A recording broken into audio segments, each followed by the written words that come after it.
Chapter 577. It was as if a valve had been opened.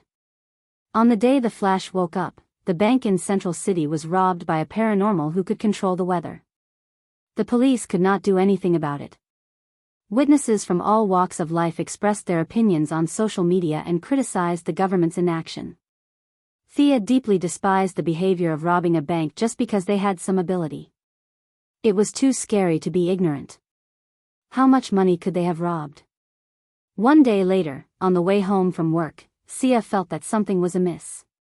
Her secretary, Miss Maisie, quickly put up her guard. Miss Maisie might look delicate, wearing high heels and a one-step skirt every day, and even walking like a cat. She looked like she was ready for the unspoken rules, but she was actually not any weaker than Death Knell. "Oh, don't worry. It's not a bad guy. He should be looking for me. You can go back first." Thea looked into the distance and flew to a nearby building. Miss Maisie was relieved. Thea and Luther had something in common. They didn't need her protection. Miss Maisie trained so well to protect herself so that she wouldn't die in the aftermath of a chaotic battle. Now that she heard from Thea that it was nothing serious, she calmly went to the garage to get her car. Thea flew to the rooftop and waited for 2 seconds. A yellow lightning flashed and a young man walked in front of her. "Barry, long time no see. You seem to have recovered well. Why are you looking for me?" Thea asked the young flash in front of her. Shouldn't this guy be looking for Oliver? Why did he come to her? In fact, Barry was a little helpless. The few superheroes on the surface now were Superman, Batman, and Thea. The first two were elusive. He couldn't find them at all. Most importantly, he didn't have that kind of friendship. He also went to Green Arrow's side, but what he saw was Oliver having sex with Shadow. Should I call a certain someone out to listen to my complaints while I'm in high spirits? This wasn't something a normal person would do. He had no choice but to come to the metropolis from Star City. He wanted to hear the opinions of this famous female superhero. "I spent my whole life looking for miracles. I didn't expect to become a miracle. I wanted to help others, but unfortunately, I messed up today. What if Professor Wells is right? What if I'm not a hero? What if I'm just someone who happened to be struck by lightning?" Barry seems to have been holding back for a long time. He starts from the time when Pangu created the world, no, from his birth. Thea wants to remind him that they have discussed this issue before. Theoretically, she knows some of the things that happened. However, seeing that Barry doesn't seem to be happy, she decides to listen to him. In summary, Barry Aaron, this child, had not found his own position. With superpowers, he felt that he should be the savior of the world and should bear all the responsibilities. He was on the opposite end of the spectrum from those who had the ability to do whatever they wanted.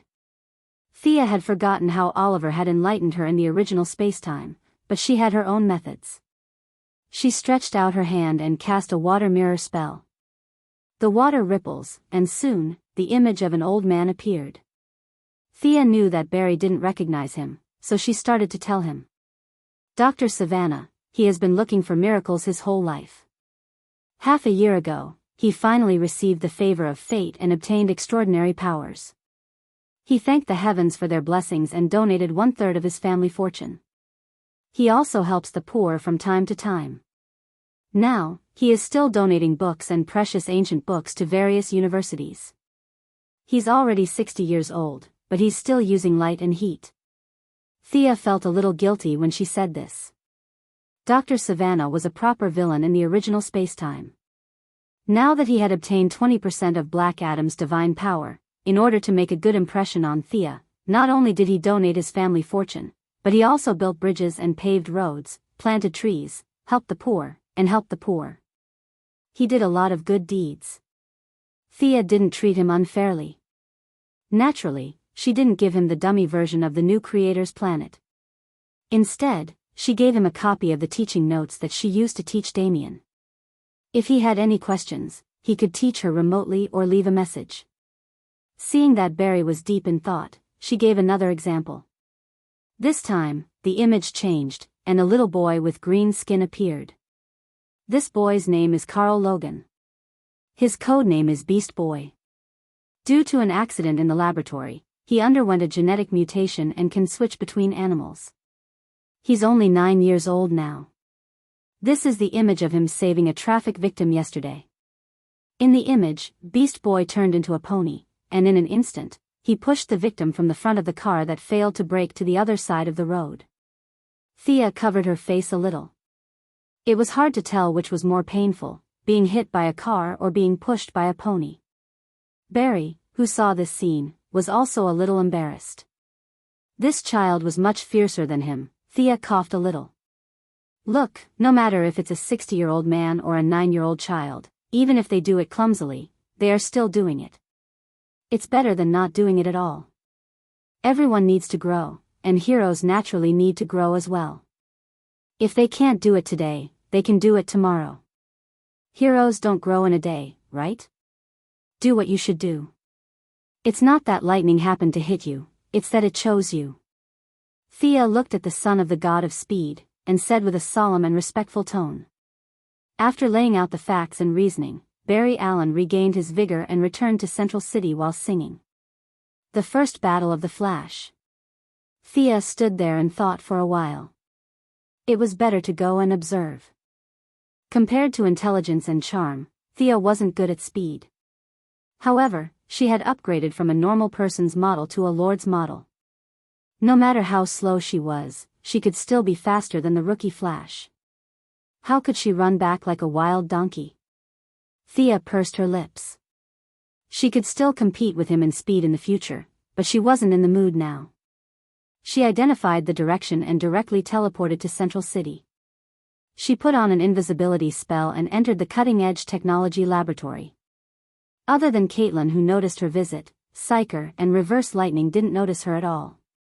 Thea waited in silence. What happened next was like watching a movie. The Flash ran back and showed Psyker his high-tech wear-resistant suit as if he was presenting a treasure. After that, the monster that controlled the weather also jumped out at the right time. The Flash's first battle wasn't good, and Reverse Lightning used his max-level mouth to start feeding him chicken soup. What left the deepest impression on Thea was his heart-wrenching scream, "Run, Barry, run, run." She didn't watch the old man's emotional performance anymore. She rushed to the scene and prepared to observe the god of speed. At this time, the monster was still clamoring, and even shouted that he was God. Thea almost fainted. The ignorant were really fearless. After holding back for so long, it was just a small tornado. Did he think he was God? She looked at the Flash, who was moving in the opposite direction of the tornado. To be precise, she was looking at the god of speed. With just a glance, she knew that she guessed right. This was also the origin. It symbolized the concept of speed. It was the origin of speed. However, compared to the black of decay and the green of all things, the god of speed was more elusive. In Thea's opinion, Barry was very similar to the swamp monster from before. He was just a worker. If he didn't change the nature of his life force, he would end up lying dead in the god of speed space. There was a rumor that the universe produced the god of speed at the moment when the lightning struck Barry Allen. At that moment, this power extended to 2 levels, covering the entire timeline and the parallel universe. Unfortunately, Thea couldn't see that Barry was different.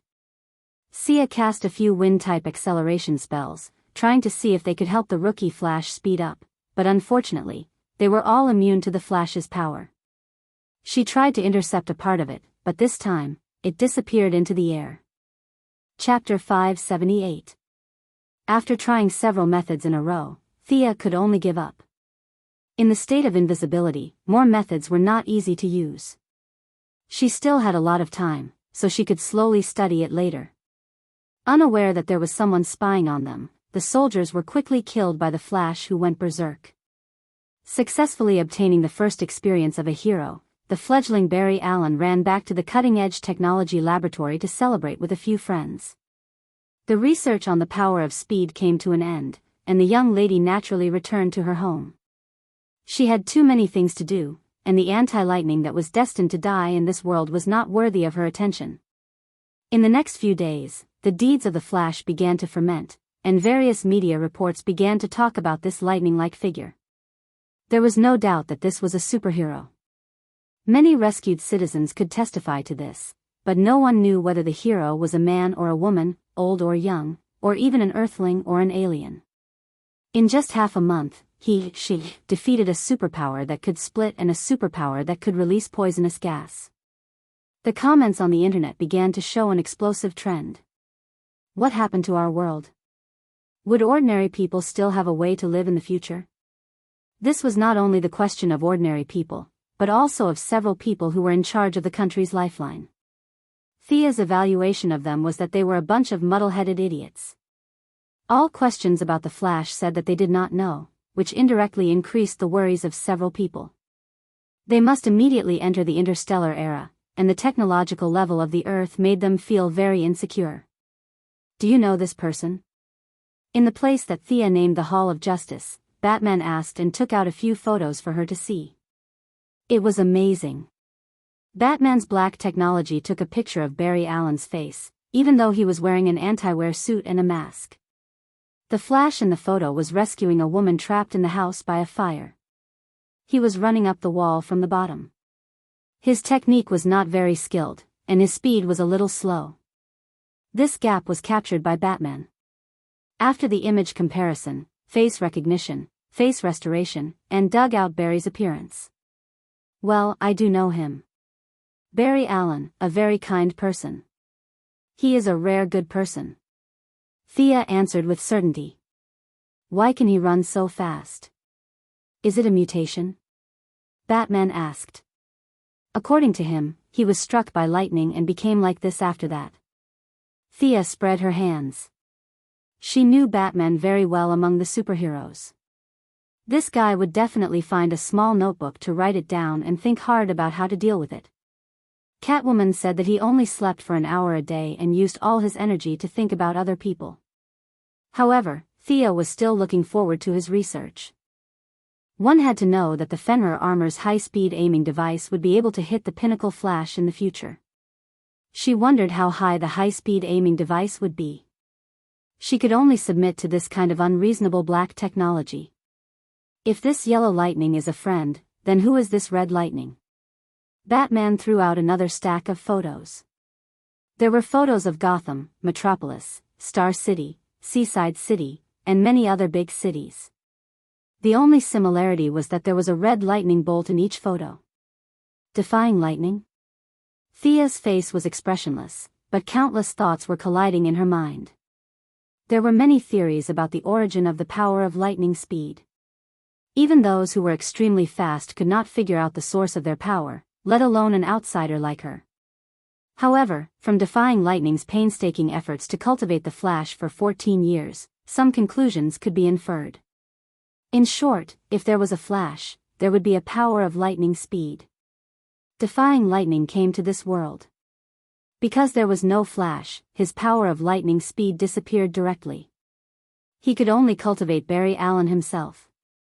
In theory, when the lightning bolt hit Barry Allen 9 months ago, the power of lightning speed had already been unlocked in this world. Defying lightning's own power of lightning speed should have recovered a lot. However, he had been silent for 9 months and only came out now. Did this mean that his power of lightning speed was not enough before? Only when Barry was running for his life could he have enough power of lightning speed to squander?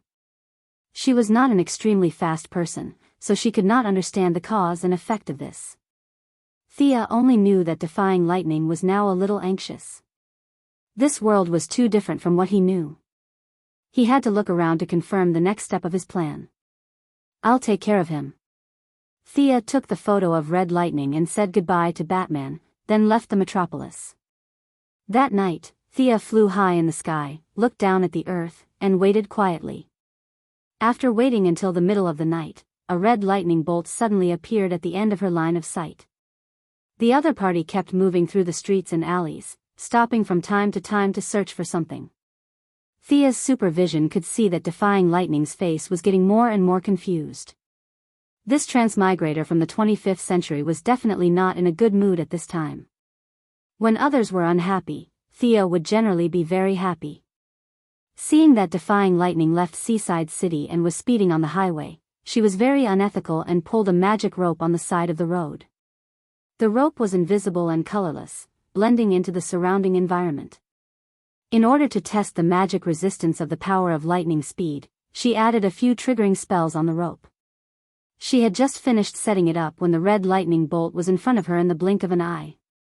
The magic rope was suddenly broken by a huge force, and defying lightning speed was also interrupted.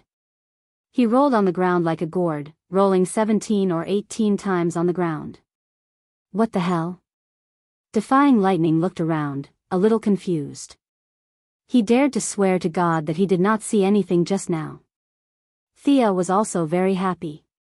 These extremely fast people were protected by the power of lightning speed, which was very anti-physical and ignored the rules of inertia and acceleration. Otherwise, they would have fallen to their deaths at such a high speed. In any case, she still remembered her mission, which was to teach defying lightning a lesson and make him obediently stay in Central City and play with little lightning slowly. Why the hell was he running around in the middle of the night instead of sleeping? She was wearing her divine artifact robe without a hood. She revealed herself in the air and asked in an indifferent tone, "Who are you? What are you looking for?" "Thea Quinn." Defying lightning's eyes narrowed. He did not sleep in the middle of the night, so naturally, he was not out running. It was just that the current world was too different from the world he remembered. He had some guesses in his heart, but he did not give up and was still looking for evidence to comfort himself. In his original world, there was no Superman or Batman. A few months ago, the darkness of decay scared him. At that time, his power of lightning speed had just recovered, and ordinary mosquitoes certainly could not bite him. But if the whole world was full of mosquitoes, then he could only wait for death. To be honest, he was a little scared at that time. He went to the scene in Wyoming earlier than Thea and the others, and the scene at that time could only be described as shocking. Chapter 579. Fortunately, the descent of the Rotten Kingdom was quelled by the superheroes soon after, and he was relieved. Now that Barry Allen had officially returned to his position, he would shout, "Run, run, run," every day. He would shout, "Run, run, run," in the name of training the new Flash. Barry was running at full speed, and his lightning speed was recovering rapidly, which was why he had been investigating for the past few days. He had tried to observe Superman and Batman in secret, but he couldn't find either of them. Thea was his next target, but he didn't expect her to come to him so openly. His eyes narrowed, and he turned into red lightning and rushed forward. Looking at the red lightning in front of her, Thea increased her speed and chose to dodge. The two quickly chased each other in the wilderness. Reverse lightning was indeed gritting his teeth as he ran, but Thea wasn't. Logically speaking, who didn't know how to run with their two long legs? Originally, she wanted to compete with reverse lightning, but after running a few steps, she discovered a problem. Reverse lightning was wearing anti-friction tights and a tightly covered head cover. It could be said that the whole outfit was designed for racing. What was her outfit? God's punishment robe. Hayate had considered her as a goddess, so she had designed a woman's robe with a tight waist. It looked really beautiful from a distance, but the scope of this outfit definitely didn't include racing. She ran 2 steps and stopped. It was really strange. She was wearing a big robe, and with her blonde hair, she didn't have the protection of her lightning speed. Facing air resistance, she ran like a lunatic. Thea wasn't good at speed, but for a big account like her who was about to max level, there was no shortcoming. She could run very fast if she didn't care about anything. But now, for her image, she couldn't do that. She felt a little regretful and gave up the idea of racing with reverse lightning, but she still wanted to see his speed.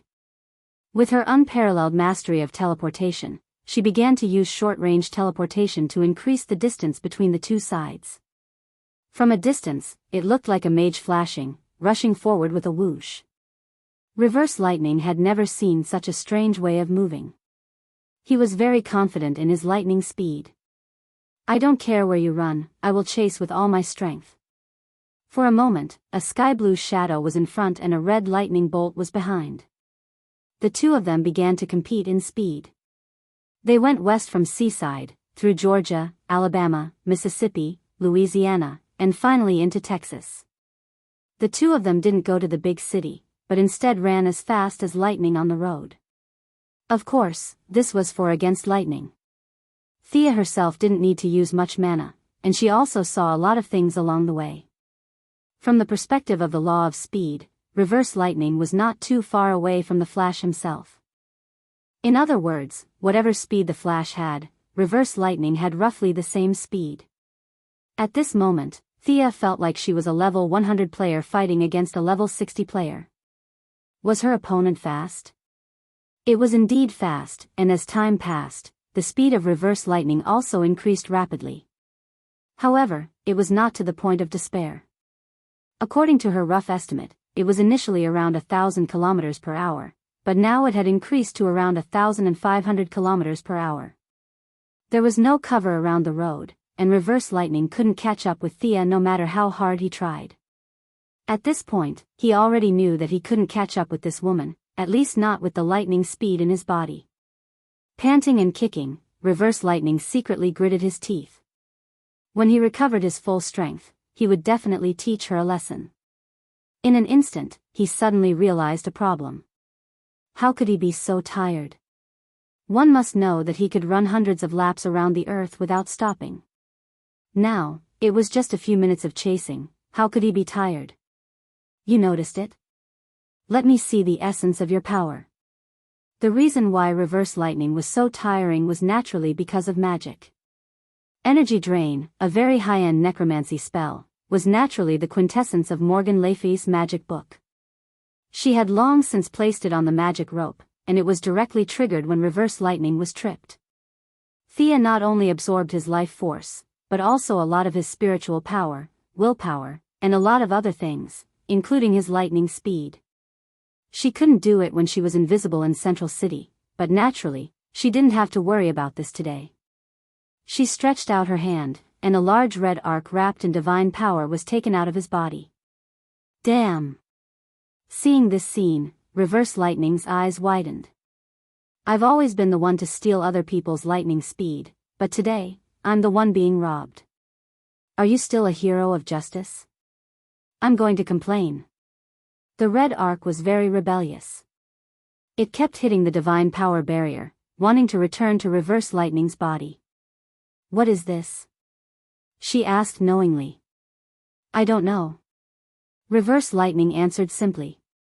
What are you looking for? Thea was too lazy to play with him. Her body floated in the air, and she looked down at reverse lightning. Are you stupid? I can fly. Reverse lightning was a little speechless. He didn't have the ability to fly. Thea saw that he didn't answer, so she continued, Is the yellow lightning in Central City related to you? Who are you? When reverse lightning heard this, his eyes were a little evasive. Yes, their abilities were so similar that even a fool would know that they were related. If she found the Flash, it would definitely alert the enemy and cause a series of consequences. Reverse lightning was now really afraid of this world. If the Flash beside him changed again, he didn't know what to do. He rolled his eyes and decided to make up a lie. We're together. We're looking for a way home. His words were both true and false. He explained his purpose, and with the good reputation of the Flash, he tied the two of them together and disguised them as a do-gooder duo. In his impression, superheroes were simply too easy to fool. It was true that they were strong, but they were all too naive. The truth was just as he expected. The good reputation of the Flash helped him, and the superheroes opposite him fell for it. Thea laughed secretly, but she didn't expose him. Her attitude became a little more amiable. A way home? You're not from this world? Are you from a parallel universe or a different time period? Reverse lightning was a little surprised by her sharpness. However, Thea's reputation as a great scientist was still very intimidating. He wouldn't underestimate her knowledge. After all, they had chatted in reality before. He coughed twice. He was also wondering whether he was in a parallel universe or a different time period. Why did it feel like the combination of these two options was the real answer? The bitter reverse lightning could only skip the parallel universe option. He said bitterly, "We're from the future." Seeing that he was implying the Flash in his words, Thea wanted to laugh. This guy also knew the importance of disguise. People from the future? The Heaven's Eye Society had previously captured a woman from the 31st century called Queen Emerald Eye, and a man from the 64th century called Magician was on the run. Which year did you transmigrate from? Holy shit. Is this for real? Reverse lightning seemed to have been struck by lightning again. Thea's words made his jaw drop. This was indeed not the world he was familiar with. The 31st century was already very scary. What era was the 64th century? Hadn't the Earth exploded yet? He said a little embarrassedly, "We're from the 25th century." Thea nodded silently and began to show off her acting skills. "Do you need our help?" "No need, no need." Reverse lightning hurriedly rejected this proposal. He didn't dare to let Barry Allen appear in front of these superheroes. Once the two sides confronted each other, even a fool would know that someone was lying. Chapter 580. Thea expressed her regret for not being able to help others, and kindly introduced the scale of the superheroes on Earth. "You see, we have 3 Kryptonians and 2 Martians.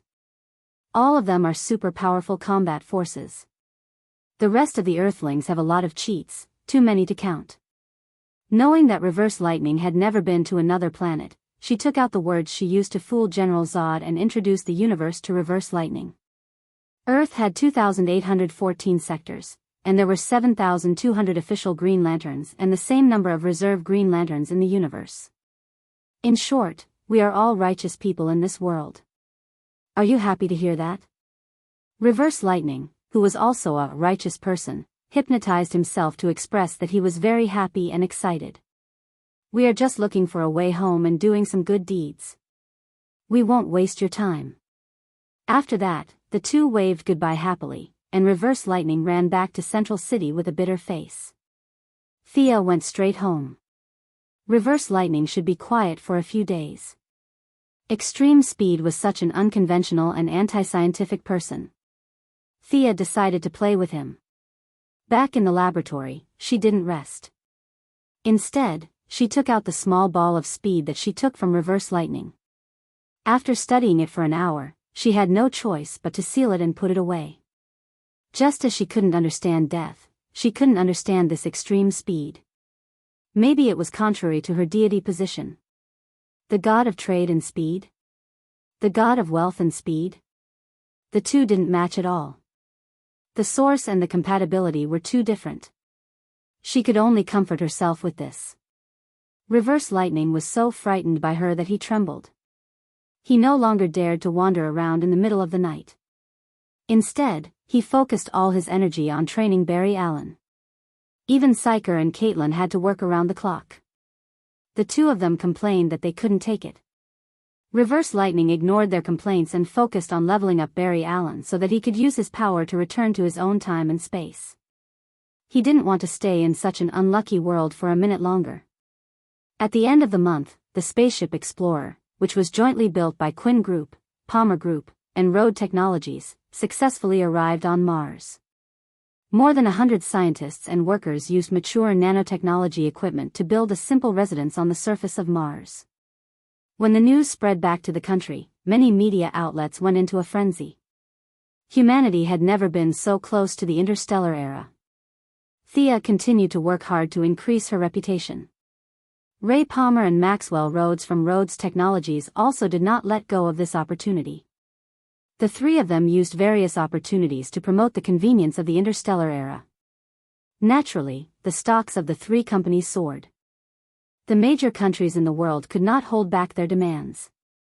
For an entire month, all the launch centers were busy, and the population of Mars quickly exceeded 5,000. The aircraft carrier, the space battleship, was already in its final stages. In just one more month, it would be able to fly directly into space. During this process, the help provided by the Red House scientists was unparalleled.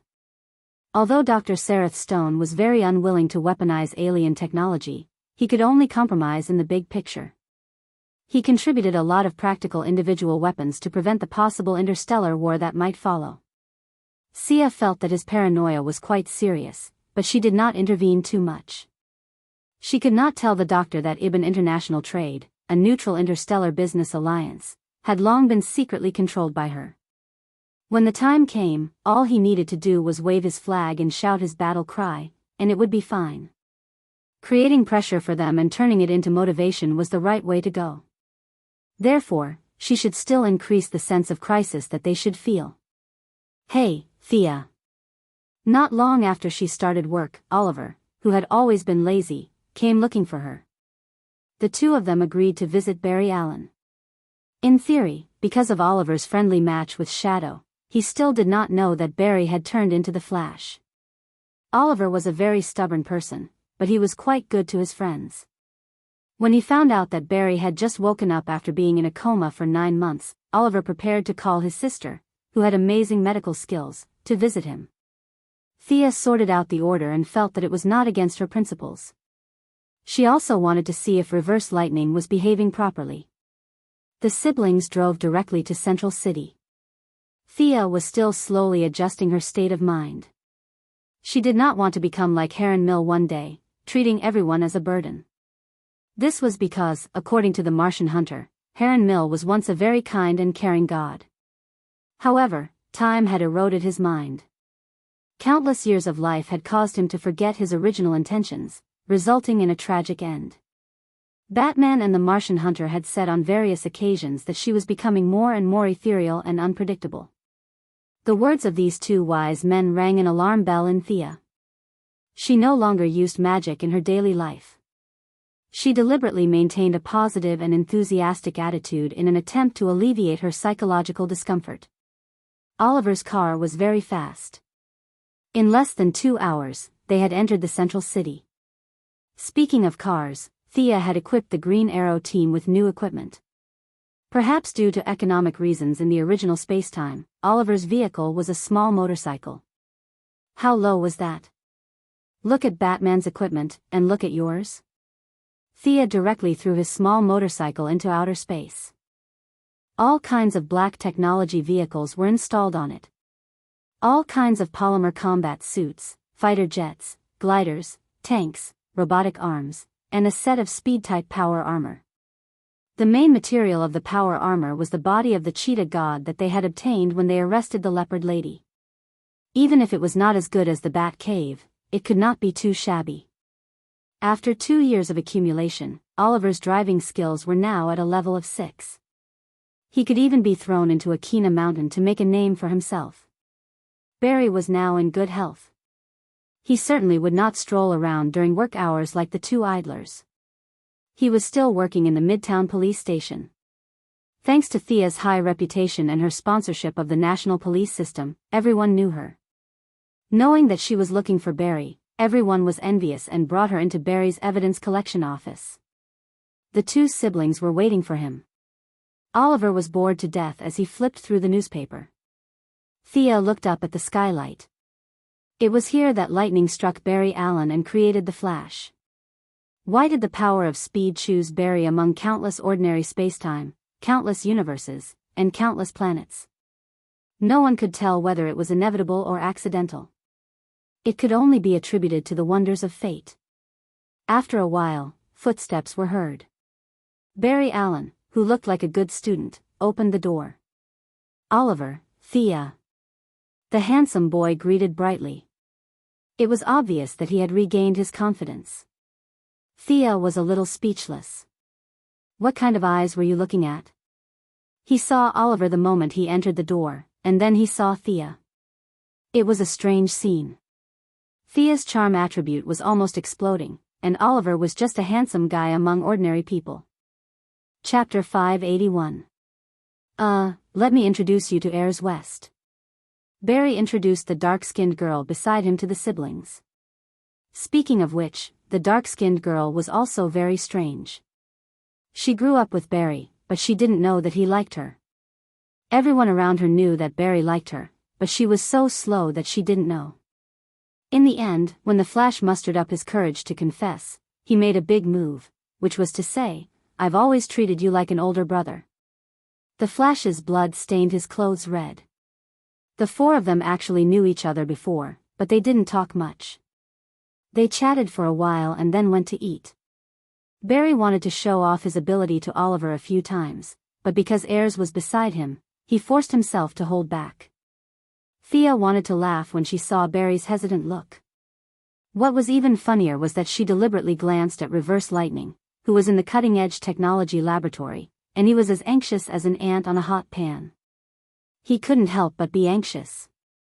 If Barry showed off his speed, then his previous words would be completely exposed. What about traveling through time and space was true, but his relationship with Barry was completely fake. Reverse Lightning was so anxious that he was scratching the wall, but he had to pretend to be calm in front of Psyker and Caitlin. Fortunately, Ayres was with him the whole time, so Barry didn't get a chance to show off his speed to his good friend. Just as Reverse Lightning was secretly observing and felt that today's incident had passed without any danger, an accident happened. Just as the siblings were about to drive back, gunshots rang out from the other side of the road and the shouts of the crowd. Barry was in a dilemma. Should he turn into the Flash in front of Ayres, or should he let Thea and the others deal with it? This was a difficult question for him. Fortunately, he didn't hesitate for long. A piercing pain released him from the problem. My leg. It hurts. Barry suddenly sat on the ground, hugging his leg. This made Ayres and Thea stunned. You were running and jumping just now. This illness came too quickly. Let me take a look. Thea wasn't bragging. She turned her multifunction wristwatch and started to check Barry's leg. He thought that he wanted to send Ayres away so that he could be the Flash himself. Unfortunately, that was not the case. His leg was seriously injured. This kind of injury was very strange. Even with the support of the power of seraphic speed, it would not heal in a short time. There was no need to guess. It must have been the god of speed expert, Reverse Lightning, who had done something to him. For him to be able to research the god of speed himself, his scientific attainments were extremely deep. Barry did not know that he had been plotted against. He was only concerned about the other side of the street. He grabbed Thea's hand and said, "Don't worry about me. Save the people over there first." His eyes were firm and decisive, and Thea could only follow his instructions. After all, Reverse Lightning would only make him unable to run today, not kill him. Thea gave Oliver a look. It was not suitable for Green Arrow to appear in this kind of situation. Thea did not have such concerns. She flew over to Ayres, who was surprised. It was only a short block, so they arrived in the blink of an eye. Just as she was about to make her move, she saw a flash of red lightning speeding towards her. The two of them arrived at the scene almost at the same time. The red lightning even waved at her in a friendly manner. What was the meaning of this? Thea was a little confused for a moment. It took her a long time to understand what was going on. Was Reverse Lightning trying to cover up his lie of being a hero by defeating the Flash in one move and then running out to be a superhero himself? Thea came to a conclusion that shocked even herself. She did not know whether to laugh or cry. This person was really giving it his all. In order to return to his original time and space in a short time, he could only use this method of patching up one lie to cover up another lie to avoid the powerful, superhero force that Thea mentioned. It was really hard for him. When Thea saw the person who was fighting the police officers, the eerie sense of déjà vu became even stronger. Who did she see? It was Captain Lang, who was dressed like an Eskimo. At this moment, this fierce general was wearing sunglasses and holding a sci-fi-looking weapon. The gun spewed out a large amount of cold air, causing the Central City police officers to flee in all directions. At this critical moment, one of the heroes of justice, Reverse Lightning, rushed up to him. What the hell was this, Reverse Lightning fighting against Captain Lang? At this time, Captain Lang was not the one on the Wave Rider, but in the original time and space, when he had just obtained the freeze gun. His freeze gun was still very primitive. Unsurprisingly, it was developed by Psyker after he obtained the theory from Thea. Later, it was stolen by Captain Lang. The power of the freeze gun was stronger than the one in the original time and space, but weaker than the final version. Captain Lang's several shots were easily dodged by reverse lightning. His movements were as slow as a snail in the eyes of those who were rushing, but he was also a smart person. He very insidiously targeted the surrounding people who were watching the show. Reverse lightning was about to curse in his heart. Whether these people died or not had nothing to do with him, but Thea was still watching outside, so he could only bite the bullet and save them. Seeing this scene, Captain Lang was even more convinced that this guy was a hero of justice. Bang! Bang! There were two muffled sounds, and he played a little trick. He first attacked a distant target, then quickly turned the muzzle to attack a nearby police officer. Reverse lightning was tired of it. He could not think of a good way at the moment, so he could only counter the moves as they came. Unfortunately, he had underestimated his own speed, and Thea had previously absorbed the power of speed from his body, which had a subtle effect on him. After he saved two people in a row, he almost failed to dodge the frost ray. The cold air swept past his calf. Absolute Zero was no joke. Reverse Lightning's combat experience was 100 times richer than Barry Allen's at this time. He hurriedly mobilized the power of speed on his leg, trying to accelerate the cell healing. Unfortunately, Captain Lang had already predicted this. He had already aimed his gun at Reverse Lightning, and his finger was about to pull the trigger. At this critical moment, Thea knew that it was not suitable for her to watch the show. She used her divine weapon to block in front of Reverse Lightning, and waved her hand to create a wind wall in front of Captain Lang's surprised eyes. Captain Lang was an ordinary person. He was blown away by the strong wind and pressed against the wall like a mural. He fainted immediately. "Are you okay?" Thea held back her laughter and asked Reverse Lightning. He was also a good man, pretending to be fine.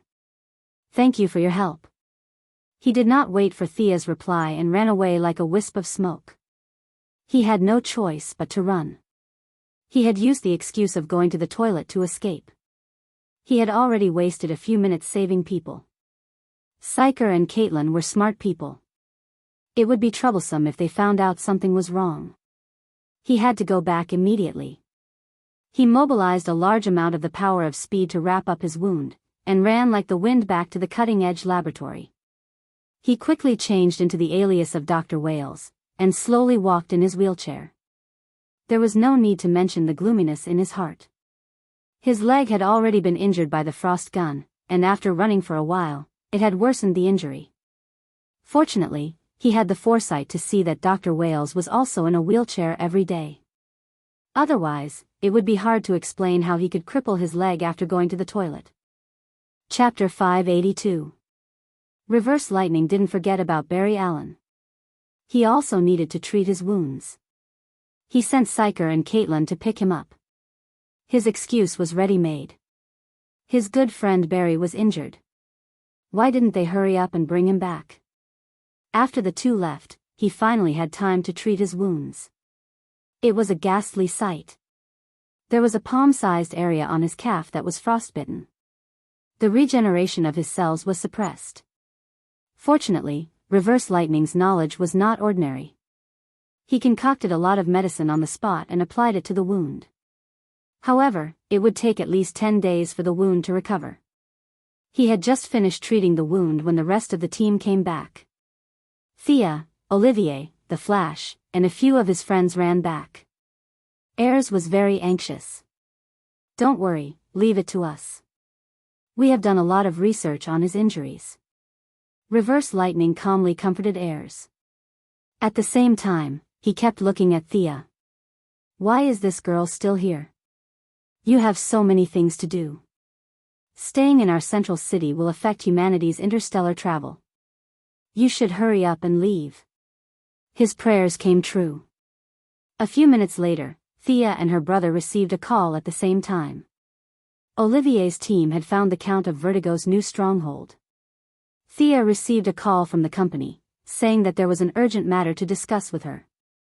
This disappointed Thea, who had been waiting for Reverse Lightning to lie, greatly. However, she didn't waste any time and flew to the two places with Olivier.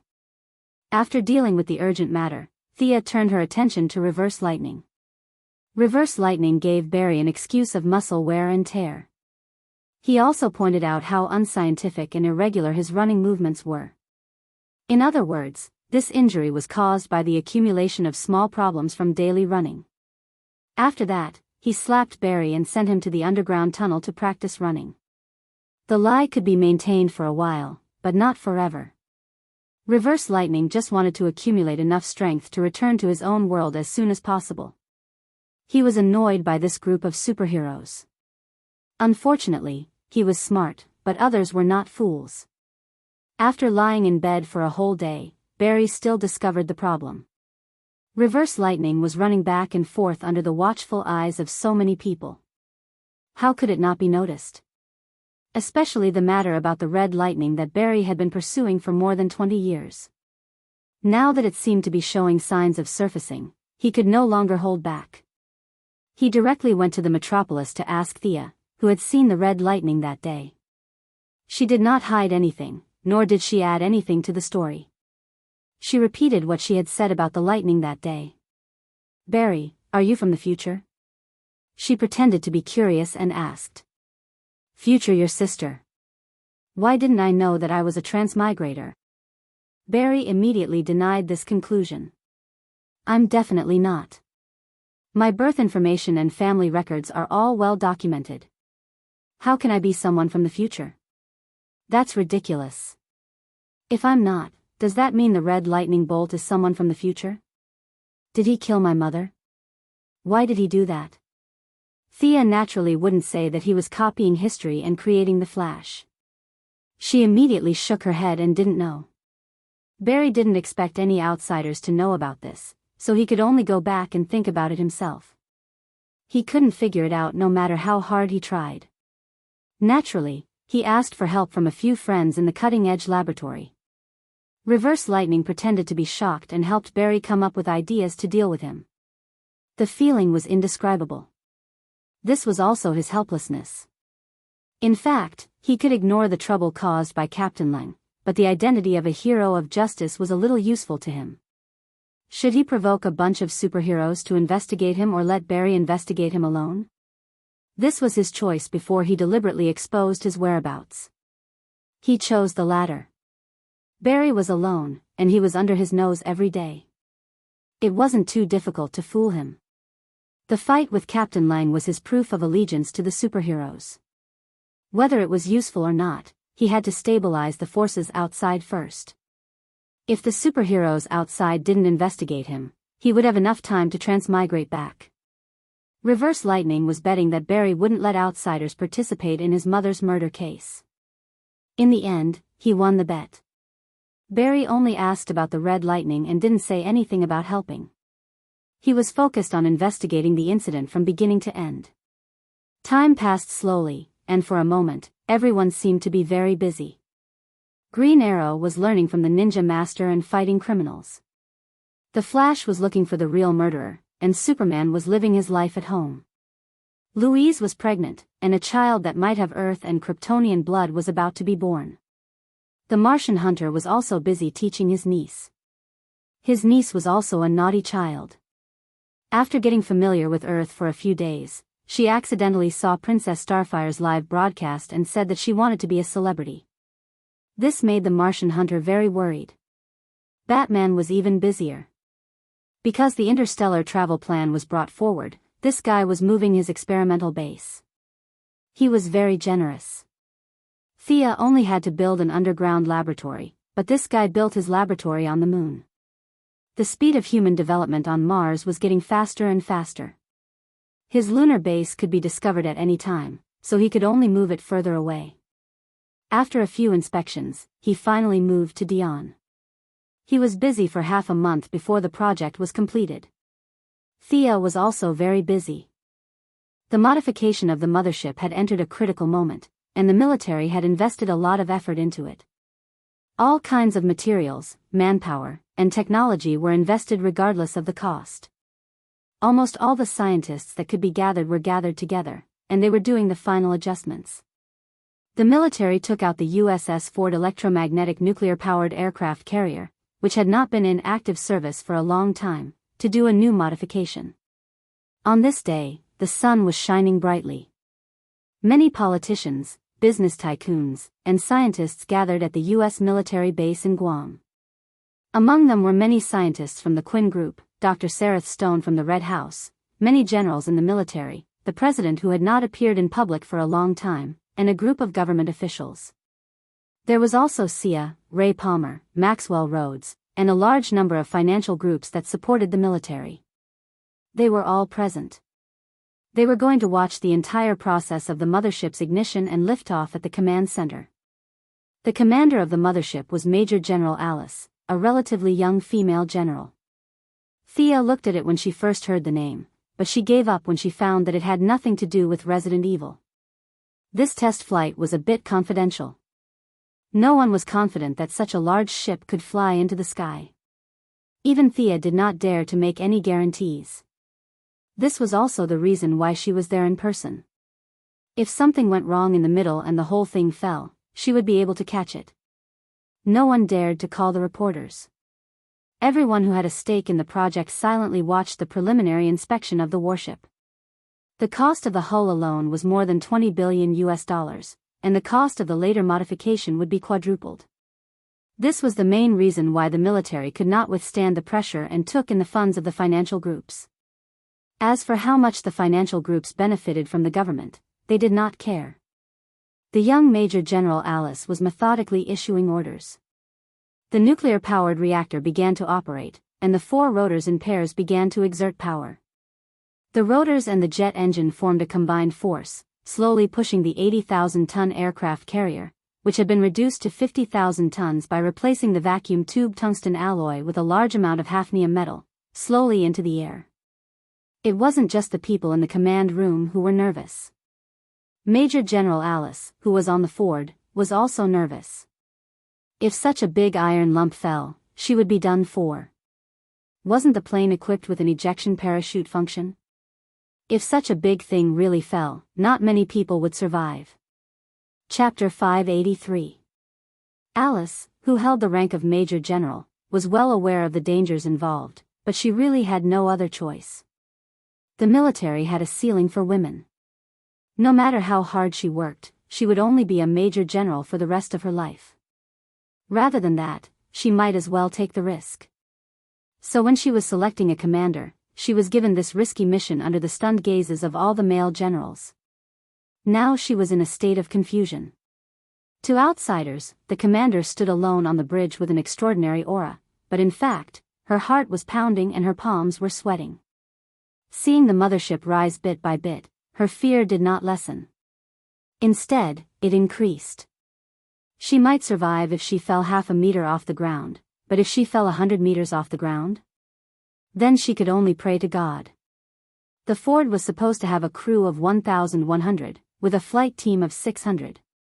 This was just a test flight, and the ship's weapons and aircraft were not yet equipped. In addition, everyone in the new era was generally afraid of death. Now, there were only about 300 people on the aircraft carrier. These were the Pentagon's painstaking efforts to select them from the 500,000 Navy soldiers. Major General Alice was now leading the 300 warriors as they flew upwards uneasily.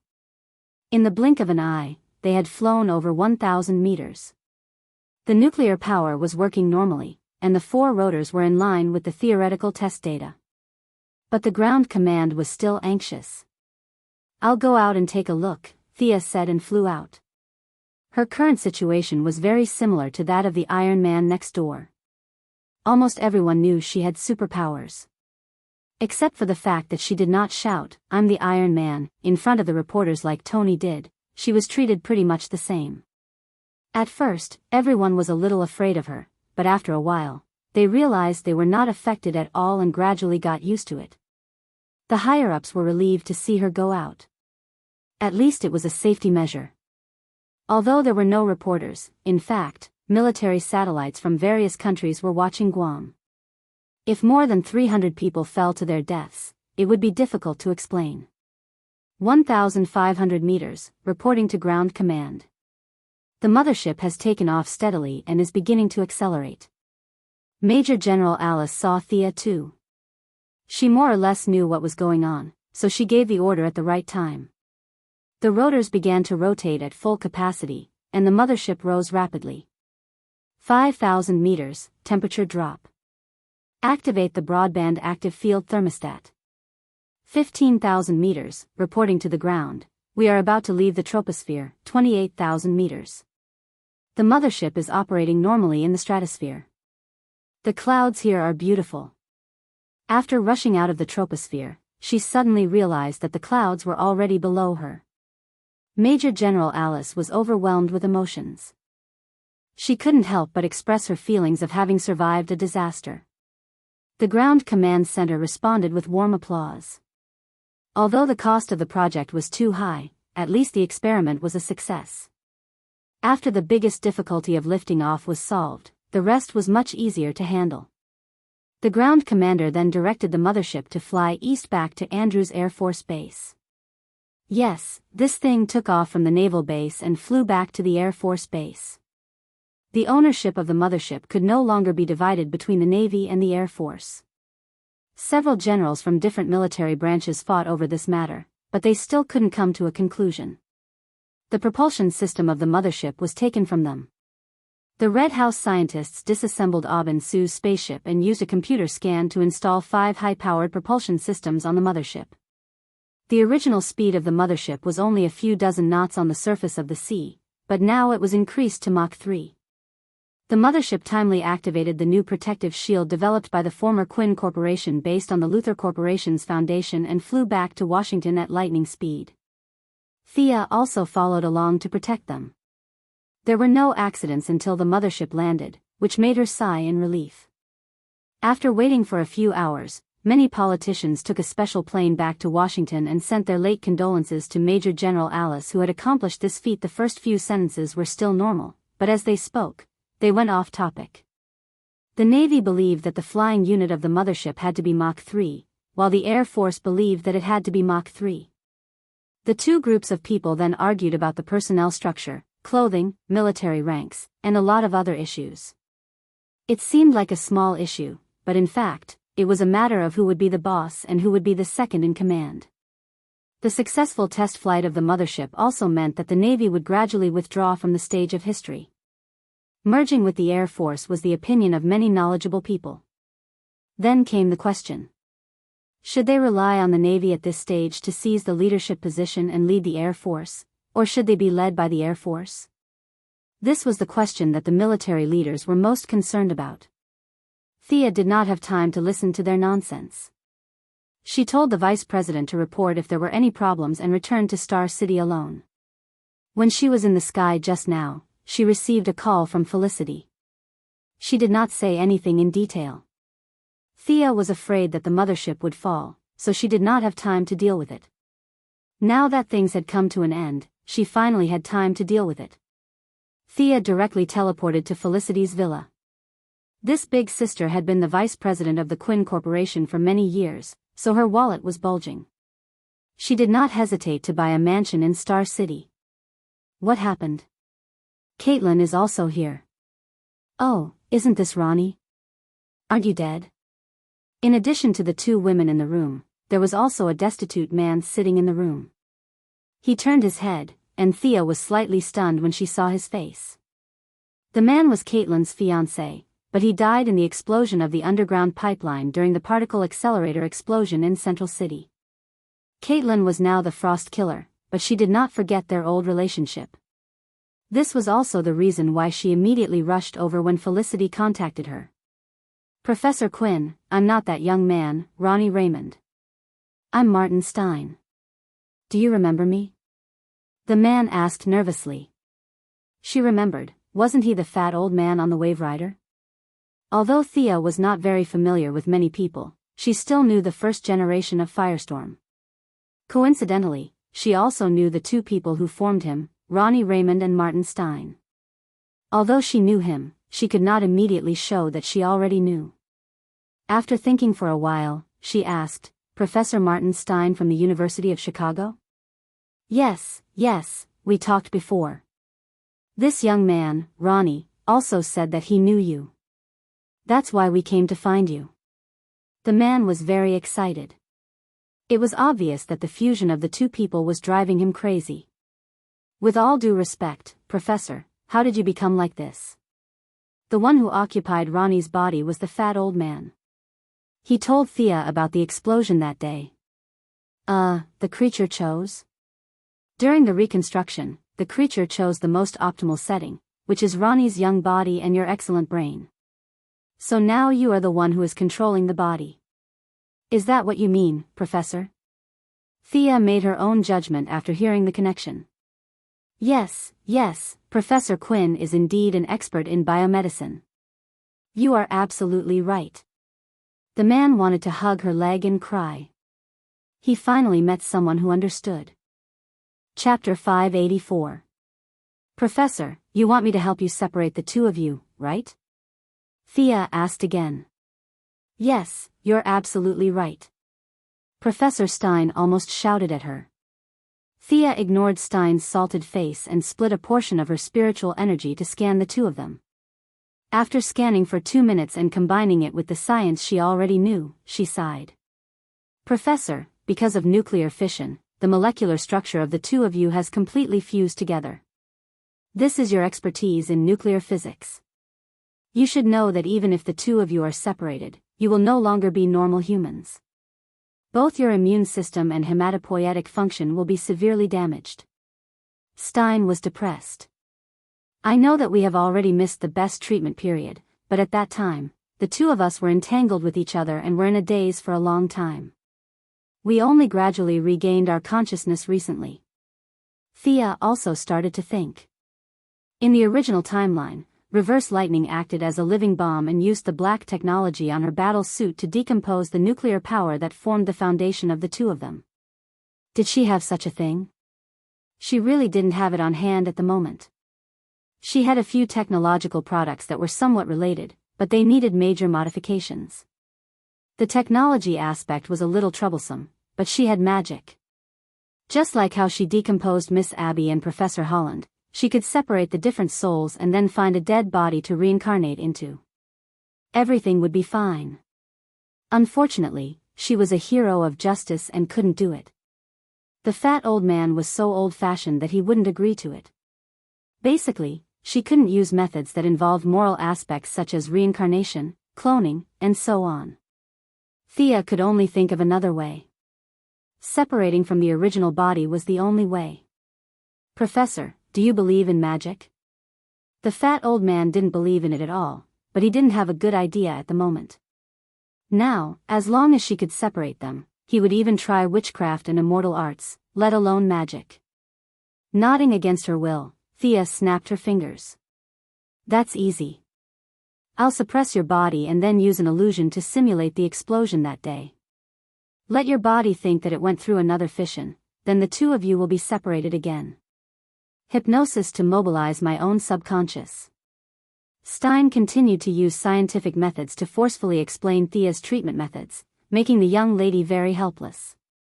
Professor Stein heaved a sigh of relief when he thought that he had mastered the treatment steps.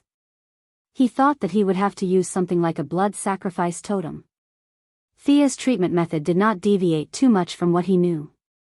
Will my body explode because of the stimulation? Stein was worried that it would cause a nuclear explosion. After all, they were in Star City, a city with a population comparable to Gotham. Don't worry about that. Caitlin, show the professor. Thea gestured to Caitlin. Caitlin's palms began to emit cold air, and the temperature in the room began to drop. Absorbing energy? Stein had been dealing with all kinds of energy his whole life. He quickly analyzed that Caitlin's ability was not a simple freezing ability, but a heat absorption ability. This was the complete opposite of his nuclear energy ability. He looked at Caitlin in surprise and finally felt relieved. His self-destruction was not something that could be done at will. The chain reaction also needed time. As long as the initial energy of the explosion was absorbed, it would not explode. Thea did not let down her guard. After all, this was Star City, and she had set up a few barriers. Some were triggered, some were energy absorbing. Professor, I'm going to start. What you need to do is to remember that there are two of you in your mind. Stein pursed his lips and calmed down a little. He gestured to Thea to start. He did not even see what was going on before he realized that he was outside again. The dark night, the pouring rain, and the crowd around him were vivid in his mind. This was the time when the particle accelerator exploded. The people around him ran out, shouting all kinds of things. He was the only one who stood there in a daze. The particle explosion did not retreat because of the people running for their lives. It came as expected. A ray of golden energy hit Professor Stein directly. Rodney Raymond's soul was also wrapped in the energy. The memories of the two were merged again through nuclear fission and the dark matter produced by the explosion. However, they still remembered their mission. Thea in the outside world also used her psychic power to hint that they were not the same person. She was not as good as the Martian hunter in this aspect, but it was not difficult for her to do some simple operations. Not the same person. The two different lives were tangled together. Thea's hint was like a thin film that formed a barrier between the two. At the same time, the willpower of the two began to work. I'm not him. He's not me. The two rejected each other at the same time on the level of consciousness. Their bodies that were on the verge of merging were purposely guided away. The state in the outside world was a ball of energy fluctuation. After that, it exploded violently. After the strong light disappeared, the two slightly burnt people were lying on the ground on opposite sides. My floor. Felicity looked at the blackened floor with a little heartache. Thea could only smile. She was only focused on protecting her body and did not pay attention to the energy under her feet. Even if there was no fission at all, just a small leak in the initial reaction was enough to burn a big hole in Felicity's villa. Miss Smokey, I'll pay for it. The fat old man, Martin Stein, stood up shakily. When he saw that he had returned to normal, he was overjoyed. As a big name in international physics, he had the money to pay for a piece of the floor. On the other side, Ronnie Raymond also stood up slowly. He held Caitlin's hand and did not know what to say. Things were still the same, but people had changed. On the surface, the two of them did not change, but in reality, they were no longer the couple that was about to enter the marriage hall. Thea checked the two of them again. Professor, Ronnie, your situation is really, very strange. I don't know much about nuclear physics, but the two of you are now weaker than normal people. After all, you were separated from a strong body, and, seeing that the two of them were a little pale, she still had to say what she wanted to say. In fact, in the big explosion of the particle accelerator, from a biological point of view, your lives were actually dead. It was only the nuclear energy that created a new body. Nuclear energy is the foundation of your life. This is something that cannot be changed. You have to periodically. Thea was still thinking about how to phrase it when the fat old man hurriedly interrupted her. I can think of a way. Thank you for your help. I'll take my leave first. After that, the fat old man angrily pulled the door open and left. What nonsense. How could the human body be made of nuclear energy? The fat old man did not believe that he had become a freak. Even if he had become like Thea said, he felt that he could solve the problem with his own knowledge. Wasn't it just nuclear energy? The old man had been researching for more than 50 years and had won all the awards in this field. He was confident that he could solve all the problems in the field of nuclear physics. Chapter 585.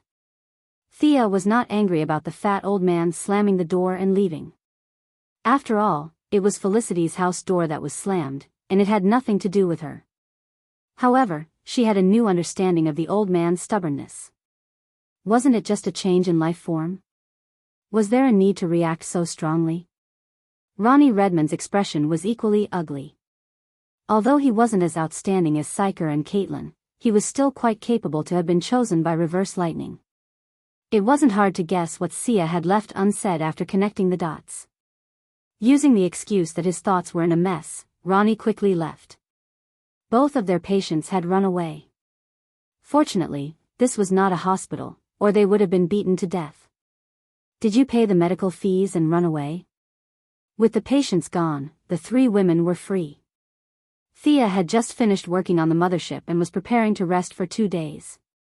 Felicity had become a habit of skipping work, and Caitlin did not want to go back to Central City. Reverse Lightning estimated that he could be exposed at any time, and trained Barry like crazy every day. It seemed that the stronger Barry's ability was, the faster his speed would recover. Caitlin had Thea as a huge source of information, so she was able to understand the situation. On the other hand, Psyker was dumbfounded.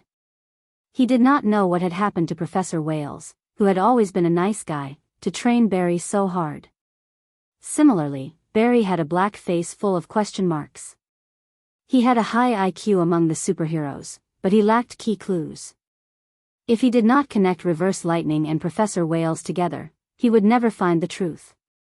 Now that the three women were extremely bored, they could only meet up to go shopping. Thanks to the social stability of Star City over the years, many large shopping malls and shopping streets had been established here. Star City's economy had already surpassed the devastated metropolis and Gotham, and it was truly a business capital. Thea pulled Felicity, Caitlin, and Raven Lowly, who was on high school holidays and staying at home, along. Then, she found that the female generals of the Green Arrow team were all in a daze. She pulled all of them together and formed a group to sweep the goods. Green Arrow Shadow, Black and White Canary Laurel Lance, Sarah Lance, and even the Ninja Master's daughter, Nissa, were forcefully dragged out. The 8 women bought whatever they saw. None of them were poor in the true sense of the word. Sarah and Nissa were assassins, and money was just a number to them. Although Laurel and Shadow were just ordinary public officials with a moderate income, they couldn't compete with their boyfriends, Oliver and Tommy, who were rich.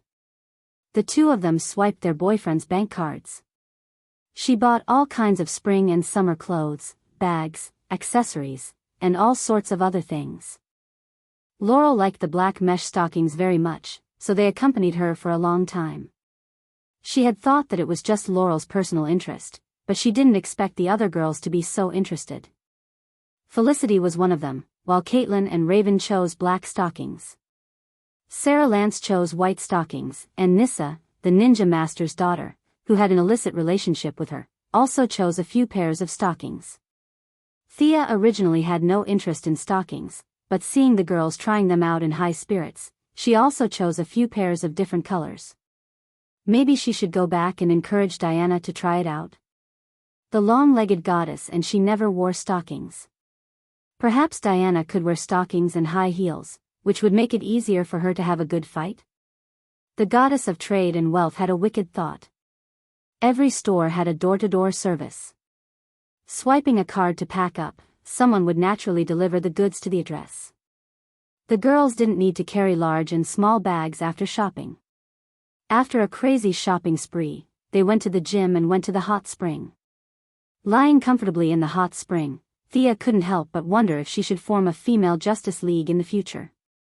In fact, there were many female heroes in this world, but they were basically the vassals of the male heroes, suffering first and enjoying later. People only knew how to praise Batman, and gloriously ignored the Batwoman, Huntress, and Batwoman behind him. The Green Arrow team also had this problem. There were more women than men. Of course, the men took on the heavy responsibility, but the hero world's disregard of the female heroes was a bit chilling. If Thea didn't rise, the Justice League in the future would only have Diana as a female veteran. Even a high school student like Steel Bones could be a veteran, but Barbara, who was good at both civil and martial arts and had been in the industry for many years, could only be a bystander in the Batwoman team. This reflected the current situation of male and female heroes. The framework of the female Justice League gradually took shape in Thea's mind. The first important indicator was combat power. Thea herself and Diana were the top combat power in the world at present. Supergirl and Fiora could also be recruited. In addition, the big lowly Raven's real strength was also fierce, but she didn't like to use it. There were also some remaining intermediate forces, such as the girls in front of her, the girls in Batman's team, the Sea King's wife and a few friends. In fact, the number was quite large. Thea lay in the pool happily, imagining the evil act of breaking up the Justice League. At this time, a female assistant walked to her side and said softly, "There's a Mr. Barry Allen who wants to see you." "Why is Barry looking for me?" Thea thought for a moment and immediately realized that it must be about the fat old man and Ronnie. She gave Caitlin a look and told them to continue playing. She wrapped herself in a bath towel and went to the rest area. Hi. Barry saw that she was only wrapped in a bath towel and her legs were exposed. He was a little dazzled for a moment and almost bit his tongue. After a long time, he remembered his purpose and coughed. "Miss Thea, do you know how to deal with Professor Stein's matter?" Sure enough, Thea understood. The fat old man was not unaware of his physical condition, but he still had a glimmer of hope. Now that he was a human-shaped nuclear bomb, he was accumulating energy every minute and every second. If he lost control for a moment, it would cause a nuclear explosion. Although it might not be a big one, it would not be a problem to flatten a central city with a population of 6 million. Barry was usually so upset that he could not sleep at night when he saw children falling down. Now that a nuclear bomb was right beside him, it would be strange if he could not be worried. Professor Stein was not a bad person, but a fat old man with a strong sense of justice. This made the rookie Flash completely helpless. His only choice was to ask for help. Professor Stein's emotions are very unstable. I left him in the Advanced Technology Laboratory. Do you have a way to solve it? Barry looked at her with a hint of hope. Thea almost laughed out loud. You're so righteous. You left a human-shaped nuclear bomb beside Reverse Lightning. Have you considered Reverse Lightning's feelings? Reverse Lightning must be cursing in his heart at this moment. Secretly killing the fat old man and getting rid of any future problems would be satisfying, but there was a 90% chance that the fat old man would explode. Reverse Lightning, who was injured by the freeze gun and had not recovered his speed to its peak, would not be able to run out of the range of the nuclear explosion. The chances of him dying were higher than the chances of him breaking through the time barrier and returning to his original time and space. Chapter 586. Professor Stein's problem is actually the same as Ronnie's. In order to maintain the balance of the nuclear energy in their bodies, they have to fuse every once in a while until the energy in their bodies stabilizes before they can separate again. However, fusing will definitely expose some of their private matters to each other. This is also the reason why the professor and Ronnie are so against it. Thea sat on the lounge chair. Her shining thighs seemed to reflect the light. However, the goddess had no self-awareness. She crossed her legs and spoke with confidence. Barry felt that his mouth was a little dry. He tried to put the distracting thoughts to the back of his mind. He repeatedly told himself that he should prioritize the 6 million old and young men in the central city.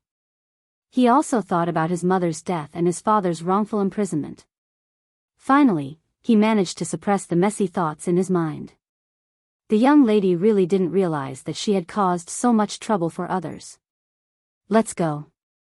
Let's go and persuade the professor. Barry was a little troubled. Usually, in this kind of situation, he would naturally hug her and run all the way back. However, Thea's charm was too great now. He was afraid that he would fall into a ditch while running. That would be too embarrassing. Fortunately, Thea didn't make it difficult for him. She patted his shoulder with her jade-like hand. Let's go and come back quickly. Let's go. A sky-blue light flashed. When Barry saw his surroundings clearly, he realized that he was back in the cutting-edge technology laboratory. Thea's bathrobe was also changed into a divine robe. She was dressed like a goddess. Faster than me. Barry couldn't help but think. Dr. Wells, long time no see. Thea first greeted Reverse Lightning. The old man pretended to be calm. In fact, he was cursing in his heart. Was there anyone more unlucky than him these days? He was just staying at home and the human nuclear bomb came to him for help. He even had to pretend to be welcoming and welcoming. Now, facing Thea's greeting, he could only pretend that he was fine. He had never been better. After greeting Psyker, she went to the laboratory to visit the 2 patients. Ronnie Raymond sat on the ground with a terrible expression. The fat old man was still calculating hard, trying to solve all the problems with his science. "Doctor, do you have any good ideas?" Thea asked Reverse Lightning. "I'm sorry, I have no other choice." Reverse Lightning was speaking from the bottom of his heart. If they had approached him from the start, he might have had a solution. However, Thea had interfered and used a very idealistic method to separate the two of them. His black technology was no longer suitable for the current situation. In fact, Reverse Lightning was also very anxious.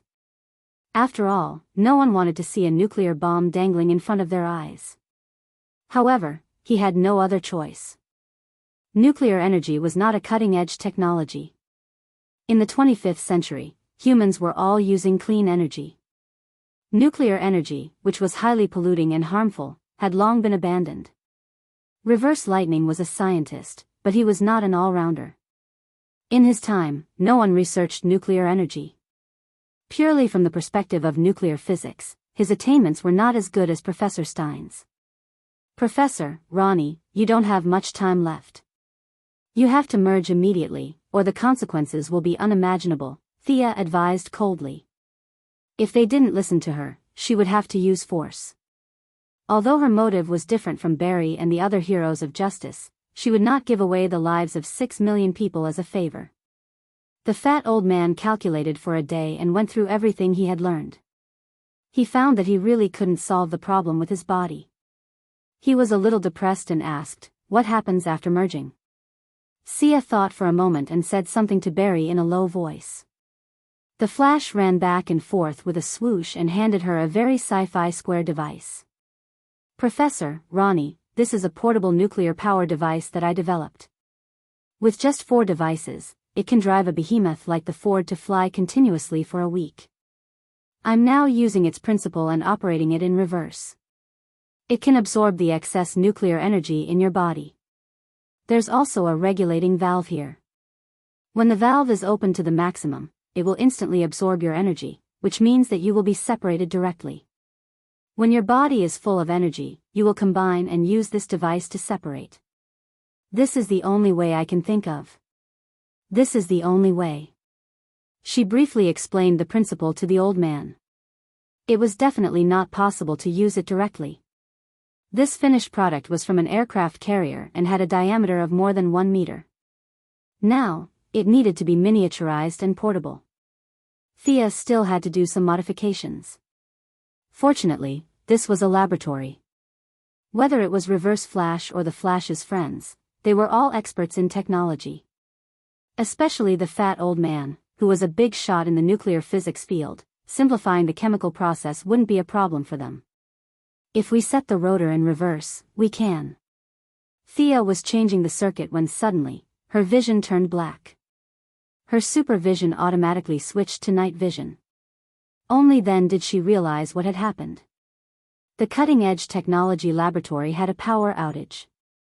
"By the way, do you guys owe water and electricity bills?" Thea looked at them funnily. They all looked at Reverse Flash unconsciously. Reverse Flash, who was disguised as Dr. Wales, was a little scared, but he soon found the problem. "The whole city has a power outage." Thea couldn't do anything about the large-scale power outage. She had night vision, but without power, the modification work couldn't continue. She could only put down the tools at hand and wait for the power to be restored. "Psyker, go start the backup generator." Reverse Flash wanted to get these 2 human-shaped nuclear bombs away from him as soon as possible. He didn't want to wait a minute more. However, before Psyker walked out of the room, he heard someone outside shouting, "Dr. Harrison Wales. I want to see you. I know you're in there. Come out." The person's voice was very loud and clear. It sounded like a human speaker. Thea looked outside and saw a young man in a leather jacket standing outside the door shouting. The person had dark circles under his eyes and electric arcs flashed in his palms. From his appearance, it didn't look like he was there to talk. Thea knew that they didn't have supervision, so she cast a miniature illumination spell and a water mirror spell to project the situation outside. She pointed at the man in the leather jacket in the image, which meant, "Do any of you know this guy?" Everyone shook their heads. There was no power and no internet, so they didn't know who it was. Seeing that the person outside was still shouting at the top of his lungs, Barry naturally couldn't let the crippled Dr. Wales go out to die. With a whoosh, he changed into his combat suit and rushed out. Thea thought about it and didn't stop him. At least she didn't see how powerful the man in the leather jacket was. With the Flash's combat power, he should be able to deal with this kind of small monster easily. Unfortunately, the water mirror spell could only see the image and not hear the sound. The people in the room looked like they were watching a pantomime. They watched Barry and the other party talk nonsense for a while and then directly start fighting. At first, Sia thought that it was just a small matter, so she just looked at it casually. Perhaps the Flash had the same idea as her. He also had the idea of playing with the other party, as if he was watching a monkey show, watching the other party constantly throw electric arcs around. Chapter 587. However, there was a drastic change in the battle after 10 seconds. Seeing that the Flash was playing around with him, the man in the leather jacket came up with a little trick. He deliberately lowered his attack speed, making the Flash mistakenly think that he was running out of energy. Then, he suddenly exerted force, and an electric arc as thick as a bucket hit the Flash's chest. Was it similar to Electric Lady's ability? Thea just realized that something was wrong. The electric arc didn't disappear after the attack, but became a bridge connecting the two. At first, it was silver-white energy, but then the energy suddenly changed its nature. A large amount of golden energy rushed out of Barry's body and gathered on the other side with the help of suction. The power of speed. Thea was shocked, and Reverse Lightning almost stood up. The power of speed was accumulating more and more. Not only was Barry dumbfounded, but the man in the leather jacket who was absorbing his energy also panicked. He didn't know what this energy was, but he instinctively felt that it was more powerful and harder to control than the energy he absorbed from the city's power grid.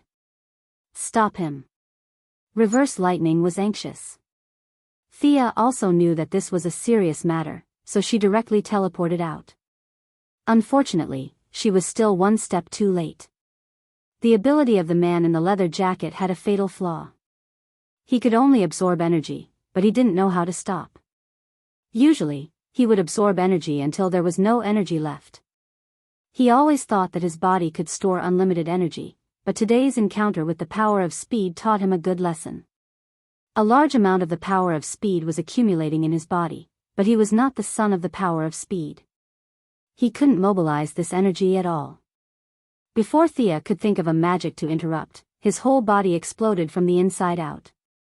F***CK.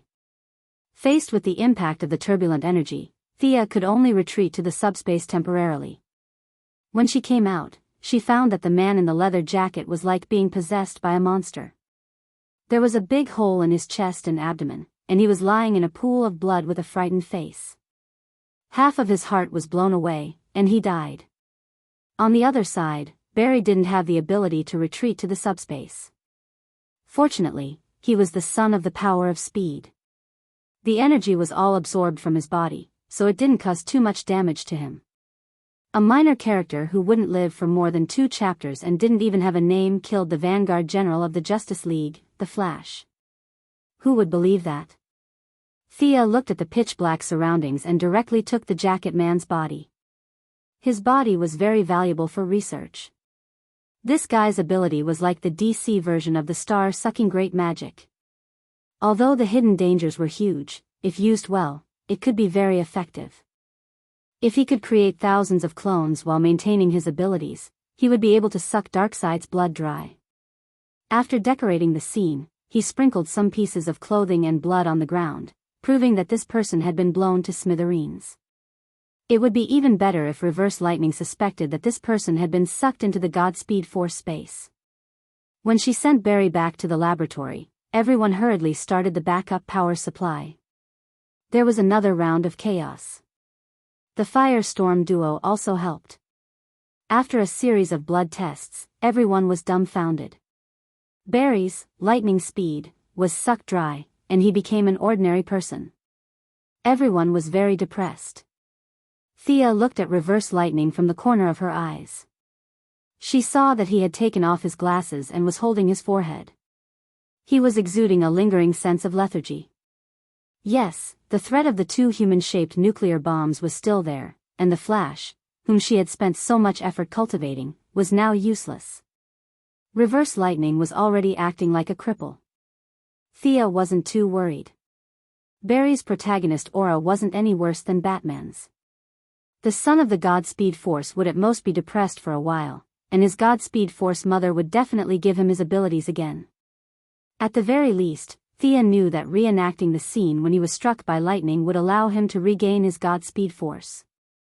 Other people would turn into charcoal after being struck by lightning, but he would regain his Godspeed Force after being struck by lightning. This world was just that illogical. However, Thea didn't tell them this method. Reverse Lightning was 10,000 times more impatient than she was. It was better to let him think of a way. Not long after, Barry woke up. Looking at everyone's ugly faces and the bruises on his body, he seemed to have thought of something. At this critical moment, the veteran had to step in. Reverse Lightning was actually very sad, but he still had to pretend that nothing had happened and comfort Barry instead. His life mentor gave the Flash a lot of chicken soup. Compared to him, Psycher's conversation skills were very poor.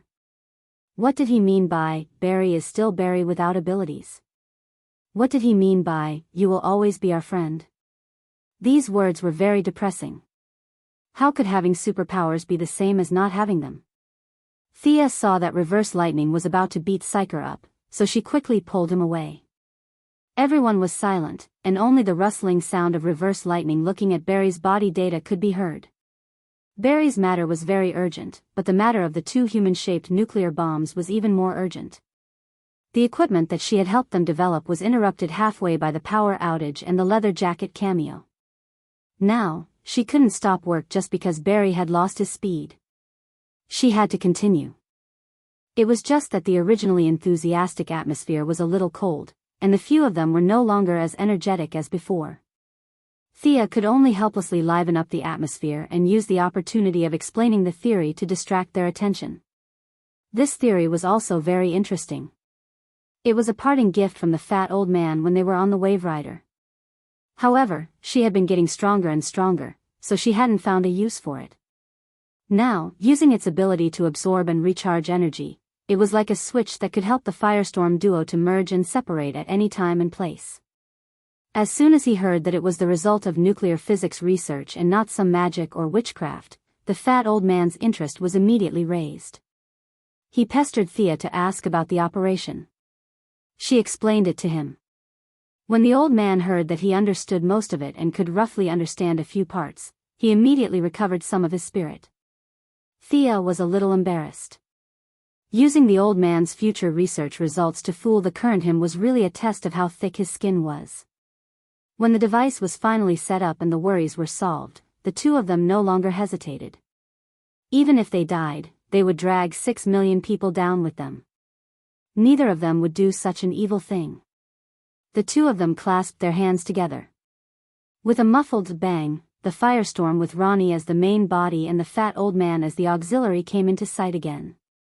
Thea put the device on their chests and adjusted it slightly. The two of them were very educated, so they quickly figured out the specific operation method of this thing. Professor, Ronnie, even if you are separated, you can't be too far away from each other. One of you is in Chicago, and the other is in Center City. If you don't have a place to go, go to my Alien Administrative Committee. It's in the desert area of Nevada. Even if something happens to you, it won't be a big loss. Thea meant to pull this guy to the administrative committee. It was really a little embarrassing to rely on the black man to conquer the world every day. As the chairman, Miss Thea couldn't always fight for her own image, so it was imperative to recruit someone who was especially good at fighting. Chapter 588. Firestorm's strength was not as good as the top few, but he was still one of the best. This guy could transform all inorganic materials, and could even create kryptonite with his bare hands.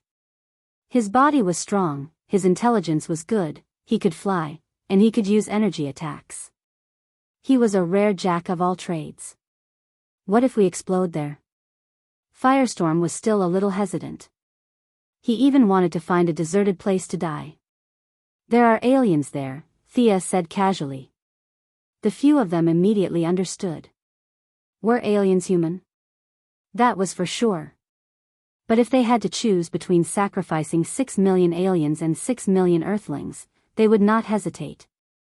Even Barry, who was a saint, did not say anything to refute. "Professor, don't worry. With my technology, I won't do what you think. Besides, there are 2 alien races that are still using nuclear energy. You can go take a look. Maybe you can get some new inspiration." Without much consideration, the 2 of them decided to go to Nevada. Ronnie did not mention his marriage with Caitlin again. It was too awkward to find a wife when he had a telepathic connection with the fat old man. When one of them was excited, the other would also have a strong telepathic connection. Ronnie would not be able to roll in the sheets happily for a long time. The fat old man also had this problem. He was old, but he also had a wife. Nuclear fission had changed his body. He looked old, but he was not much different from a young man. He did not want Ronnie to know about his passionate communication with his wife. The 2 tacitly left Central City and flew towards Nevada. Seeing the humanoid nuclear bomb fly away by itself, Reverse Lightning breathed a sigh of relief. What was left was the matter of the Flash. To be honest, Reverse Lightning was really worried about Barry. Unfortunately, he couldn't leave his name behind even though he had done a good deed. That feeling of frustration was indescribable. While Thea was dealing with Firestorm, he thought hard and finally came up with a solution that was not a solution. It was similar to Thea's idea. They just needed to recharge it. But Barry hesitated. In the face of 20 million amps of electricity, he did not dare to say that he could survive. Thea knew that he was the son of agility, but he did not know. Reverse Lightning anxiously waited for the result. Barry shook his head and said, "Let me think about it." After saying that, he picked up his coat and left the laboratory without looking back. Thea also bid farewell to the others. She had tricked them over, so she had to make some preparations. She did not dare to use the teleportation spell to bring Firestorm over directly, mainly because their condition was too unstable. If they exploded during the teleportation, she would be in serious trouble. Although nuclear weapons did not have a high level of technology, she was not willing to face the impact of a nuclear bomb head-on. Since Firestorm could fly by himself, she would let him slowly fly over. Thea rushed to the administrative committee first and informed her subordinates that Firestorm was going to join the company. Only then did she return to Star City. One must know that she was pulled out of the hot spring while she was soaking in it. It didn't take her more than a few minutes, so she could still go back and soak in it for a while. The girls were still chatting mindlessly, completely unaware that the crisis of the city had already been resolved. The idea of a female couplet gradually took shape in her heart. The venue, the purpose, all needed to be carefully considered. There was still a long way to go before it was officially established. It wasn't until the girls went home that she found out that Barry had returned to the laboratory after she left. Because Ayers was in danger, Barry could only brace himself and accept the electric shock from Reverse Lightning. Fortunately, the results were good. His mother had not given up on him, her biological son. The Flash was in high spirits and played the hero again to save the black girl. The matter of Firestorm was satisfactorily resolved, and Barry Allen's ability was restored.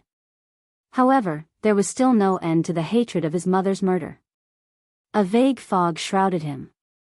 He had a hunch that he was very close to his mother's murderer, but he had not found any key clues. Thea did not have much time to pay attention to the battle between Lightning and Reverse Lightning.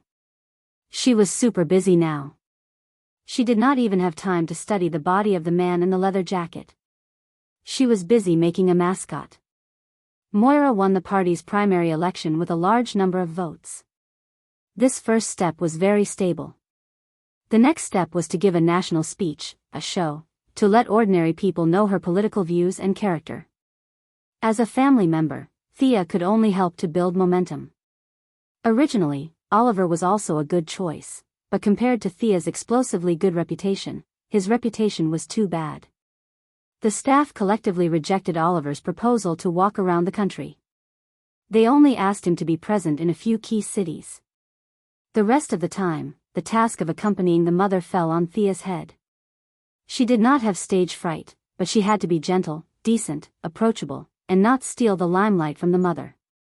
This was a bit difficult. The mother of a superhero, this was the biggest card that the staff had prepared for Moira. It could be said that it was a card that no one had ever played before. The superhero story in the United States was really high. Many people were encouraged by Moira. It was as if Thea was so strong not because of magic, not because of the source, but because of the liberal democratic system.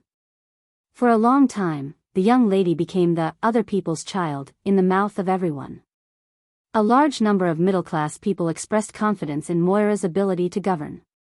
In fact, there were not many fools these days. The reason why the current government was powerless in the face of many unexpected situations was that they did not have an important force in their hands. If the president was replaced by Moira, there would be no problem at all. With a phone call, the superhero would fly over. Thea also contributed a photo of herself with Superman and Batman. The two big bosses owed her a lot of favors. Although they were very reluctant, they still took a photo of her as if they were going to the execution ground. After that, the campaign began to advocate, using the reputation of the three superheroes to endorse Moira. For a time, Moira's popularity was 20% higher than the other party's candidate. There were a lot of benefits in being tied to the superhero campaign, but naturally, there were also troubles. Many medical workers who lost their jobs because of Thea's medical cabin went to the speech venue from time to show their dissatisfaction. The aliens who were dealt with by the Alien Administrative Committee also launched some attacks from time to time. Even Ben, an old friend of Batman, was hired to make trouble at the scene. Yes, Thea felt that this guy was here to make trouble. The 2-meter-tall muscular man with a green can on his back was kicked more than 10 meters away by her in high heels. He did nothing other than sprinkling some green water on the ground. Moira's staff slowly went from the initial panic to later numbness. They also felt the outstanding force of the young lady. They had only seen it on TV before, which was far less exciting than the scene. The rocket was bounced back to its original place with a snap of a finger, the gunman was scared to pee his pants with a look, and the aliens of all colors and appearances were still flying around like bowling pins. Chapter 589. Every day, Thea heard the same platitudes. The staff racked their brains to prepare a speech for Moira. If it weren't for her eternal life, she would really think that it was a waste of time. Several major candidates were still running around. Even if their strength was not as good, no one admitted defeat. Moira, who now maintained the lead, would not relax. She pulled a large group of candidates from one city to another to fool them. Central City. This was the third time Thea came here in the past 6 months. After learning about today's itinerary, Oliver also came to help. At this time, Moira was on the stage talking about the political strategy. Thea and the secretary were talking about the company's affairs in a low voice. Oliver was comforting his good brother Barry not far away. Thea listened a few times and really sympathized with this guy. Unlike the loving Oliver, Barry has nothing to say about love. He only loves Iris West. And just this morning, the love of his life moved out of home and lived with her boyfriend.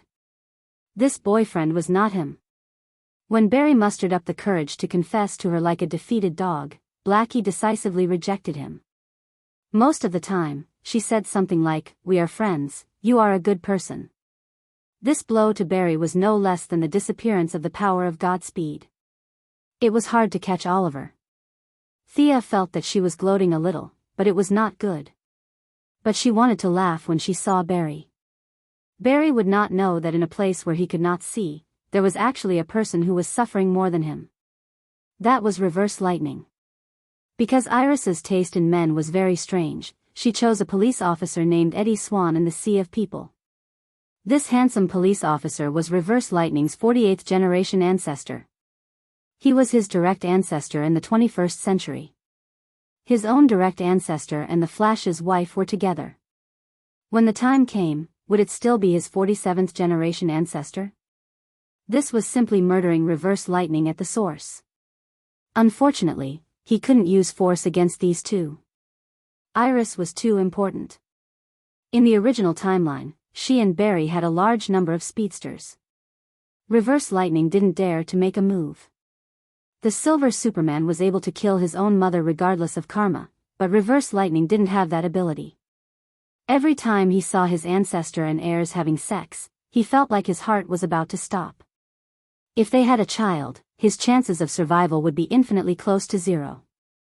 Reverse lightning felt like he was a bug trapped in a spider's web. No matter which direction he moved in, it was a dead end. Moreover, the more he moved, the tighter the web became. He was anxious and hysterical, but he could only keep all these in his heart. He could give Barry some ideas on how to use his god speed, but when it came to picking up girls, he couldn't help even if he wanted to. Especially when his own ancestor had already eaten Blackie inside out. He lamented his misfortune and was angry at his incompetence. This was his attitude towards Barry. Sia's supervision allowed her to see reverse lightning hiding in a small dark room by himself. He was running around in circles, trying to figure out a way to deal with the situation. Unfortunately, no matter how smart his brain was, no matter how rich his knowledge was, there was no solution to the love between a man and a woman. In fact, Thea didn't see how attractive Blackie was. It was a pity that Barry couldn't forget her. There were so many good girls out there. Why should he hang himself on heirs? While she was blindly pondering, she heard a commotion in the distance. The bodyguard beside her also reported in a low voice, "Many citizens seem to be possessed. They are attacking the perimeter." Speaking of which, being able to become Thea's bodyguard was really a lucky person in the bodyguard world. This employer was 1,000 times better than the bodyguards. She didn't need their protection at all. Most of the time, she acted as a background check. Sometimes, she could even protect them when they were in danger. Coupled with her explosive good looks, she was pleasing to the eye and had a high degree of safety. The position of bodyguard of the chairman of Quinn Group was almost a position with benefits. Thea looked into the distance. It was indeed as the bodyguard described. 30 to 40 citizens were charging towards them as if they were possessed. Further away, there were 70 to 80 people beating each other up. It was a bit like the effect of magic. Thea observed carefully. There was no aura of magic elements. Instead, there was a faint smell of emotional energy. She automatically looked at Barry, who was not far away. He nodded slightly, left the crowd, and rushed over like a bolt of lightning. It was a bit like an unspoken rule that superheroes would attack criminals in their own jurisdictions. If there were no local heroes, then it was not a big deal for Thea to take care of them. If there were, then it was best to let the locals deal with them. For example, previously in Detroit, someone had planted an explosive device during a speech. It was defeated by the local superhero, Female Fox. The riot was quickly quelled. The scene was too chaotic. Thea didn't see who was behind it, but many citizens couldn't remember what they had done after they woke up. This kind of strange thing happened every day. If everything was investigated to the end, then there wouldn't be time to do anything else. Thea was relieved to leave the follow-up to the Flash. He was in a bad mood, so he could relax. That night, Thea had just taken a shower when she heard a rapid knocking on the window. She opened the window and felt a little dizzy. She saw Oliver standing by the window, fully armed. "Barry is in trouble. Protect Mother. I'll go take a look." After that, he shot a few arrows and flew away like a swing. A few black lines appeared on Sia's forehead. Could this kid Barry still live happily? How did something happen again? She activated her supervision. After searching for a long time, she finally found Barry in an alley. Good Lord. At this time, even with a mask, Thea could feel Barry's fierce hostility. The usual gentle sunshine had long disappeared, leaving only anger and bloodlust. The person facing his anger was Air's new boyfriend, the 48th generation ancestor of Reverse Lightning, Eddie Swan. But now the handsome detective was beaten up a little by the Flash. He was an ordinary person, he couldn't resist the Flash, let alone the Flash in his dark form. "Who do you think you are? Do you think you can come in like this and get whatever you want? Who gave you the right to do that, you stupid piece of shit?" The corner of his mouth that used to be quiet was now only ferocious. In the dim light of the night, his eyes were like that of a beast eating human flesh. Eddie Swan was confused by what he said. His head was full of question marks. "Big brother, you have found the wrong person. Did you say that I did it?" In any case, he was a well-trained young detective, and he was quite agile.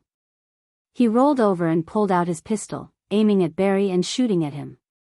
The Flash, who had already been filled with anger, showed him the Matrix's bullet-dodging skills, followed by a series of words. Eddie Swan didn't think about the key points. He threw away the empty pistol and wanted to fight with the dark Flash. Thea deliberately glanced at Reverse Lightning in the laboratory far away. She saw the old man's palms were blue and his nose was moving slightly. He wanted to transform into Reverse Lightning several times to save his ancestor, but in the end, he forced himself to endure. Chapter 590. Thea couldn't help but sigh at the old man's determination. Looking back, the Flash and Eddie Swan competed with each other. To be honest, their martial arts skills were really weak in front of Thea, a contemporary martial artist. They were better than ordinary people, but their strength was limited. The Flash relied more on his high speed to crush the enemy, and Officer Swan's skills were obviously not good enough. In less than 2 rounds, Officer Swan was lifted by Barry with one hand. Ayres in the distance was scared. She didn't know why the hero in her mind, the Flash, hated her boyfriend so much. She also tried to stop the Flash with words, but unfortunately, her mouth was not good enough. The more she cared about Officer Swan, the angrier the Flash became. He originally wanted to teach her a lesson, but now he completely dispelled it. He wanted to break Officer Swan's neck. Thea didn't care about defying Lightning's life or death, but if the Flash killed Ayres' boyfriend, then he would be completely evil and there would be no turning back. Would the future Justice League accept defying Lightning as a veteran? She immediately shot, and from more than 10 kilometers away, she sent out a psychic blade and scratched the Flash's wrist. The Flash felt pain, and Officer Swan was naturally thrown to the ground. Just as Thea was about to save her, and defying Lightning was about to save his ancestor, Green Arrow finally arrived. Thea's spiderweb arrow worked again. This enhanced spiderweb was more sticky and dense. Even the Flash was directly caught and couldn't get out for a while. Run! Oliver didn't know what Barry had taken wrong medicine, but he had to save Ayres and Officer Swan. The man and woman felt a little inexplicable tonight, but their instinct to escape was still there. They helped each other to run away. Oliver began to talk again. Unfortunately, Barry was originally stimulated by the news that Ayres had moved out to live with him, and now he was disturbed by external forces. Under the joint efforts of several parties, his rationality had long been thrown out of the window. His whole body began to shake wildly, directly shattering the incredibly sticky spiderweb, and a pair of scarlet eyes looked at Green Arrow. If Green Arrow faced the Flash who had lost his mind before, it would have been a bit difficult. However, now that he had received more than half a year of training from Ninja Master, and his sister had provided him with a lot of equipment, he didn't think that he would lose. With a light tap on a switch on the bow, a series of clicking sounds could be heard. Armor as light as a cicada's wings with an amazing texture began to equip itself from the wrist to the arm, and finally to the torso, head, and thighs. The raw materials for this armor were obtained by Thea and Diana when they captured the Panther Lady. The body of the Panther God was made into a speed-type armor by Thea with her advanced mechanical processing ability. The original silver-white shell was painted green and white by Oliver. The armor was powered by the new energy reactor newly developed by the Quinn Group. In theory, the maximum speed could exceed 2,000 km per hour, and the reactor could allow the user to run at the maximum speed for an hour. The internal skeleton was made up of the body of the Cheetah God, and the exterior was covered with titanium alloy. The joints were made of reinforced glass fiber. In order to take care of Oliver, who was semi-illiterate, the operation interface was almost a simplistic version. The flight system, status system, navigation system, weapon system, and the navigation deployment module, which was specially set up to prevent him from being knocked unconscious, were all integrated together. Oliver's weapon was naturally still the bow and arrow, but now it had been replaced with a cannon. Diana loved the house and the crow that belonged to it. She had plundered a lot of divine metal from Olympus and used modern technology to help him make a longbow. It was certainly not a divine weapon, but Thea felt that this bow could be regarded as a pseudo-divine weapon. When the bow was fully drawn, the speed of the arrow could exceed the speed of sound. However, Oliver didn't have any divine power or magic, and in the beginning, he had to consume his own vitality to draw the longbow. Until the armor came out, Thea improved the energy supply method, and now this pseudo-divine longbow would consume the power of the armor. The Flash was a little stunned, but Green Arrow had already finished equipping. His combat experience was much better than that of the rookie Lightning, and he directly drew the bow and shot an arrow at his calf. He underestimated the speed of Green Arrow, and when Lightning wanted to dodge, it was already too late. With a poof sound, the sharp arrow pierced a hole in his calf. Blood gushed out, and the Flash pulled out the arrow, and the wound cells quickly recovered under the effect of the power of lightning. Barry, with a fierce look, stared at Oliver fiercely.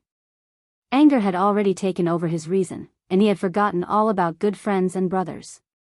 He only wanted to kill.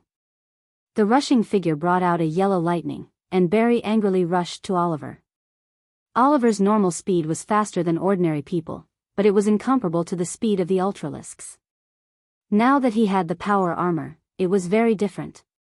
At this time, the remote artificial intelligence took over part of the functions, so he could focus on dealing with the enemy. Limited by physical fitness, nerve reflexes, and other conditions, the highest speed of the armor could not be used. Oliver could only maintain a speed of 900 kilometers per hour.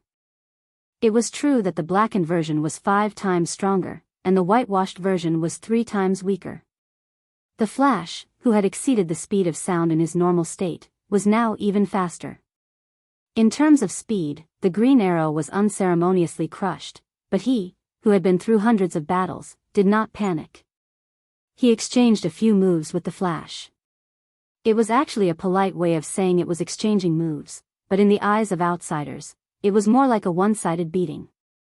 The energy reserve of the armor continued to decrease, and Oliver had roughly figured out the Flash's style. His moves were that he had no moves. Relying on his speed, he would take advantage of his opponent's weakness and throw a few punches. When the opponent reacted, he would run and look for another opportunity. Oliver tried to open up the distance twice, but the Flash caught up and beat him up.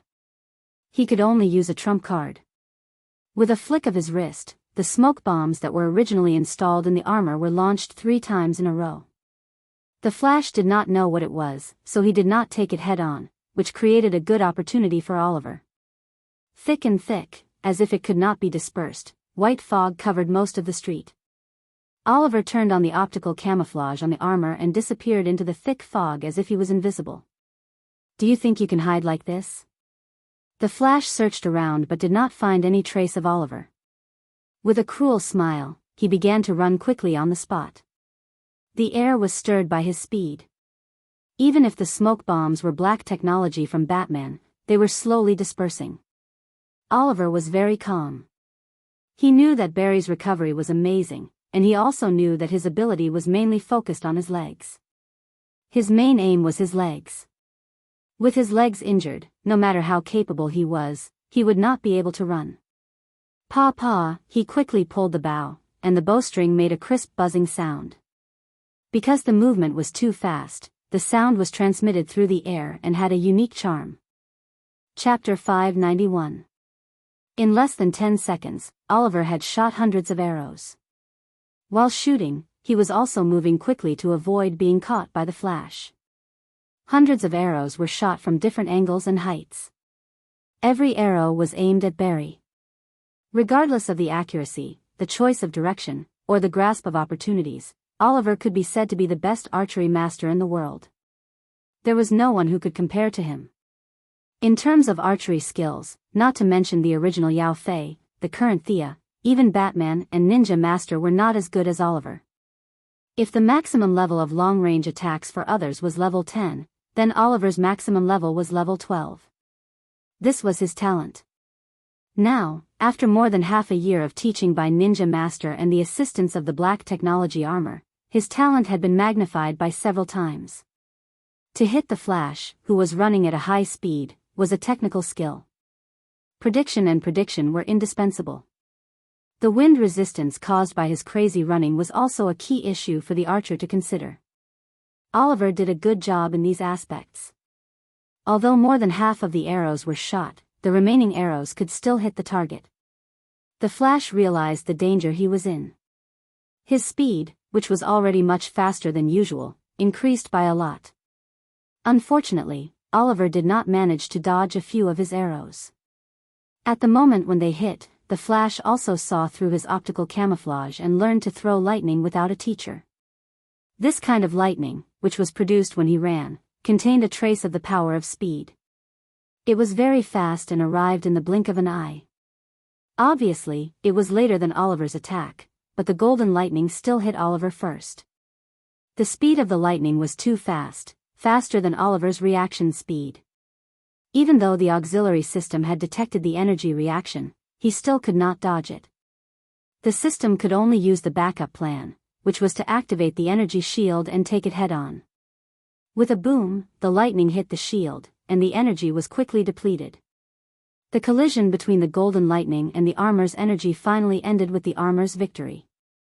However, the armor, which was almost at full power, had reached the lowest operating alert level. The total energy was less than 30%.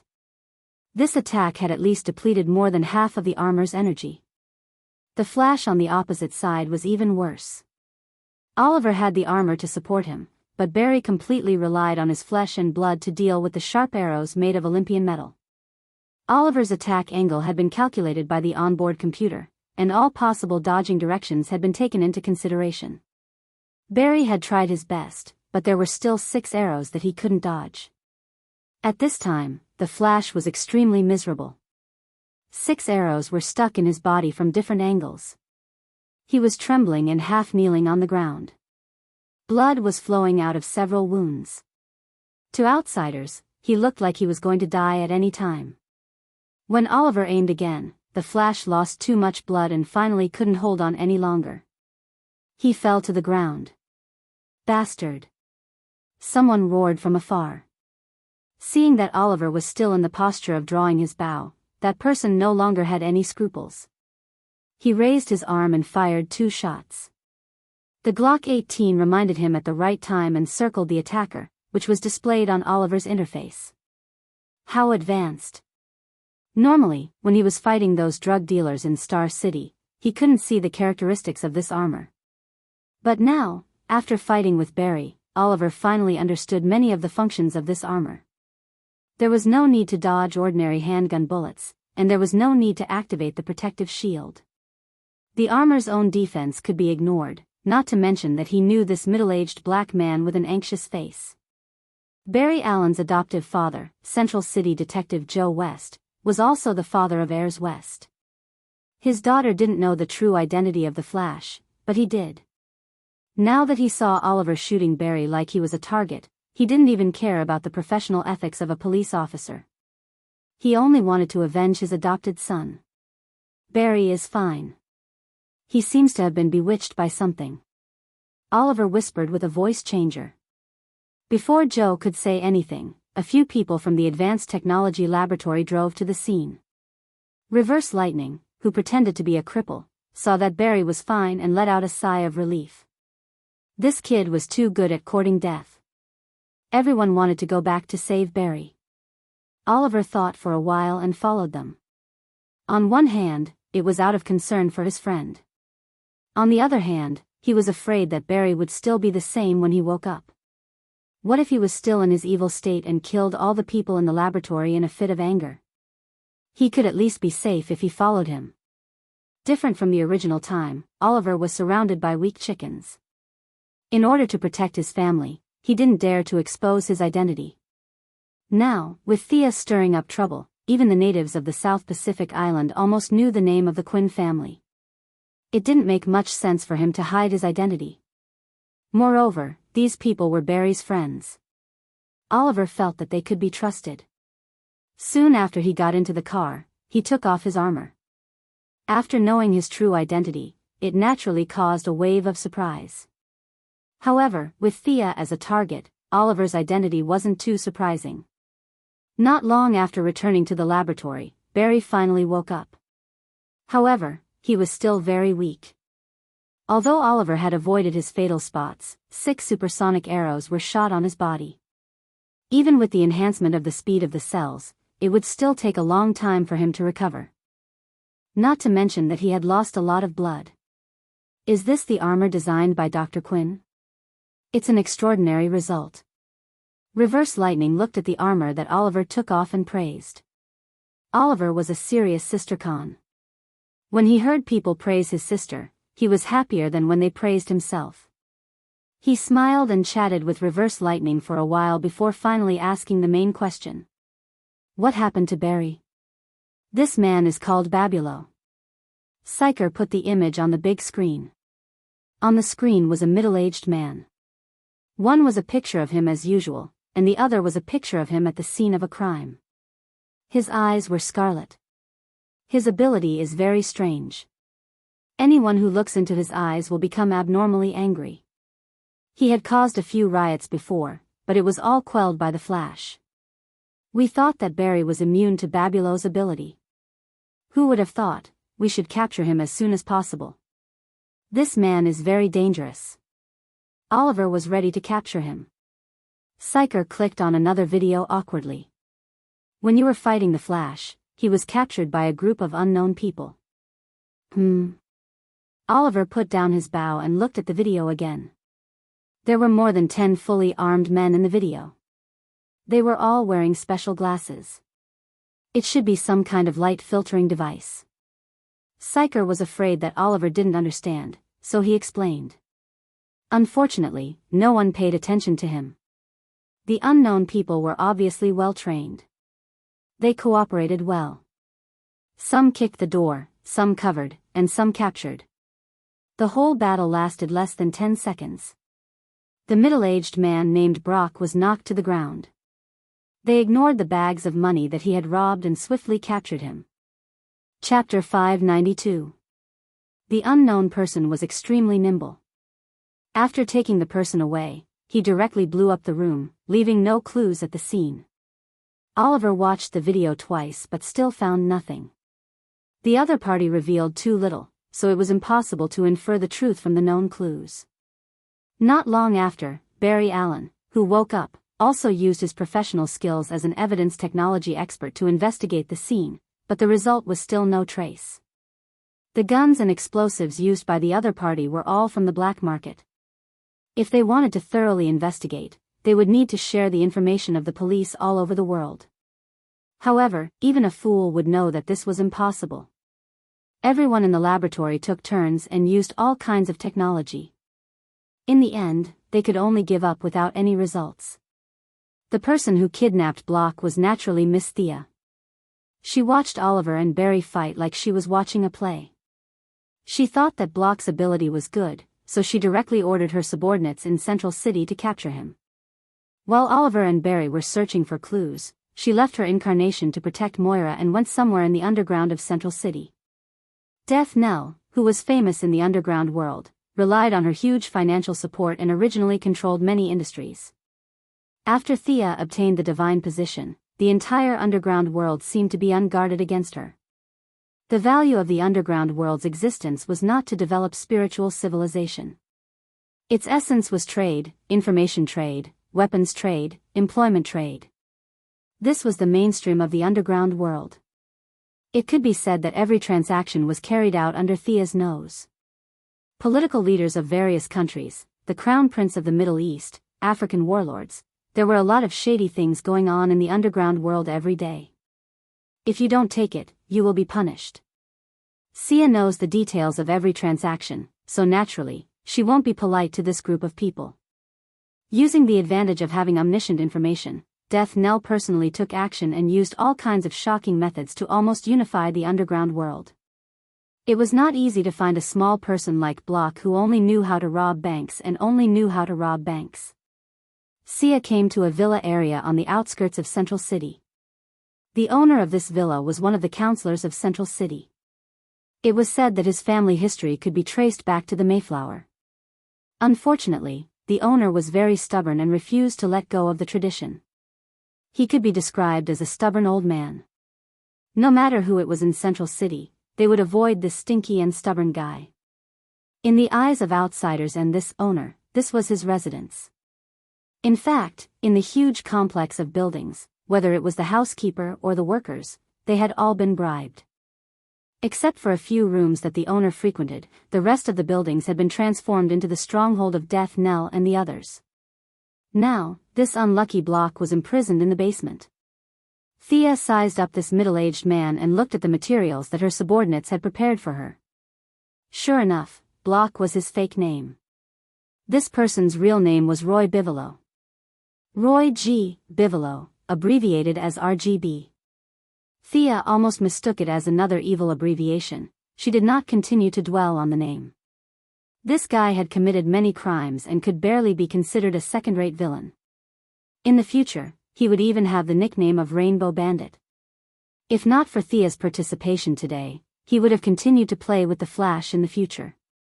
Now, it was not possible. She carefully sized up this guy with an evil name. The sedative was still in effect. The target's eyes were closed and his wrists were tied with chains as he hung on the beam in the basement.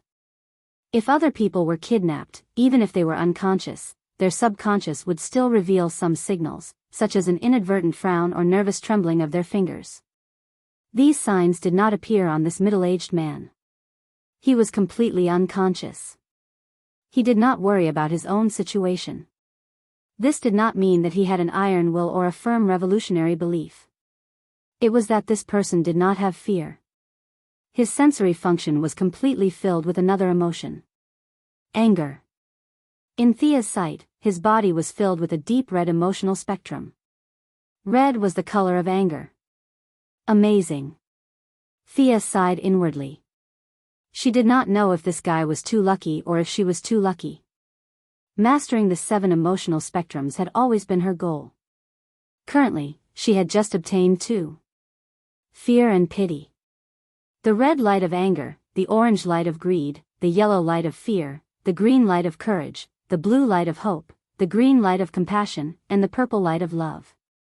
Among the 7 spectrums, the green light of courage was the most peaceful and the easiest to control. With the green light as the center, the left side of the spectrum was all negative emotions, and the right side was all positive emotions. At least from a universal perspective. The further away from the green light, the more extreme the emotions were, whether it was the red light of anger or the purple light of love. Thea had been hesitant about whether to touch these 2 emotions. She did not like to go to extremes. Now, this small character gave her another opportunity to touch the emotional spectrum other than the light ring. Unlike the complete emotional spectrum on the light ring, there was always a limit to personal anger. If Thea faced anger alone, she would definitely be affected.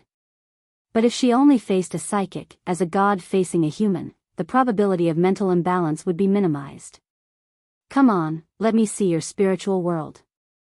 Thea's finger gently moved, and a somewhat mysterious rune was engraved on the middle-aged man's forehead. The iron chains in the basement were blown by the strong wind from the spiritual world. The middle-aged man's expression showed a thoughtful look. Like a slideshow, a picture was projected into the room. The childhood of dropping out of school, the youth of stealing cars, these life experiences were meaningless. Thea directly skipped the 30 years of the man's life and focused on the later years of his life. The middle-aged man's face was pale as she read his memory almost crudely. Thea kept going through his memory and slowly saw the man's life. This guy liked painting very much. But because of an accident, his head was hit and he became colorblind. Only dark pigments could be recognized by his brain. Among all the colors, he only liked red. In the midst of his dire straits, he had a fortuitous encounter. The aftermath of the particle explosion hit him, and the memory after that was very vague. He only vaguely remembered that before he fell, a can of red paint was spilled in his eyes. After that, the memory was even more chaotic. Thea could only look it up on the internet. This guy's emotional spectrum was too big for him after he woke up, and he talked nonsense. After several examinations, he was locked up as a mentally ill person. He was not released until recently when he regained his sanity. This guy was also careless. The first thing he did when he went out was to rob a bank. After that, he unscrupulously robbed a convenience store. He also blackened the Flash, who came out to practice long-distance running. This was what he did in just one day. What a rich and colorful life. Thea finished reading all the experiences, and like watching a movie, she also watched the process of him getting his power. Chapter 593. Compared to Thea, who had mastered 2 types of emotional spectrum, this guy's anger was not worth mentioning at all. Interestingly, what gave him his ability was not the emotional spectrum, but the dark matter that seeped into this world through the cracks of space during the Big Bang. After that, the dark matter and red pigment combined in some ingenious way, which gave him his superpower. Thea tried to communicate with his anger, but the communication was not smooth. On one hand, Thea did not have such emotions, and on the other hand, this guy's emotions were too few. As an ordinary person who had not undergone any special training, his capacity for emotional energy was very limited. This guy called the Rainbow Bandit could control ordinary people for at most 5 minutes, and the effect was even worse against people with strong willpower. Being able to turn the Flash into a dark person was the peak of his ability. Of course, the premise was that the Flash was dumped by heirs and had a tendency to turn into a dark person. Compared to Thea, the middle-aged man's emotions were like a drop of water compared to the sea. Thea tried twice and ended in failure. She was afraid that if she used a little more force, she would suck away all his emotions. What should she do? Using an individual to carry the emotions of anger, the mind of an ordinary person was too small in front of this kind of willpower. Thea lowered her head and pondered for a long time before she came up with a solution that was not really a solution. Strengthen this guy's ability and increase the speed at which he could absorb emotions. After sealing off the middle-aged man's consciousness, Thea directly teleported back to her underground laboratory in the metropolis. She ordered her subordinates to collect all kinds of red substances, pigments, blood, minerals, as long as it was related to red. Thea experimented with them one by one and finally found that the absorption and transformation effect of red pigment was the best for this guy. She ordered her subordinates to soak this guy in the pigment pool on time every day. Thea also considered the possibility of this guy's strength increasing and killing his way out. In theory, the magic seal could suppress his own will for 10 years.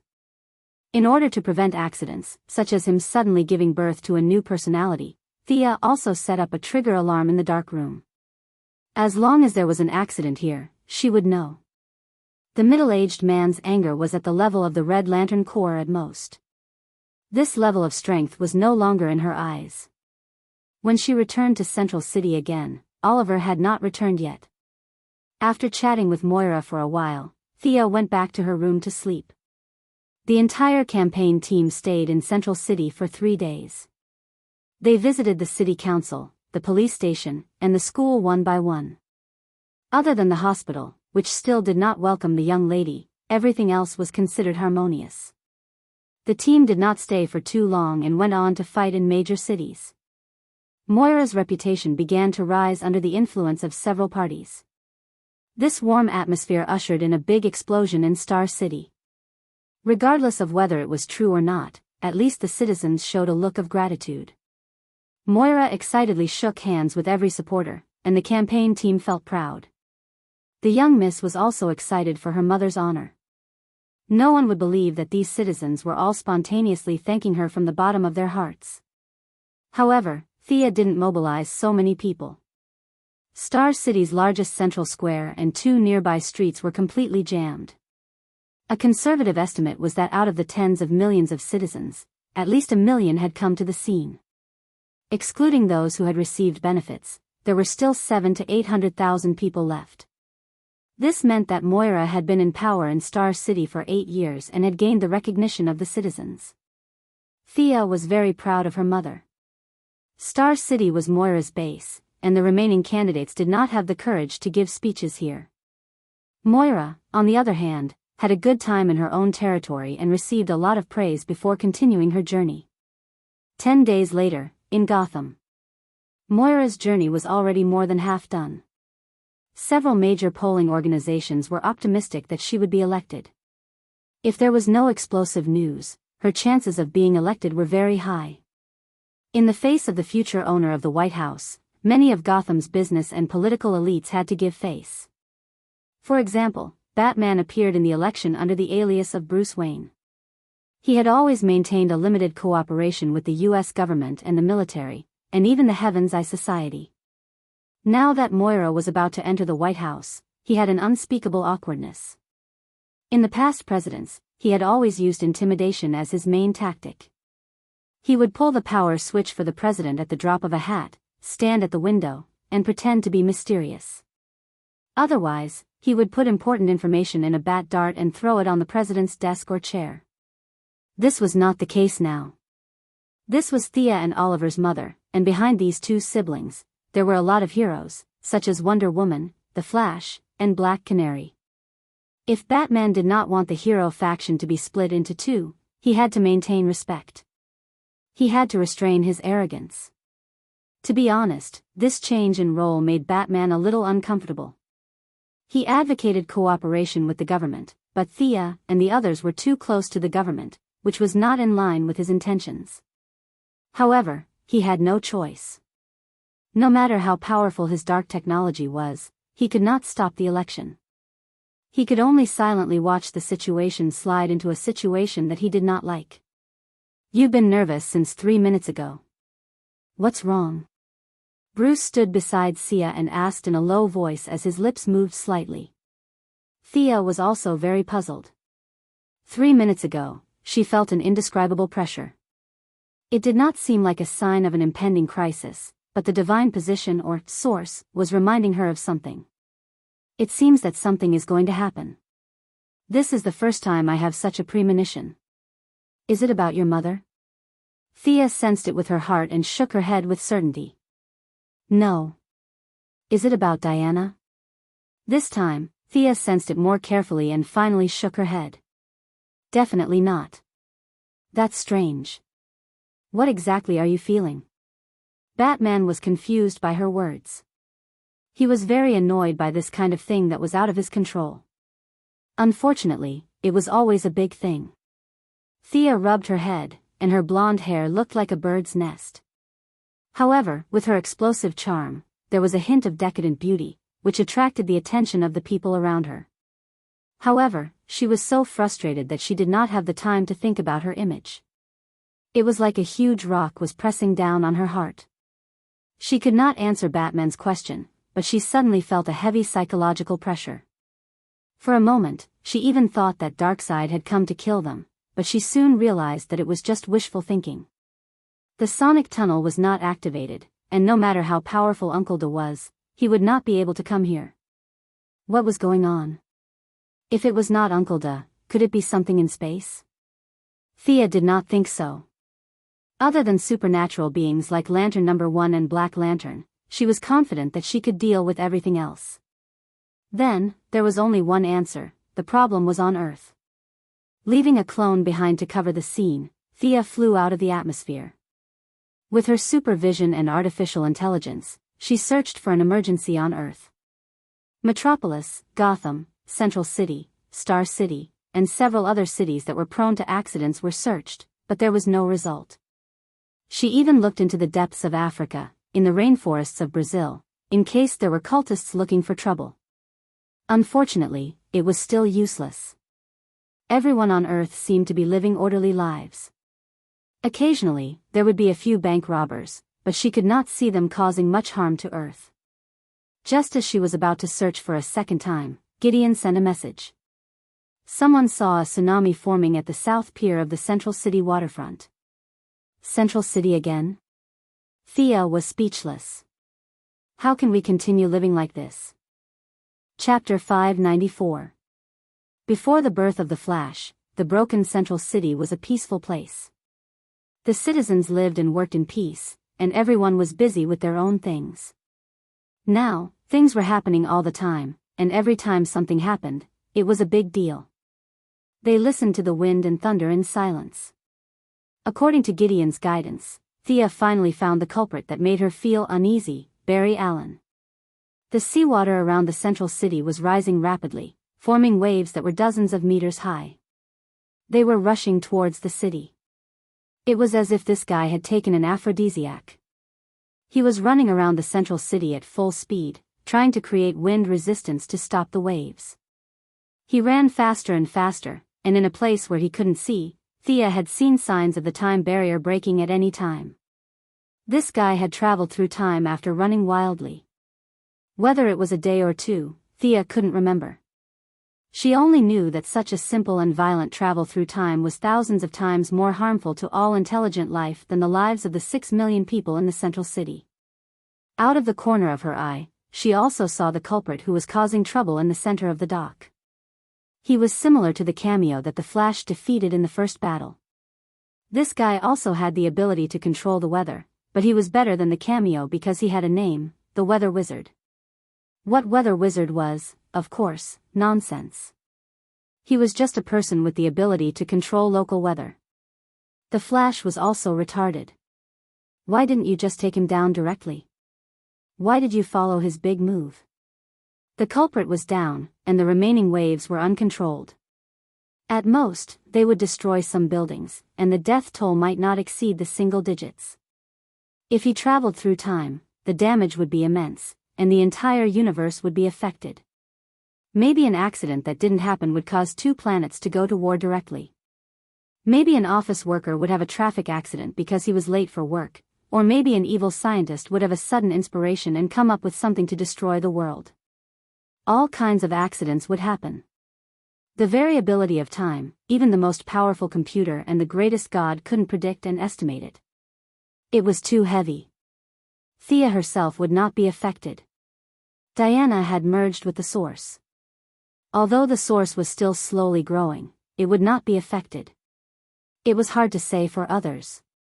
Would Louise and the Metropolis miscarry because of a small accident, and end up with 2 lives, and then Superman would become evil?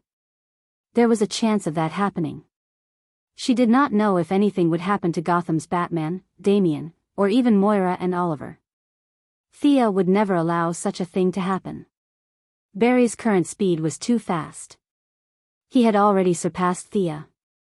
She could only absorb energy from the weave and set up a one-time barrier in front of Barry. Time Stop was the name that the mages gave to this spell. It was a little arrogant, but its principle was actually to change the flow of time in the target area. It was a far cry from the real Time Stop. Thea changed the spell slightly. With the help of the huge amount of magic and divine power, the effect of her spell would be dozens of times stronger than that of the ancient mages. Barry, who was running with his head down, suddenly rushed into her time enchantment. The difference between the normal flow rate and the enchantment's flow rate made him recover from his unconscious running. Looking at the seawater outside the enchantment, the citizens' faces were filled with panic, and their bodies were almost frozen. It was as if the whole world had stopped moving. Before he could figure out what happened, he saw Thea standing in front of him with a serious face. "Mr. Barry Allen, do you know what you are doing?" To be honest, after knowing each other for so long, this was the first time that Mr. Barry saw Thea speak with a serious face. As the saying goes, a person with a good temper looks scary when they are angry. Miss Thea's current state was similar to that. However, the Flash also had his own persistence. He would not back down because of a casual sentence. "I am saving Central City." Hearing his neither servile nor overbearing words, Thea was so angry that she laughed. Perhaps the sneer on her face made Barry uncomfortable, and his tone became serious. "Is it funny? I don't blame you if you don't want to care. Central City is my home. I have to protect this place." He looked around again and felt that the seawater seemed to have risen a little.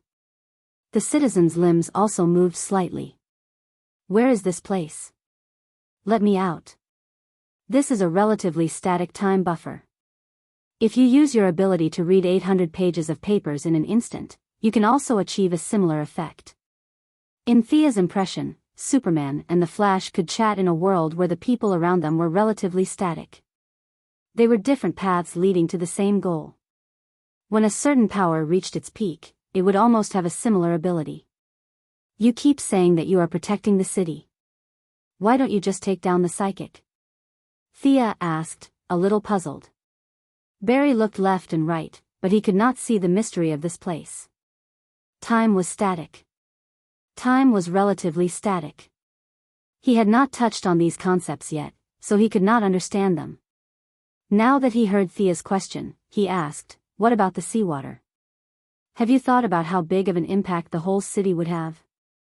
Have you thought about how many people would have died? Thea was silent. This was the difference between her and a proper superhero. They would save every life. Although Thea would also save people, she did not have the belief to save everyone. In the case of sacrificing one person to save 100 people, if it did not involve her own family, she would choose to sacrifice that person. If her own family was that person, she would kill the 100 people to save her own family. Like Superman, the Flash, and Captain America next door, they would choose to save everyone, even if it meant sacrificing themselves. This kind of moral character could be called great. It would only be seen as a movie or a comic book.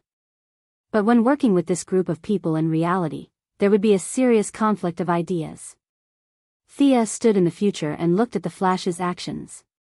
She would think that he was very unwise, but in Barry's opinion, this was his only choice.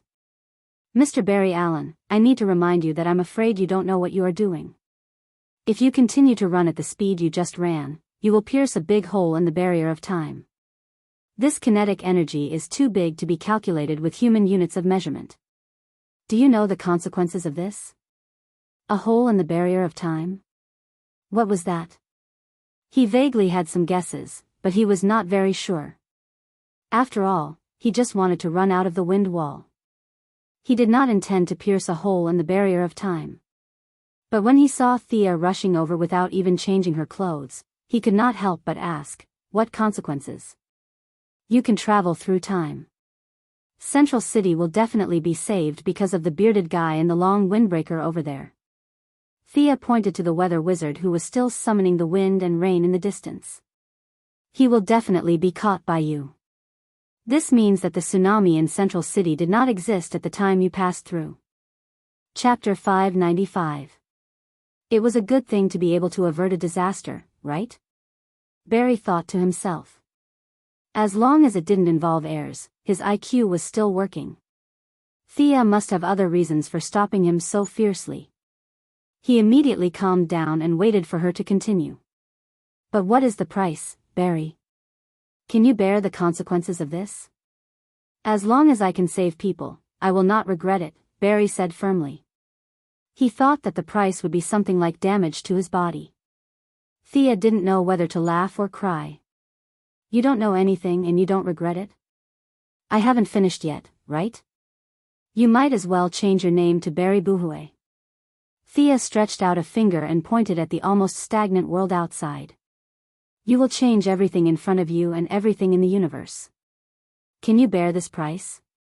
Looking at Barry's confused face, Thea knew that he didn't understand. She continued to give examples. Every one of us, forget it. I will put aside the intelligent life in the universe and focus on Earth. Mr. Barry, 7 billion people make choices every minute and every second. If you reset the timeline, whether it is a day, a year, or even a minute, they will have countless new choices. When they stand at the crossroads of life again, this choice can be very good, or it can be worse than today's outcome. Can you bear this price? Barry wanted to open his mouth and say that he could, but he really couldn't. He had no right to make choices for others. In order to deepen his understanding of the situation, Thea waved her hand and produced another image. In the image, Blackie and Barry were hugging and kissing. Thea pretended to have a sudden realization.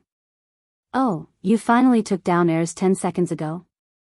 It seems that you have finally seen your true colors in the face of life and death. Congratulations. Have you thought about it? If you reset the timeline, heirs will still return to Officer Eddie. Can you bear this price? Ayres loves me. I am very sure of this. Barry couldn't interfere in other people's lives, but he felt quite confident in his own affairs.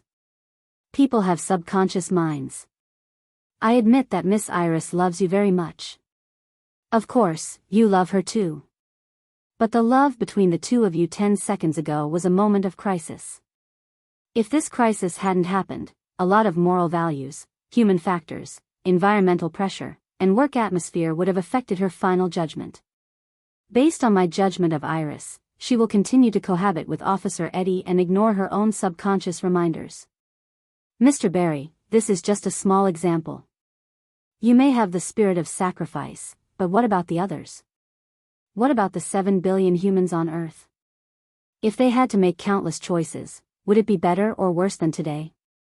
Have you thought about this? Thea felt that this was a rare opportunity. She had to make things clear to him. Otherwise, it would be terrible if another Flashpoint incident happened. She had only heard of Dr. Manhattan using the Flashpoint to steal 10 years of time, but she had never seen it.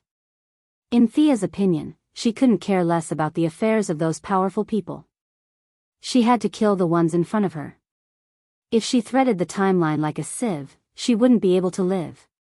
In order to strengthen Barry's confidence, she made another promise. I will deal with this tsunami. You can catch the culprit. Is that okay? Seeing this, Sia immediately put away the time enchantment and watched him rush towards the weather wizard like a wisp of smoke. Facing the waves that were dozens of meters high, Thea was not afraid. This thing looked scary, but its actual energy was not high. The battle between Superman and Zod, the battle between the three girls and Doomsday, at that time, the damage caused by a casual punch or kick was greater than this turbulent wave. This kind of wave caused by the weather did not have a strong impact on the ground. Thea took out the God of Death's staff. This was an artifact created by the first king of Atlantis. Like the Sea King's trident, it also had the ability to control water. She called the Sea King couple and communicated with them. Both sides exerted their strength at the same time.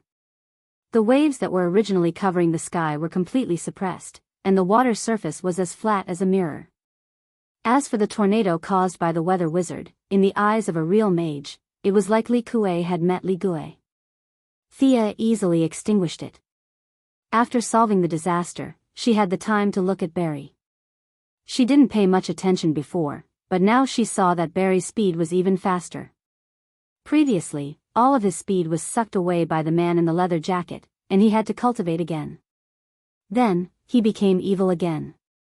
Now, Barry seemed to have leveled up twice. At this time, his top speed had reached 5,000 kilometers per hour, surpassing Thea and Diana. In her opinion, he should be about the same as Supergirl, but not as good as Superman and the Martian Manhunter. She had been busy for 7 or 8 years, and now her single attribute was surpassed by someone else in 2 months. Thea was still a little depressed. Fortunately, speed was not her forte, and the feeling of unhappiness faded quickly. Barry's movements became faster and faster. The weather wizard, who had been standing in the middle of the dock, was tied up like a dumpling before he could see what was going on. Seeing that Thea had stopped the disaster, Barry happily saved his adoptive father, his future father-in-law, Joe West. Thinking that Ayres could finally be with him, he felt full of energy. As for Officer Eddie Swan, he could only say sorry. Just when Barry felt that he was going to reach the peak of his life, the call in his headset made him fall into the abyss. The truth was revealed. Dr. Wells was Reverse Lightning. He had wanted to kill Psyker, who had found out the truth, but his tracks were exposed and he was stopped by Caitlin in time. Reverse Lightning did not know that Caitlin was so powerful. The Frost Killer with full firepower, or rather, full of ice power, saved Psyker in the nick of time. Caitlin could not catch up with Reverse Lightning's speed, but she only defended and did not attack. Using a large area of effect attack, Reverse Lightning used himself as the starting point and constantly absorbed the heat around him. No matter which angle he attacked from, he could not avoid this 360-degree attack without any blind spots. As long as he was within a certain range of Caitlin, the heat in his body would begin to disappear rapidly. It was like a mouse trying to pull a turtle. Caitlin tried to throw lightning twice, but unfortunately, after becoming Thea's follower, she would also receive some combat training from Death Knell and Fiora from time to time. She could not compare to the experienced mercenaries, but she was definitely not a rookie who would go weak at the sight of battle. The initial speed of the lightning was very fast, but unfortunately, lightning also had heat, and it would be affected by Caitlin's absorption of heat. The loss of heat naturally decreased the speed. Under the premise that she was prepared, it was not too difficult to dodge. Caitlin, I have underestimated you. Reverse Lightning took off his mask, revealing the elegant and wise face of Dr. Wells. Caitlin, who had been with Thea for a long time, had excellent acting skills. Doctor, why did you kill Psyker, and what are you wearing? Are you the one who killed Barry's mother? Why? Why did you do that? Chapter 596. Psyker looked at his mentor in confusion. Caitlin already knew the truth, but he didn't. Just 2 minutes ago, he had treated Dr. Wells as a teacher, as a father. Now that this father wanted to kill him, he felt cold, heartache, and all sorts of emotions. At this time, he also looked at Reverse Lightning anxiously, waiting for him to give them an answer. Why would I do that? Good question. You are both my best students, Caitlin, Psyker. Psyker, you know, I look at you like I'm looking at my son. Reverse Lightning looked around with some emotion. Although Caitlin was frozen like an ice house, he could still see the structure of the buildings. This is my home. You and Barry are like my family. The time I spent with you was the happiest time of my life. Then why did you do that? Why? Psyker roared with blood at the corner of his mouth. He couldn't understand why the respected Dr. Wells would kill Barry's mother. The two of them had nothing to do with each other. Reverse Lightning's skinny face had a slight change. It was very subtle. If you didn't look closely, you would think it was an illusion. He was about to say something when he suddenly noticed something. He put on a cynical smile again. Barry is back. He should be able to answer your questions. I look forward to our next meeting.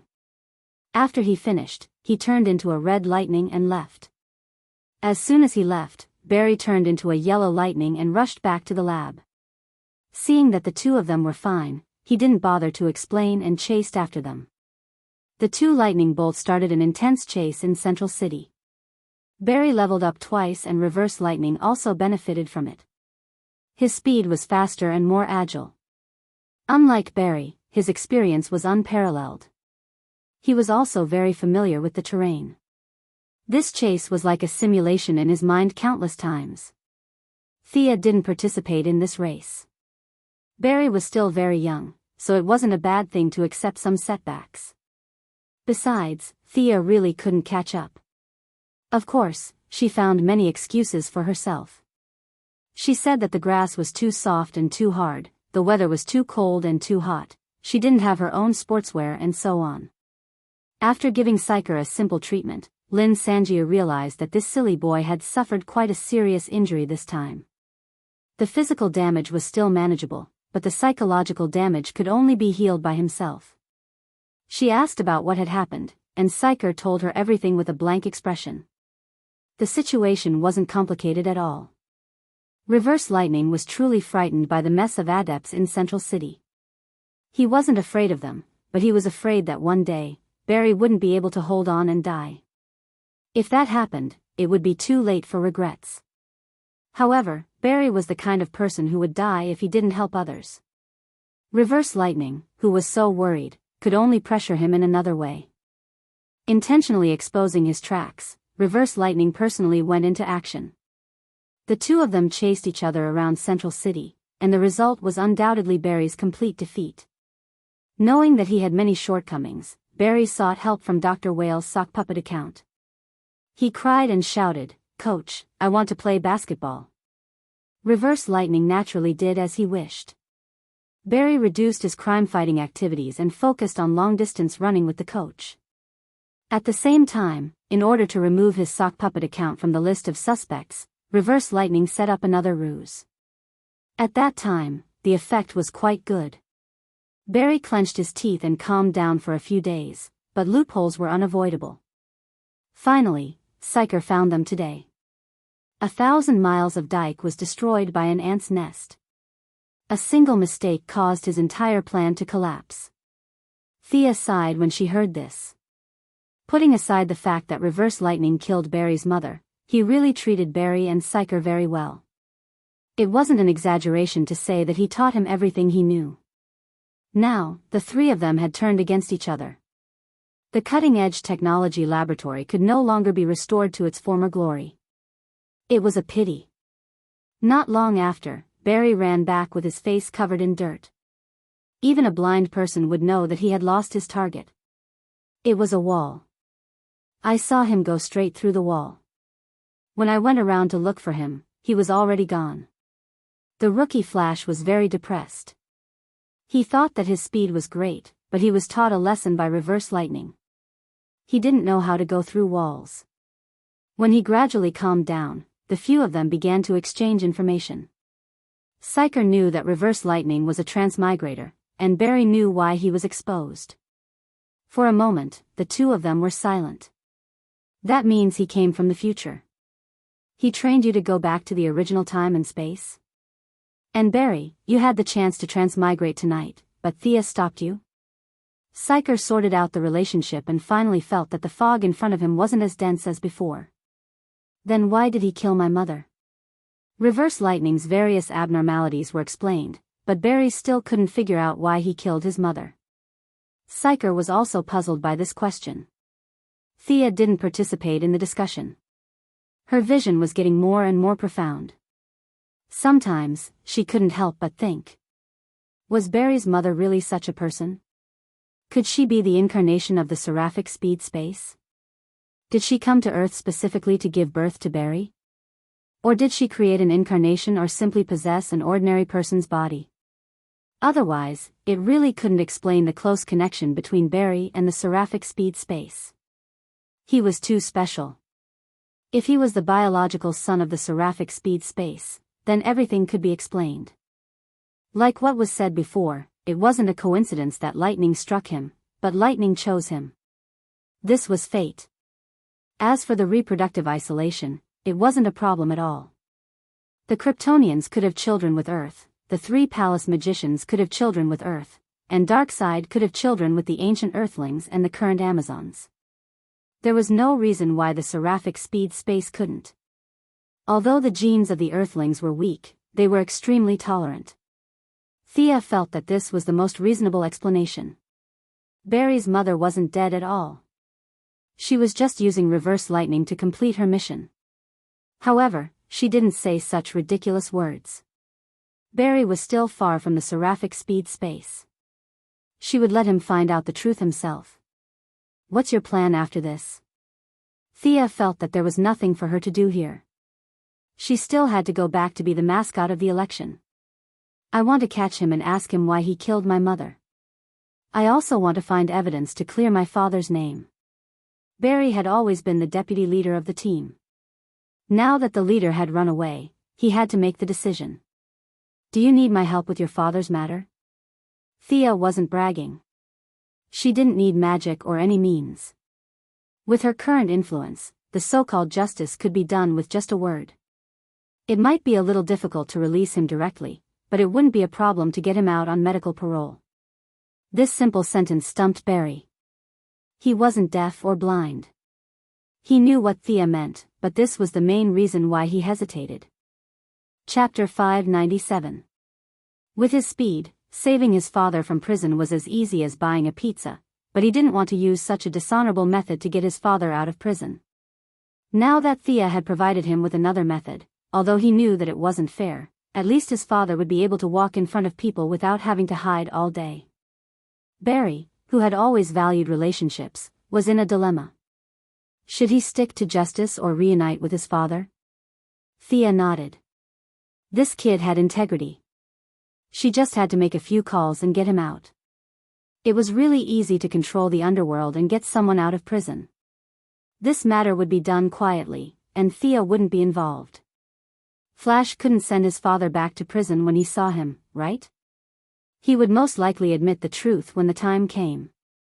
She was experienced in dealing with these arrogant heroes. Ignoring Barry's father, Thea still wanted to ask Reverse Lightning what their attitude was. "What are your plans for Reverse Lightning?" Caitlin continued to pretend to be invisible, while Psyker and Barry looked conflicted. "First of all, kill? Impossible. Not to mention that they had been together for such a long time, they still had feelings for each other. Reverse Lightning couldn't kill them, so Barry and Cisco had to add the word update. They couldn't let him go either. Barry felt that this was his responsibility. He had to catch Reverse Lightning. "All right, I'll help you." Thea took out the Croydon compass and threw it to Barry. The Croydon compass. This is a magic tool. As long as you think of someone, the compass will automatically find the direction. It's safe and pollution-free. Ordinary people can use it. Thea explained how to use it. The two boys with high scientific knowledge seemed to have found a new toy. Cisco circled around Barry while Barry used the compass to correct the direction. The result was exactly the same. What's the theory behind this? Is it the effect of the magnet? Cisco, who was originally depressed, was attracted by the theory behind the compass. He became more energetic. Thea could only smile bitterly. Who the hell knew what was going on? This bunch of science-oriented people would try to use science to explain everything they encountered. The fat old man from Firestorm was like that, and so were Psyker and Barry here. Although she had lent them the compass, Thea was still not optimistic about Barry's ability to find Reverse Lightning. This was mainly because Reverse Lightning knew him too well. He had been silently observing a person for 15 years. Perhaps Reverse Lightning knew how much Barry talked in his sleep and how many times he went to the toilet. The information was completely unequal. Chasing after him under this premise would only result in nothing.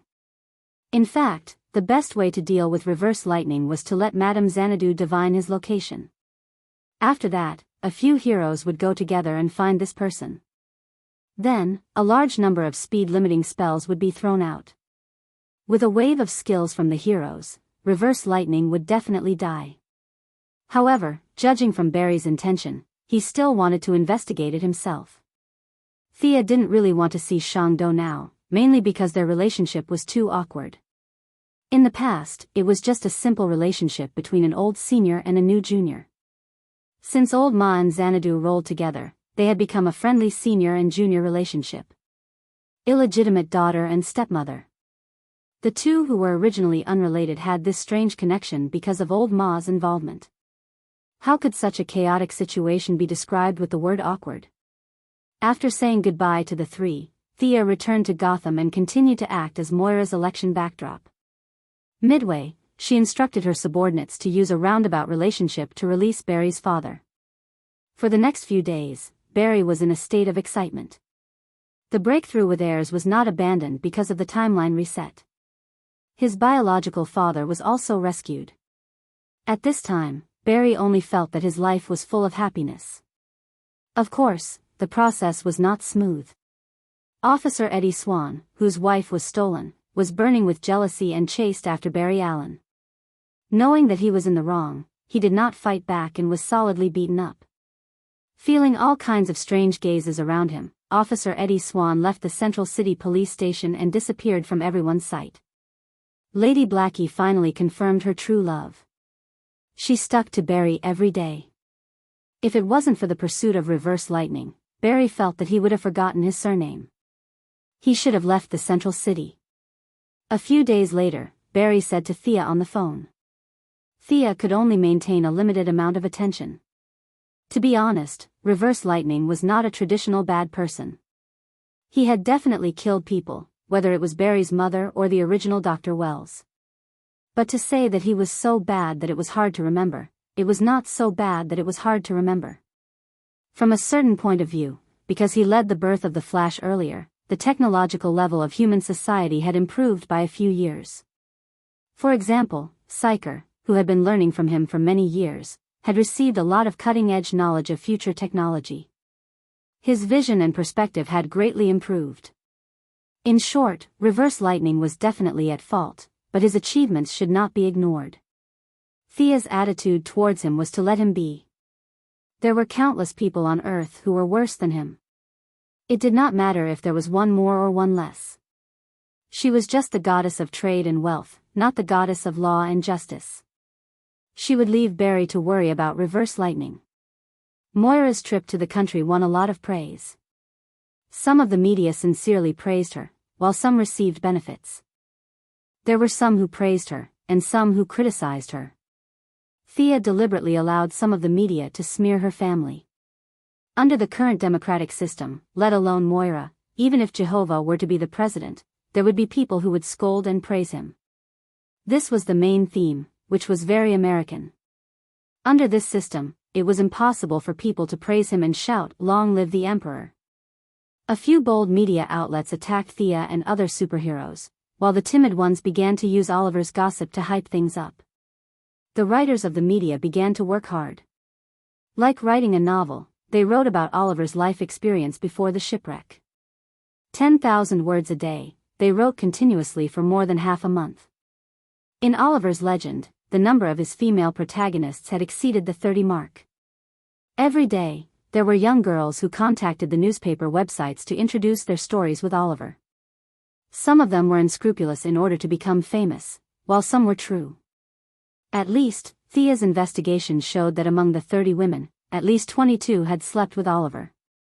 Many women described their experiences with Oliver vividly. They described the length, the depth, the position, the things they liked to say, and so on. This information was published by many unscrupulous media outlets. As a direct result, Shadow applied for annual leave to return to Purgatory Island to accompany her father. Even a gentle woman like her couldn't stand Oliver's past misdeeds. One could only imagine how much information the media had dug up. Chapter 598. Oliver, who had already turned over a new leaf, naturally could not watch his wife go back to her parents' home without doing anything. At the same time, he could also avoid the crazy media. He also prepared to go to Purgatory Island to avoid the limelight. The gossip was getting more and more widespread. Soon, someone dug up the story of Laurel Lance and Sarah Lance fighting for a man. If they were separated from each other and did not see each other, it would be easy. However, they saw each other every day, which was very awkward. Seeing that Oliver was going back to Purgatory Island to fish, Laurel and Tommy also planned to take a break for a few days. Old Ma had left all the overseas assets and real estate except for the Merlin Group to Tommy. This guy was also a hidden rich man. There were even a few small islands under his name. The two of them found a small island and prepared to go on vacation. At the same time, they could also avoid the troubles in America. The few of them had an awkward meeting and immediately decided that the Green Arrow team would stop work for a month. Before he left, Oliver handed the safety of Star City over to his sister. Moira's side had come to an end for the time being. The rest did not need Thea's help. She also took it as a vacation and prepared to stay in Star City for a few days. The young lady, who had returned to the novice village, was very comfortable. The four main generals of the Green Arrow team had gone on a journey together. The remaining Sarah Lance and Shadow El Ghul had come out to take refuge because of Talia's tyranny. They were more like external aides, not team members. Then, the only one left was Roy Harper, who was now codenamed Arsenal. Facing the young lady now, Roy, the lover of Thea 1.0, was still very nervous. Thea simply gave them a collective vacation. With her personally overseeing things, nothing would happen in Star City. This period of time was a rare buffer period. The leather jacket man and the angry middle-aged man that she had harvested a while ago directly entered her new research range. Of the two, one could absorb Barry's energy and even all kinds of energy, while the other had anger in the emotional spectrum. The clone immediately failed. The angry middle-aged man could be cloned, but the emotional spectrum couldn't. The middle-aged man's clone didn't have any emotional power at all. No matter how scientific methods were used to recreate the scene of that day, or using spirit force to trigger the angry emotions, none of them succeeded. Thea had no choice but to slowly absorb the anger from the middle-aged man's body. Unlike fear and pity, she did not need to use her mind to experience anger. She was already a god, and with her own divine power, she could forcibly control anger. Of course, the downside was equally huge.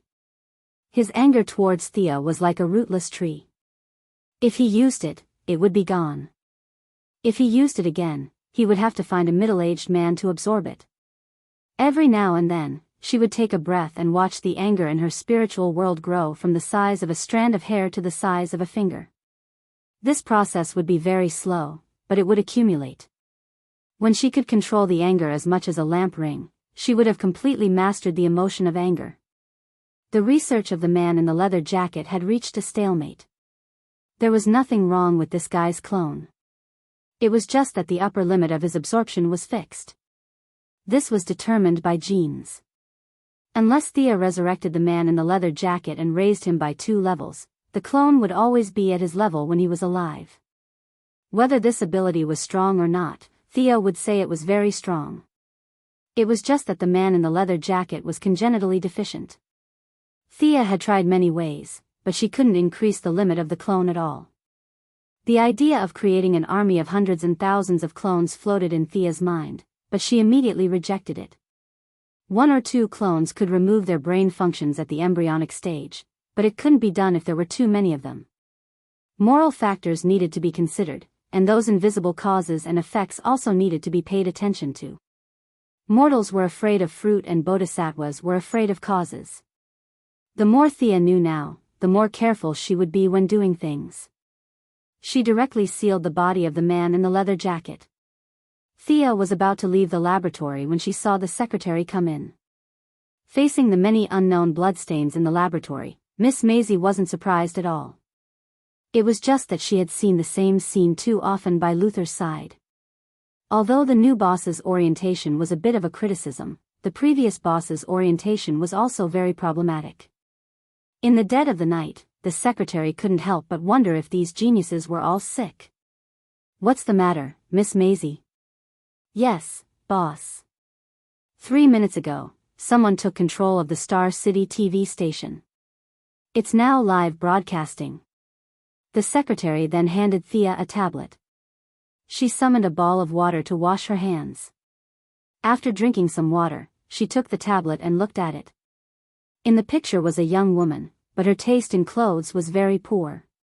She had light yellow hair and was wearing an orange jacket. Coupled with the big round black-rimmed glasses on her face, she looked very stupid. The woman, who didn't know that she was called stupid, was dancing with excitement. She shouted at the camera, "Quinn Group's idiots, you rejected the greatest invention in the world. You and your superhero boss are all idiots." Pfft. Thea, who was drinking water, spat it out. It wasn't because she was scolded, but because she heard this woman's words. Was she related to her own group? She thought it was Star City's trouble, but she didn't expect that the other party's target seemed to be her. Without looking at the crazy woman on the screen, Thea asked the secretary, "Who is this guy?" The secretary was chosen by Luther. She was really capable. Now that she had the green light lamp ring, it was very easy for her to investigate anything. She had already collected the information.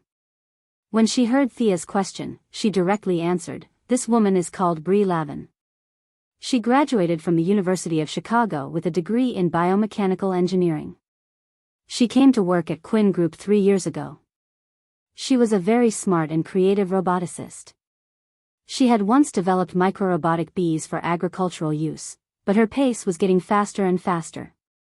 Before she was about to weaponize bees, Dr. Hoffman thought that her research was very dangerous and fired her." The secretary said with a calm face. Thea frowned slightly. She had a little impression of this woman. She seemed to be a very good scientist. But how could she be her employee? Shouldn't she be from Central City? She remembered that the Flash was almost stung to death by her mechanical bee. Thea was too lazy to think about it. It was not a big deal. Just deal with it. She teleported to the TV station with the secretary. The police and the guards of Quinn Group had already arrived at the scene, but the studio was firmly controlled by her bees. No one could use heavy weapons, so the situation was a bit of a stalemate for a while. Everyone was already used to her popping out of nowhere. "Dr. Quinn, what do you think about this?" the TV station owner said to her with a bitter face. "Mr. Pearl, please rest assured that I will deal with it. I will be responsible for all the losses of the TV station. You can send the list of losses to my secretary later." Chapter 599. After saying that, Thea sent the TV station owner to the side. Facing the dense swarm of bees, she was also a little scared. This was not to say that bees were scary, but it was instinctive to stay away from them. Looking at the bees all over the broadcast room, the floor, the ceiling, all kinds of wires, and all kinds of utility rooms, the constant buzzing made the secretary, who could defeat dozens of American soldiers with her bare hands, a little pale. She carefully looked at Thea's face and observed her expression for a while. She thought she understood the boss's plan. She waved her hand, and dozens of Quinn Group's security personnel began to clear the area. "Use electromagnetic weapons." Thea glanced at the bees and ordered happily. The security personnel did not know that these bees were actually mechanical creatures. Although they were puzzled, they still changed their weapons. A person who looked like a captain threw an electromagnetic pulse bomb at the swarm of bees. An invisible wave swept across, and the bees fell to the ground. Thea suppressed her disgust and ordered everyone to attack. The following battle was boring. Without the bees, the woman was just an ordinary person. She was sent to the Star City police station by the security personnel. Thea asked Gideon to download all her experimental data. It seemed feasible to combine a large number of bees with the Jacket Man's cells. The surface of the mechanical bees was covered with bionic skin containing the Jacket Man's cells. In this way, the problem of limited energy absorption would be solved, and the moral problem would also be solved. Imagine a wave of bees when facing an enemy, and the enemy's mana would be depleted. What a magnificent scene that would be. However, Thea was a little allergic to bees, so she did not want to use this trick. She asked Gideon to work on the combination of the two.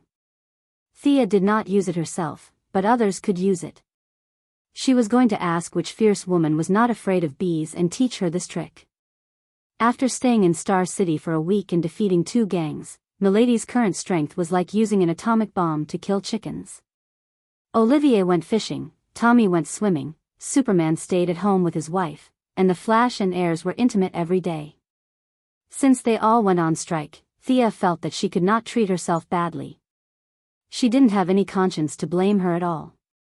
She left an incarnation in Star City to put on an act and took Diana to travel with her in the name of improving her state of mind. Diana agreed wholeheartedly. Traveling was a good thing. She set 3 rules with her. No magic, no magic, no magic. The 2 of them had been busy for the past few years and rarely had time to relax. Thea needs to slowly adapt to her new identity, and Diana needs to grow up. Thea tells the secretary not to call her if there is nothing important, and takes Diana out for a stroll. The 2 of them carried a large backpack, a water bottle, a sun hat, outdoor equipment, and hiking shoes like ordinary people and began their pleasant journey. At first, Thea didn't think it was necessary to bring these things, but Diana insisted, so she could only agree. Thea can survive in the wild, but her ability is based on the convenience and speed of magic. Now Diana asks her not to use magic and to experience the hardships of ordinary people. Thea is exhausted. Have we left the mountains? Thea asked Sister Di with a gloomy face. The 2 of them crossed the Rocky Mountains on foot. At first, they followed a group of people. The 2 of them were wearing scarves and sunglasses, so no one recognized them. Soon after they entered the mountains, the group of backpackers left, leaving only the 2 of them to climb the mountains. Diana's ability to survive in the wild was very strong. Whether it was the previous 100 years of living alone or the recent journey to find the source, she was worthy of being a powerful warrior.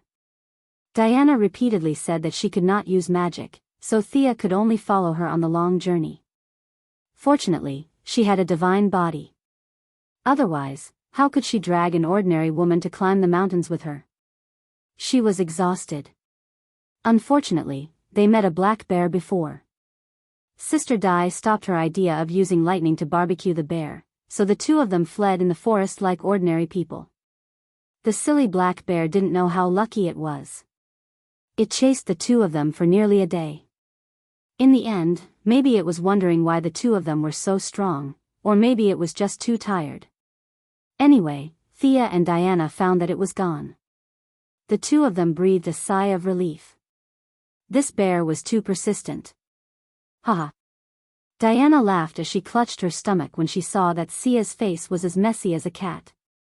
What are you laughing about? You're not much better than me. Thea looked at Diana, not knowing whether to laugh or cry. The Valkyrie also suppressed her strength. Otherwise, even 1,000 bears of that level would not be enough to kill them. In the process of being chased by the black bear, the long-legged goddess missed a step and fell into a ditch. Thea had to pull her out. The two of them looked at each other and couldn't help but laugh. Thea touched Diana's face with her fingers. There was a lot of dust on the Valkyrie's face. Her skin was very elastic and had a texture like silk.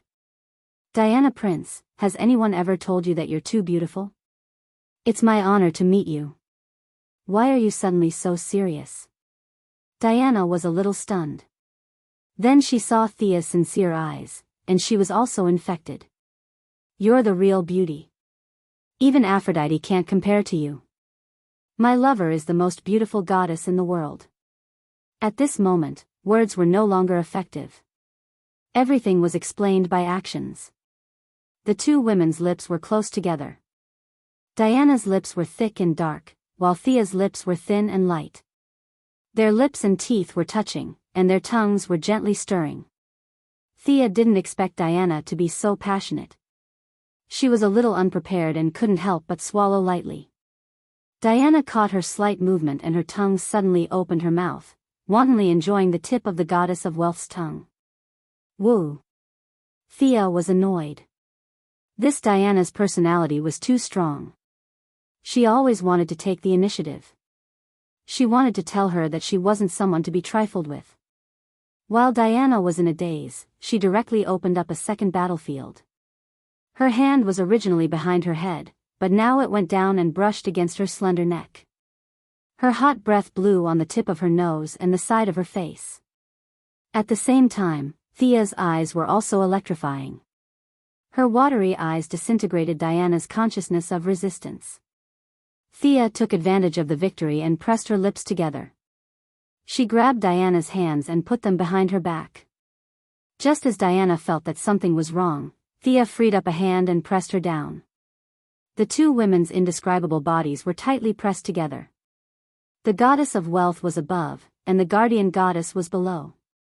When their eyes met, Thea sucked her trembling lower lip, then her upper lip, and finally the tip of her tongue went in between her lips. It was a short, deep, and thorough kiss. Chapter 600. The two girls couldn't compare, but they knew each other very well. Thea looked weak, but she had a strong heart that ordinary people didn't know. Diana was the opposite. Under her valiant appearance, she lacked love. In the exchange of body, spirit, and divinity, their attachment to each other was getting deeper and deeper. Diana was glad to have such a lover to accompany her forever.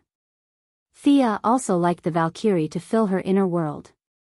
The road ahead was too difficult, and it was too difficult to walk alone. Just like Batman's analysis on the note he gave to the Heaven's Eye Society, their weakness was each other. In the dead of night, there were roars of wild beasts in the forest, but neither of them took it seriously.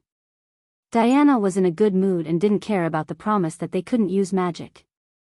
Thea moved mountains and seas, pushed down a dense forest, and built a wooden house.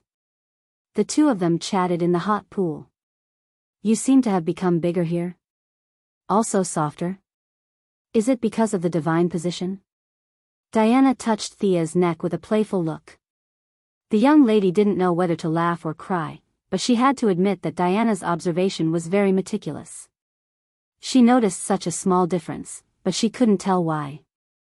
She could only attribute it to the self-development of her charm. It's perfect.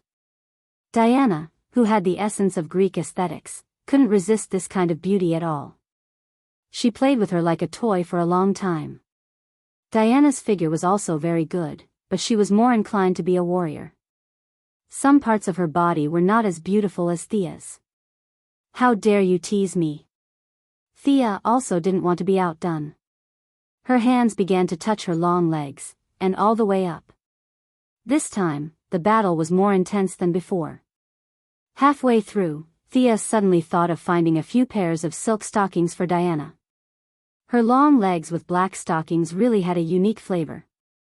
Diana also didn't let her go. Thea tried it on, and the coffee color suited her. The two pairs of long legs intertwined together, and the atmosphere in the wooden house was so thick that it was like water that couldn't be dissolved. After a night of intense fighting, Diana sat up very early the next day. "My origin seems to have taken a big step forward." Valkyrie pulled up Thea, who was still pretending to be asleep. There was such a thing? This was the only thought left in Thea's mind. She used her heart to feel her own body. Her changes were not as obvious as Diana's. She only vaguely felt that she was more in tune with the universe. Of course, this was not caused by a night of lovemaking, but by some kind of change in the state of mind. The two of them immediately packed up and continued their journey. From the United States all the way south, through Mexico, into South America. As an American country, the difference between here and the north was like heaven and earth. Thea felt that the trade here was chaotic and disorderly. The distribution of wealth was even more unreasonable. Money was only in the hands of a few people. Naturally, the ordinary people did not need to trade. She even saw bartering in a certain area, which made her very unhappy. Diana didn't like this place either. Who was she supposed to protect? Protect the rich and powerful, or protect the equally cunning civilians? The two's journey lasted for more than half a month. Diana received a message from Hippolyte, asking her to return to Mount Olympus. Fearing that she would have an accident, Thea decided to go with her. The two women were teleported to Mount Olympus. At this time, it had been 9 months since Thea left last time. The originally solemn and majestic mountain peak was shrouded in a murderous aura.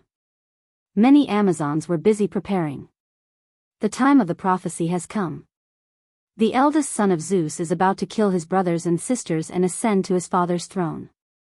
Hera pointed to the people who were preparing for the battle and explained to the two women. Now she could no longer see through Thea's depth. Her attitude naturally changed again. She went from being optimistic to being an equal, even if she was a god king. This was the difference in strength. You should try to avoid fighting as much as possible, especially in the battle of gods. The priesthood of the old gods will affect your origin. Thea told Diana. The eldest son was praised as a god in the prophecy. She was afraid that Diana would rush up regardless of everything. Although the gods were unwilling, in the face of the summons of the god king, except for the rebellious Apollo and Hermes who had defected to Hades, several other gods who were still breathing also arrived one by one. A bunch of weaklings. Thea was not optimistic about the combat power of the gods of wine, fire, agriculture, and strife. They were good at eating, drinking, and playing, but fighting? They had to stand aside. The old acquaintance, Ares, was getting older and older. He stood there trembling. Many Amazons didn't understand why this bad guy in the past seemed like he could be blown away by a breath. Thea knew very well that although the weakening of the god of war had nothing to do with her directly, the indirect impact was too great. There was no war between humans. It was ironic that several big countries were forced into the fast lane by her interstellar plan. They were all desperately building mecha and motherships. A few gunpowder barrels, the Middle East, Afghanistan, and so on. Without a few big countries secretly playing games, why would they fight among themselves? All the wars subsided a month after the mothership was launched. The big countries had no energy to play games. They were all digging deep into their potential to occupy a leadership position in the future. The end of the war naturally affected Ares. 100 years ago, he pretended to be a cripple in front of Thea, Diana, and Steve. Now, he didn't need to pretend. He was already crippled. He was a candle in the wind. In the next few days, the gods waited for the enemy to attack in Olympus. The fighting power of the god of wine was not worth mentioning, but the wine he brewed was simply the best in the world. Thea and he chatted well. She brought a lot of good wine and was going to let Moira, Oliver, and the others taste it. The god of fire had been helping the gods to build weapons. Thea discussed with him twice, and he agreed to build a weapon for Diana. The godslayer that he had obtained from Paradise Island, Sia had jokingly called it the sword that Ares must die. This sword had already completed its historical mission. Ares did not need anyone else to do anything as he was about to die. Now, it was just the right time to take it out and reforge it with Diana's Vulcan's sword. These two swords were built by the god of fire. Now that the two swords were back in his hands, he couldn't help but sigh.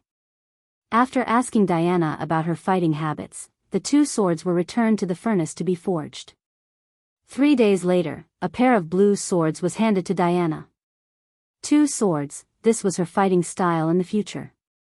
The combination of sword and shield was no longer suitable for Diana's increasing strength. Low-level enemies couldn't break her defense, so she didn't need the shield. High-level enemies couldn't defend her with the shield. Instead of being awkward, it was better to give up the shield and strengthen her attack power. With golden armor and a red cloak, and 2 long swords in her hands, Diana now looked more heroic. Thea had a different style. It was not suitable to wear the old gods' equipment in the territory of the new gods, but it was okay to wear the new gods' equipment in the territory of the old gods. At least, Hera and the others couldn't see the origin of Thea's divine robe. They just thought it was very mysterious. Chapter 601. Diana gave people the impression of a brave warrior, while Thea embodied the mystery of a spellcaster.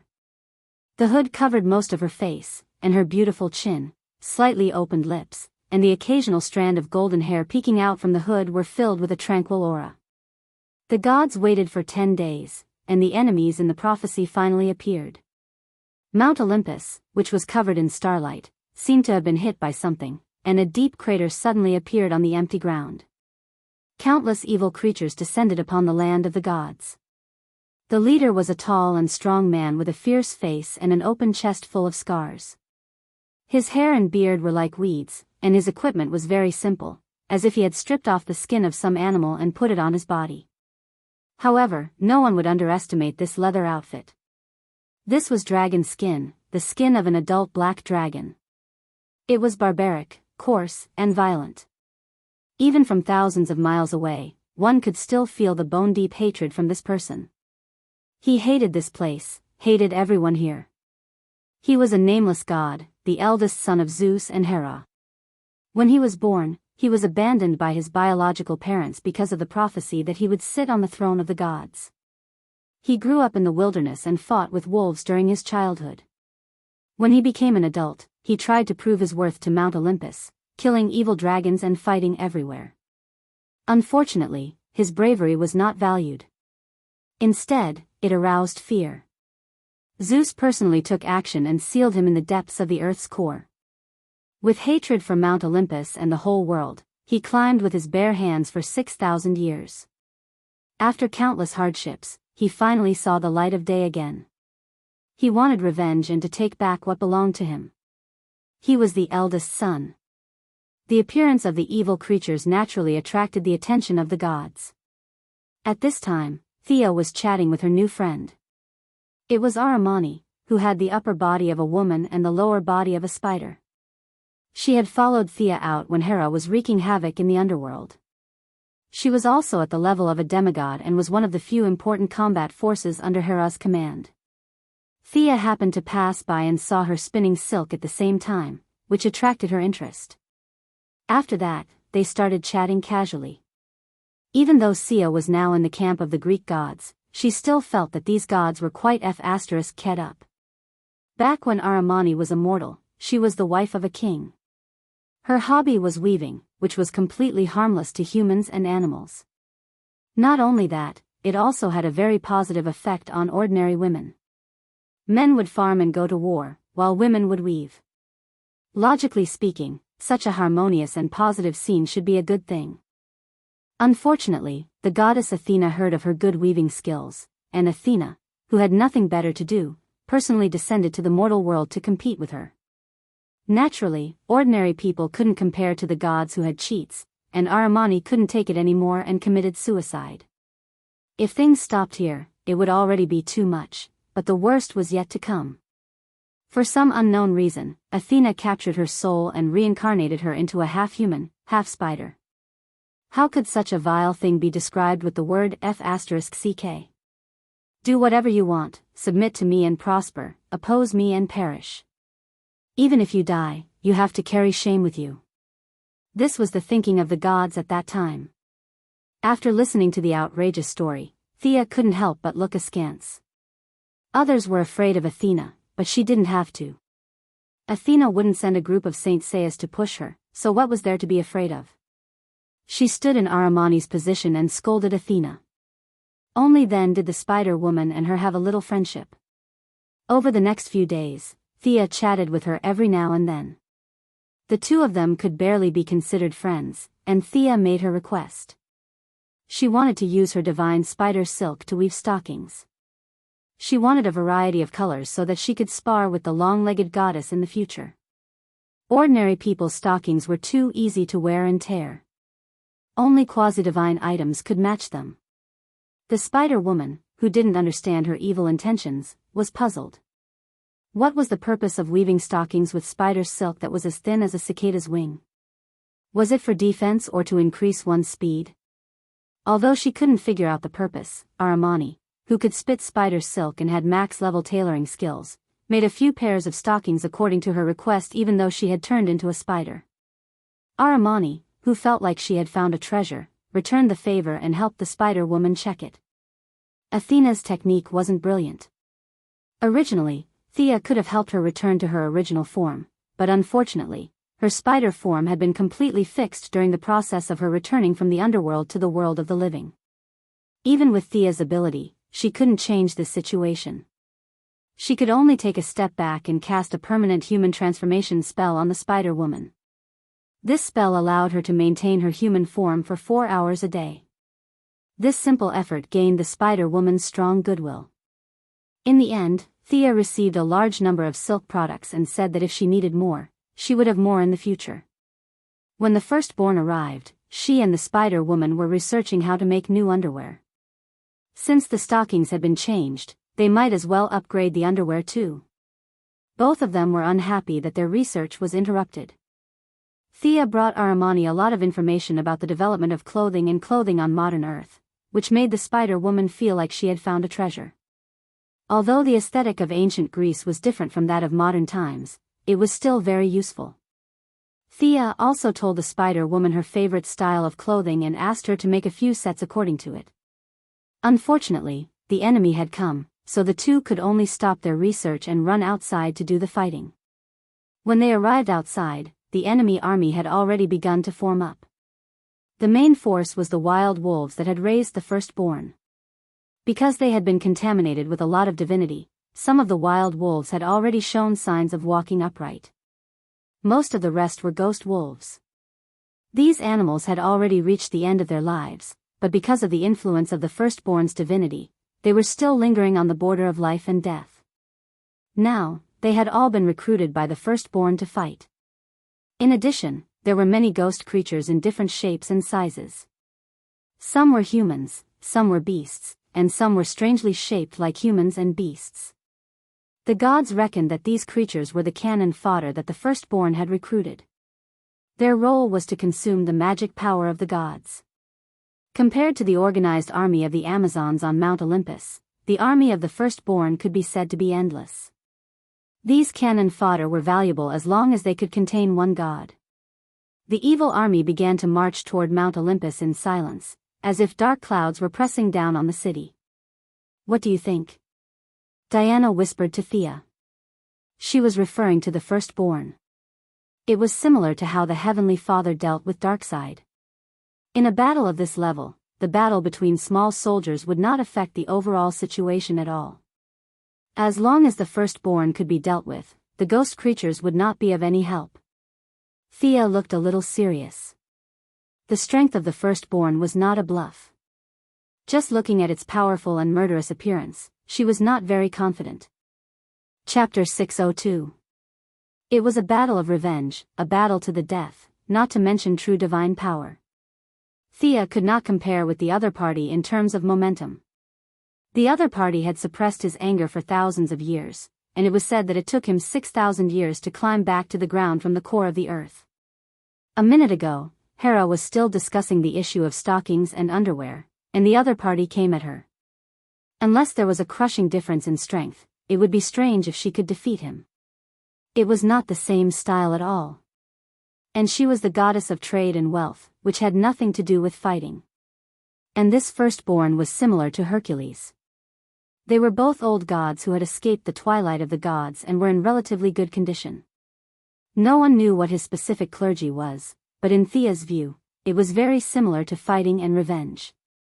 Diana asked again when she didn't answer for a long time. Sia saw that she was eager to try, and she complained in her heart. Between her and the firstborn, who was stronger and who was weaker, she needed to really fight, but Diana was definitely a little weaker, and this was the critical moment of her fusion of the source, so it was better not to fight. For her wife, the goddess of trade and wealth could only fight the firstborn of Zeus. Far worse than me. Thea whispered to Diana, and also pretended to be arrogant as if the enemy was not in her eyes. No, I think he's quite strong.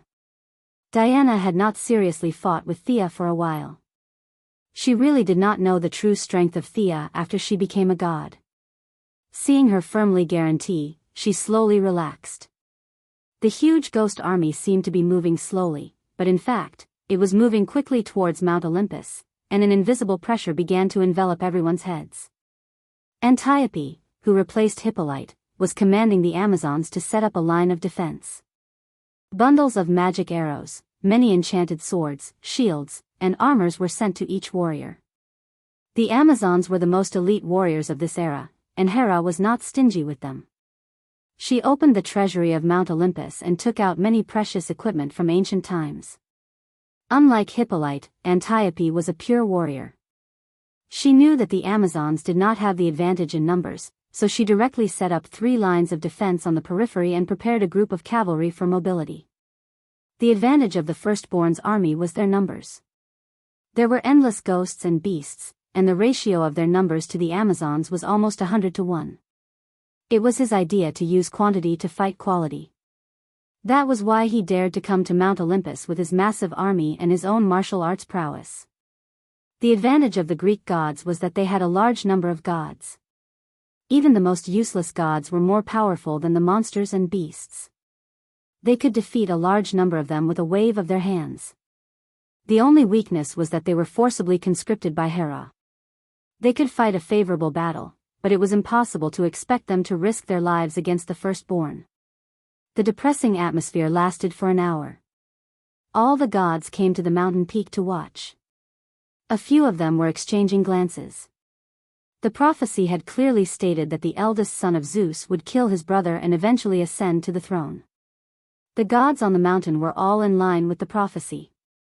Each of them had their own plans. The firstborn came with thousands of years of hatred. No one could ignore its powerful power. They did not want to be the first to stand out. Zeus, Hera, according to the prophecy, I want to take back everything that is mine. The firstborn, who was 3 meters tall and was wearing a dragonskin cloak, strode out and roared at Mount Olympus.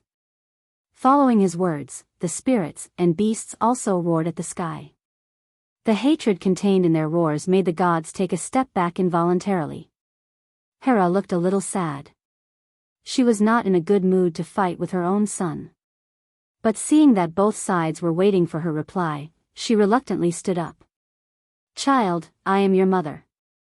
I don't want to do this. It was Zeus' idea to abandon you. Seeing his mother, the firstborn was still a little silent. Hera continued, the prophecy is a farce. I am willing to correct this mistake. We are still a family. Child, are you willing to give me this opportunity? Before the firstborn could reply, a woman came out from behind his majestic figure. Brother, don't listen to Hera's lies. She is afraid that you will take away her position as the king of gods. What a joke. A female king of gods. What a stupid woman. The woman looked gentle and beautiful. There was a hint of mockery at the corner of her mouth. She wore a silk robe and walked barefoot on the ground. Her voice was very soft, but every god, every female warrior, and many monsters on the battlefield heard it clearly. It was as if someone was whispering in their ear. An invisible energy soothed the firstborn's heartstrings. His eyes were filled with hatred again. Who is this? Thea joined the battle purely as a family member of Diana. She did not know the woman beside the firstborn. To be honest, when the two first fell in love, she spent a period of time studying Greek mythology to increase their common language. But later, she found that there were too many nonsensical stories in it. So, she chose to abandon the book. She basically knew the famous ones, but she had to apologize to the less famous ones. Princess of Troy, daughter of Zeus. Cassandra, the old acquaintance Ares, was standing beside the two women. When he heard Thea's question, he answered casually. Looking at the old man who was out of breath, Thea was afraid that he would die at her feet. She smiled bitterly to show that she heard it. This guy has the power of speech, but he is only a demigod. The goddess of strife, Eris, stood on the other side of the two women. When humans stopped the war, she also suffered a lot. Her smooth skin showed signs of dehydration. She provoked everyone to fight. Eris's power also came from words. Cassandra's speech and her priesthood had something in common. That was why she was unhappy. Queen Hera, if you don't want blood to flow like a river in Mount Olympus, please get out of the way. Today is the moment when the prophecy comes true. Your firstborn will eventually ascend the throne of the king of gods. Cassandra continued to show off her speech. The power of demigods came entirely from their own bodies. At their peak, they were definitely not as good as the gods. Unfortunately, times had changed. The gods were burdened by their own priesthoods, and now they were not as good as her. She was far from that point, but the influence of the speech was stirring up everyone's hearts. Except for a few gods and people like Hippolyte who had magic equipment to resist the mind, the firstborn would win, and Hera would lose. Everyone could not help but have this thought. The morale of the Amazons was visibly low. Hera directly took out the scepter of the king of gods and pointed it to the sky. A bolt of lightning flashed across the sky, and the huge thunder suppressed the speech. However, in Thea's eyes, it was like using a cannon to kill a mosquito. The scepter could not be used all the time, and the mouth was on the other side's face. She could still continue to speak. Hera had been the queen for too long. Her combat experience was too poor. Before the war, she had exposed one of her trump cards. Perhaps she wanted to show her majesty, but it was really not wise. Chapter 603. Lightning flashed across the sky, and for a moment, an unparalleled force swept across the surroundings. It was as if the heavenly might had turned into divine thunder, and the scene fell into a strange silence. However, lightning was not a cloud, and it could not stay there forever. It came and went quickly, and in less than 10 seconds, it disappeared into nothingness. Other than making Hera look awe-inspiring, it wasn't of any use at all. Thea could see the sarcasm in the corner of Cassandra's mouth. This guy's spirit of speech was really effective at bewitching ordinary people. If she was allowed to spout nonsense, other than a few strong-willed Amazons, the rest would not be able to withstand it. Your Majesty, I have a subordinate who should be able to deal with the spirit of speech, Thea whispered to Hera. Hera looked at the brilliance in her eyes and knew what she meant. Without any nonsense, she made the decision and raised a finger, indicating that Cassandra could choose anything from Zeus's treasury. Hera, who had a lot of assets, did not care about the treasury at all. After all, the treasures belonged to Zeus, and the throne of the god was hers. Thea gave her a look that said, "Don't worry about me." She directly teleported back to Earth. Her subordinates on Earth were not suitable to deal with this kind of ability that involved the rules, so she directly called Xing Nu and the Green Lantern Corps. After revising the Corps' mission, the number of people in the Corps had increased from the original 100 to more than 300. Thea did not summon all of them, and only asked Qing Nu to bring 100 people to help. The Green Lantern Corps' teleportation ability was unparalleled in the world, and the Corps came very quickly. Thea briefly explained the situation and brought everyone back to Mount Olympus. The strange appearance of the Green Lanterns attracted a burst of amazement from the gods. Thea felt that their worldview was still stuck in the era of the square sky and square earth, and they really could not explain what kind of existence aliens were. Qing Nu, who was holding the Book of Nu, directly showed the giant book. Compassion turned into subtle energy and poured into the hearts of the wavering Amazons. The fearful ones were encouraged, and the hesitant ones regained their courage. The reckless ones regained their rationality, and the cowardly ones straightened their chests.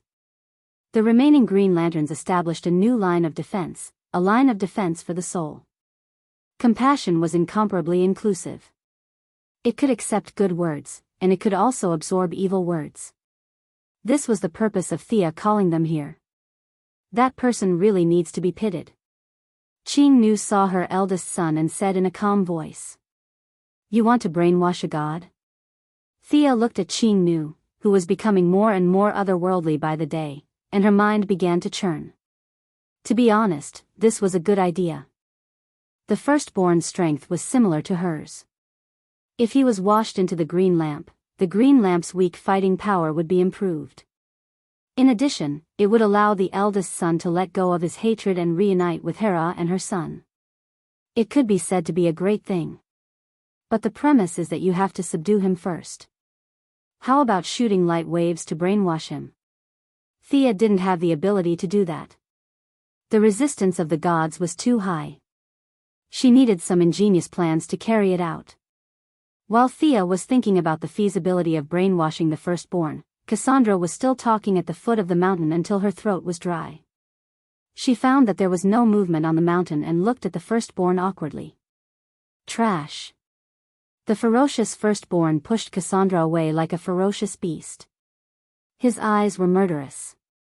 When he saw Hera's figure, he suppressed the last bit of rationality in his heart, took out a dragon-toothed javelin from behind, and threw it at Hera. Diana grabbed her shield and wanted to block it, but Thea caught her. She secretly raised 3 fingers at Hera and raised her reward to 3 treasures. Seeing that Hera nodded happily, Thea took out the soft whip at her waist. This was the divine weapon of the god of Mars, Helamir. She had changed its appearance and reappeared in the divine world. With a crisp crack, Thea shook the whip and exerted force on her wrist. The soft whip stretched tens of thousands of meters and blocked the dragon-toothed javelin in the air. The fiery red whip was deflected by a small angle. The tip of the whip was like a giant red snake that wrapped around the black javelin. The dragon-toothed javelin lost its momentum and was directly thrown away. For a moment, Thea became the focus of the gods. The few gods on the Greek side did not know why she was interfering. This was the battle of the gods of Olympus. She was not one of them, right? The firstborn was also puzzled. Who was this guy in a golden robe with a hood that obscured his face? You are. Which god? The firstborn was very frank. He asked directly. Thea wanted to say that she was just passing by, but she could not say that. If she did not resist, Diana would have to do it. She could only bite the bullet. She did not answer the other party's question. It was really difficult to answer. The firstborn was here for revenge and also to see the throne of the god king. Whether from a legal or moral point of view, his reasons were legitimate. Thea stepped up, but she could not mention anything about the Greek gods. In order to avoid being unjustified, she had to think of a reason. She thought for a while and said, "I heard that you are the firstborn of Zeus. I want to challenge you." The firstborn was a little confused at first, but he quickly reacted. What was this guy doing here? Challenging him? He smiled with a ferocious face. Well, let me see what you can do first. After that, he pulled out a sword from the void. The blade was 10 meters long. Compared to the firstborn's height of 3 meters, it looked a little funny when he waved it around. The blade was edgeless and gray, more like a stone pillar. It was only because of the murderous intent that one would think that it was a murderous weapon. The main material of this sword was the spine of the black dragon that I killed years ago. It has been hammered in the earth's core for 6,000 years. Today, it will drink the blood of the gods. The firstborn was still putting pressure on Thea. Humph, Thea sneered. What an outdated guy. Was the black dragon that powerful? The mages and warriors had killed many dragons. If these giant reptiles had not escaped into the dimensional space, the dragons would have been listed as a level 1 protected animal. In a world that you do not know. Thea raised her soft whip. This is the weapon of a god. Wasn't he just bragging about his achievements? Who was afraid of him? What's so great about killing a dragon?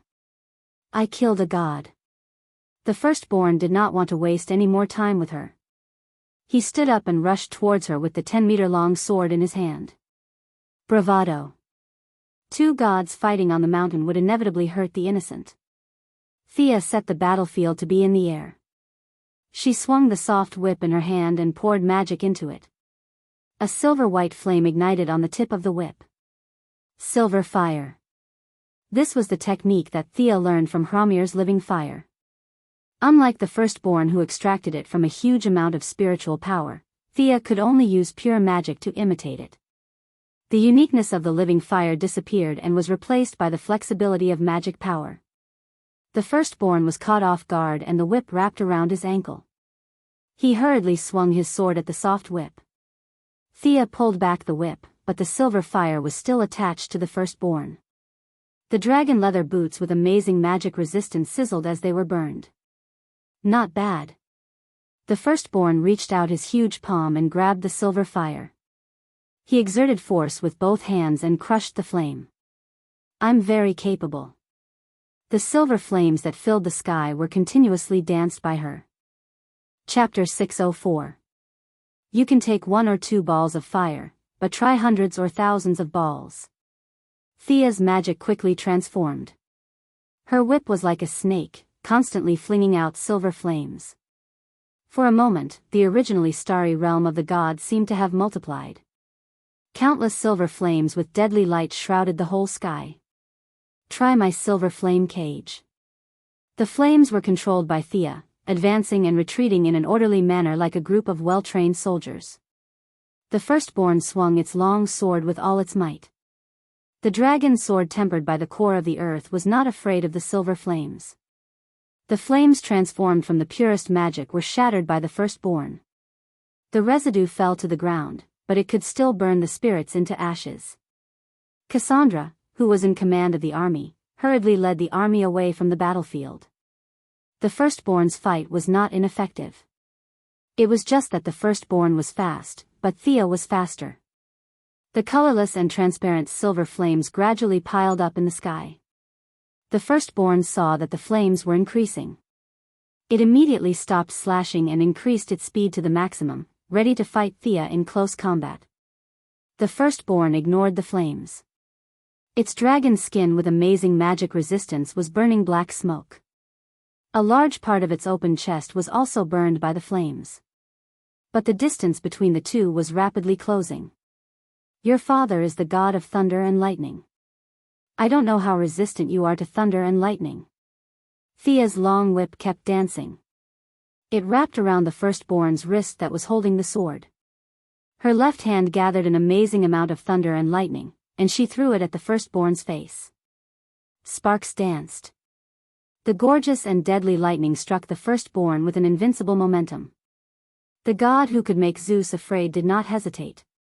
The muscles in his arms bulged, and he used all his strength to punch the lightning. With a muffled bang, Thea's lightning was shattered by the firstborn's physical strength. He did not use any divine power or skill, just an unparalleled amount of strength. She hated this kind of guy who did not use any skills. Thea was secretly angry. Although her attack was ineffective, at least she knew what the firstborn was relying on, and that was his strong body. The firstborn's physical strength was extraordinary. The two quickly closed the distance between them, and the 10-meter-long giant sword was swung horizontally towards Thea's waist. In the face of this sword that made a sonic boom, she could only temporarily dodge. She took out the holy sword and swung it with 10,000 rays of light, aiming straight for the firstborn's head. Under her control, the raging silver flames that filled the sky also rushed towards the firstborn.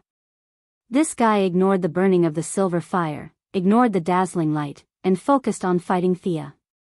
After 3 moves, even though the firstborn seemed to have crawled out of the oven and Thea was forced to retreat, both of them chose to land on the ground and fight on the ground. Thea abandoned her whip and held her sword with both hands. Without any fancy moves, she slashed straight down. Of course, the firstborn would not use its head to test the edge of her sword. With a quick twist of its wrist, the firstborn drew an arc with its greatsword, trying to use its advantage of strength to deflect her attack. Unfortunately, it underestimated Thea's strength and the sharpness of the holy sword. In terms of pure strength, Thea was definitely not as good as it. Even a pure warrior like Diana was not as good as it. It was just that Thea had mixed the power of the soul in her sword.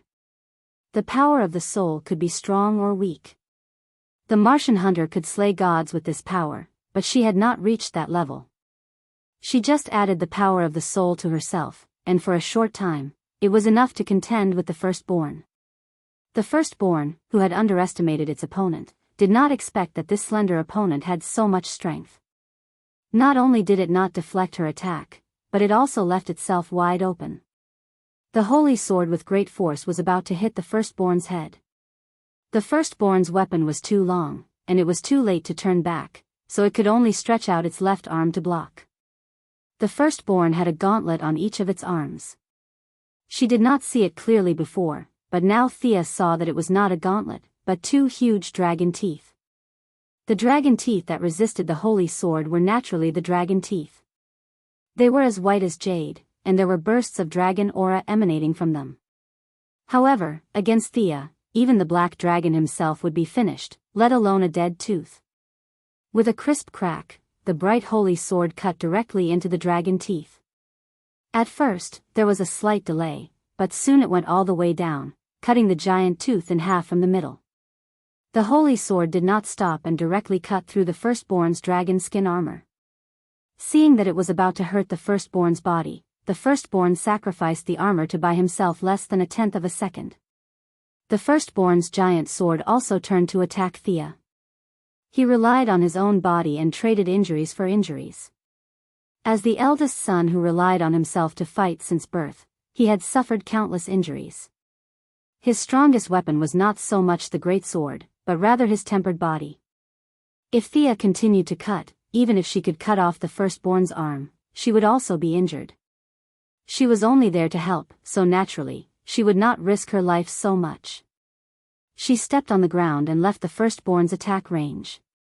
Sneaky guy, you are qualified to be my opponent.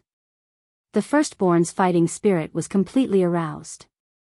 It had been a long time since he met a god of the same level, and he was too lazy to ask who his opponent was. Humph, you talk as if you are so powerful, but that's all there is to it. Thea's voice was blurred by divine power, and it was impossible to tell whether it was a man or a woman. The firstborn had rich combat experience and would not underestimate the opponent because of the opponent's weakness, nor would it be angry because of slight. Realizing that the opponent was not inferior to itself, its fighting style began to become more stable. The gods watching the battle on Mount Olympus naturally had their own thoughts. Some were surprised, and some were jealous. Eris, the goddess of strife, walked to Diana with a sinister smile on her face. Your little lover seems to be more powerful than you. As your sister, I really feel sorry for you. You have such a good aptitude, but now you have been surpassed. How does it feel? Diana was watching Thea's battle attentively, ready to save her if there was an emergency. To hell with the rules of the battle of gods. At first, she did not understand what Eris meant, but after a while, she realized that she was trying to drive a wedge between them. She sneered. Go away, Eris, you bitch who only knows how to show off your tongue. After that, she no longer looked at her. Diana's love was simple and single-minded. Once she confirmed her lover, she would repay him with everything she had. In the world of the League of Injustice, she had done countless bad things with Superman, and the starting point was her love for Superman. Her love was higher than her own values, and even a little blind. Thea had always known this, but she had never meant to correct it. If Thea became evil, Batman and the Martian Manhunter would immediately become her enemy, and Oliver would also stop her. Only Diana would always be by her side. Even if she had to fight with her friends, turn against her people, or even become the enemy of the whole world, she would go on without regrets for the love in her heart. So Eris's self-righteous provocation was laughable and boring in the eyes of the Valkyrie. She did not even bother to explain. The greater the achievement of her lover, the happier she would be. Jealous? How could it be? Chapter 605. Is she using some kind of secret technique to increase her combat power? Hera's question was more normal. She had to be concerned. She did not have the combat power to fight against the Firstborn. If Thea and Diana left, she could only ignore the dignity of the Divine King and live like a coward. This choice was worse than death in the eyes of Hera, who had always been prideful. In the face of her mother and Antiope's superior, Diana still maintained a relative respect. She answered readily, this is her real combat power. There are still many tricks that she has not shown. When it came to her lover, Diana's heart was full of joy. She was not boasting. Seeing that Thea and the Firstborn were evenly matched in close combat, she was confident that her lover could win. After all, Thea's strength was not close combat. She used her weakness to attack the enemy's strength. She was more testing the enemy's strength. It turned out that her guess was not wrong. Thea was indeed gathering information. There was not much divine power in the Firstborn. It relied more on its physical strength to fight against the combination of divine power and spiritual power. It was not weak. A strong body brought about an all-round improvement. Its strength was great, its speed was fast, and its stamina was almost endless. However, the Firstborn's weakness was still obvious. Its strength was completely dependent on its body. Opponents who were not as strong as it could only feel deep despair because they could not kill it. If one was on the same level as it, one would find a weakness that was not a weakness. The Firstborn lacked the means to win in one blow.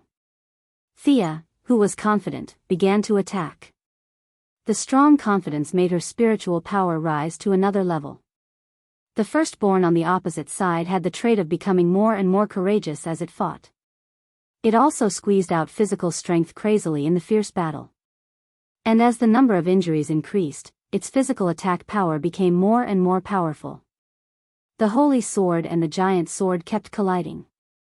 The Holy Sword that gathered the faith of all beings was still shining brightly, while the Firstborn's Giant Sword was a little overwhelmed. So what if it was the spine of the Black Dragon? So what if it was buried in the Earth's core for 6,000 years? It was still cut like a saw by Thea. The range of the battle between the two was getting larger and larger. At first, the Firstborn was still worried about its subordinates. Later, when the battle became more intense, it became hot-headed and could not care less. Many ghosts and beasts were hit by the aftershocks. Some were directly scattered by the enormous force of the giant sword, while others were hit by the radiance of the holy sword and turned into ashes. It was as if they had never existed. Cassandra could only tell the army to dodge. It was easy to say, but the army of close to 100,000 could not dodge at all. The evil Thea purposely dragged the Firstborn into the enemy's army, and many of the ghost creatures were in for a bloodbath. Wherever the two of them passed, it could be said to be a mess. The battle lasted for an hour. The Firstborn was still in high spirits, but Thea was a little tired. Combining multiple powers required a lot of energy. She had finally figured out the strength of the Firstborn, and she began to go all out.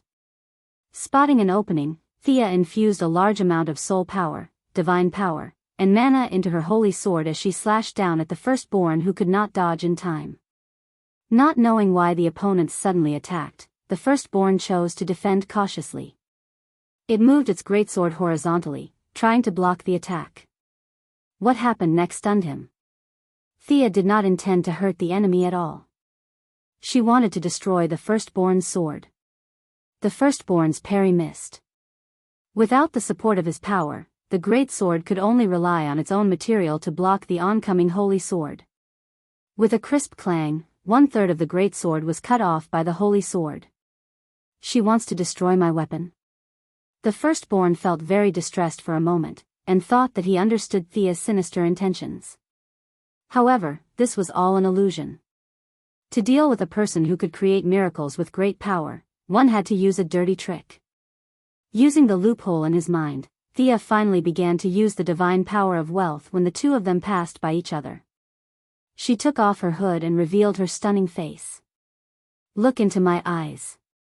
Her confused eyes mixed with a large amount of compassion directly hit the firstborn's mind. Anger was still not fully mastered, and the opponent's rage points were already high enough. There was really no need to add fuel to the fire. As for fear, it was not practical either. Hatred had a strong counteracting effect on fear. In the end, Sia chose compassion, which was the most inclusive of all. "I'll be merciful and pity you." Such a strange attack really hit the firstborn's weak spot. Growing up in the wilderness, there were no gods to teach him how to use his divine power. Without guidance, he only knew how to train his body over and over again. He had no experience in dealing with emotional shocks. Even if his chest was full of hatred, Thea's confusing divine power still pried open a gap and a large amount of compassion poured into his heart. He hated the heavens and the earth, but was it not because he lacked love and a kind of self-protection from his loved ones? As the compassion poured into his heart, the direct result was that his fierce eyes showed signs of calmness, and the murderous aura that shrouded his body shrank visibly. Unlike mortals, the firstborn was after all a god, and the first son of Zeus and Hera. He knew that he was confused and struggled to suppress the calmness in his heart, trying to find himself again. After 2 tries, he found that the effect was not great. No matter how great his hatred was, it was not enough in the face of the compassion of all intelligent beings in the universe. Helplessly, he could only force himself to chase after Thea. His combat instinct told him that as long as he killed this woman, he could find himself again. Thea did not feel good about brainwashing a god with compassion. Compassion poured into the firstborn's heart through her body as a medium. She also had to stay awake at all times to avoid being taken advantage of. Her advantage over the firstborn was that her spiritual power was much higher than the other party's. Although her compassion was a little indiscriminate between friend and foe, she still had some advantages as a controller. To kill 1,000 enemies, she would lose 800 of her own men. No matter how she looked at it, her chances of winning were higher. The seed of the heart had been planted, and the next step was to continue to absorb emotions and then transfer them into the firstborn's heart. Thea did not want to fight the firstborn head-on. She used flash to buy time. No matter how powerful a god was, it was still an individual. How could it resist the convergence of the universe's emotions in the spiritual world? It was not that such an existence did not exist, but the firstborn in front of her certainly did not have this ability. Their chase slowly came to a stop because they were too tired. Thea's forehead was soaked with sweat, and round beads of sweat dripped down her smooth chin to the ground. The firstborn on the opposite side was even worse.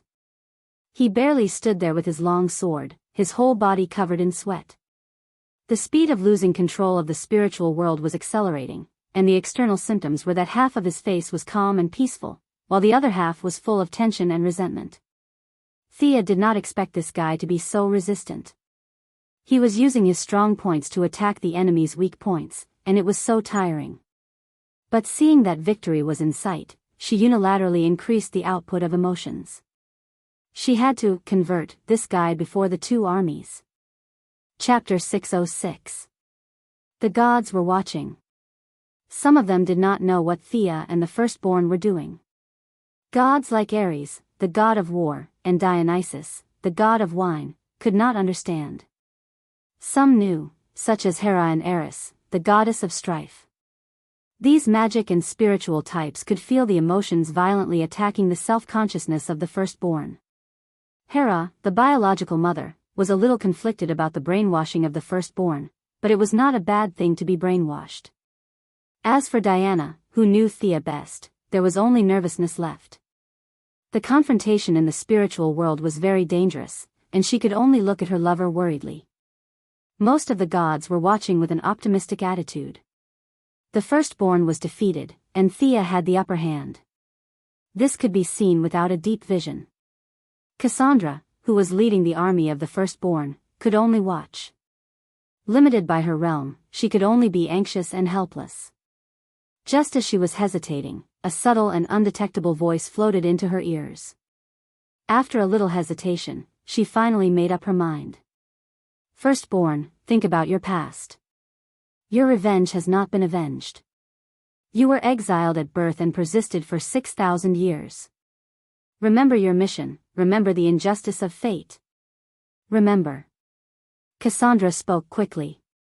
Her voice was so loud that it resounded throughout the battlefield.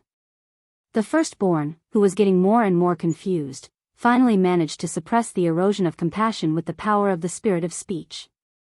However, the price of Cassandra's participation was extremely high. The spirit of speech always had a limit, and the emotional energy that had been accumulated was suddenly detonated. The firstborn could be said to be the strongest old god except for Zeus, Hades, and Poseidon, and Thea was also the best of the new gods. The gods, including Diana, had been watching on the sidelines. On the one hand, it was because the battle of the gods had always been one-on-one, and this was a matter of rules. On the other hand, it was beyond their power. If they were not at the level of Zeus or the Father, rashly joining was simply courting death. Cassandra understood this, but she also vowed to take revenge on the gods. Without the help of the firstborn, she could do nothing.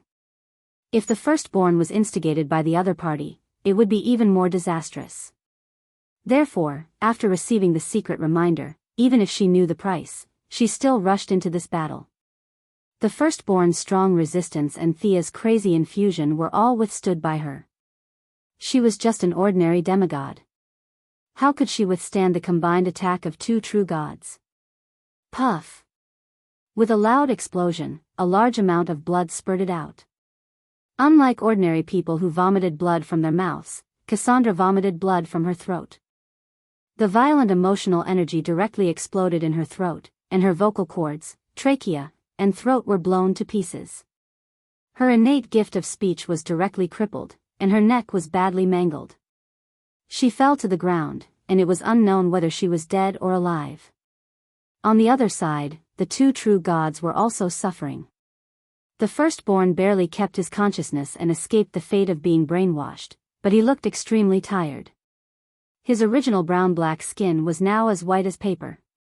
When his emotions exploded, he and Cassandra spat out a mouthful of blood at the same time. Their hands holding the sword trembled uncontrollably. Thea also had blood in the corner of her mouth.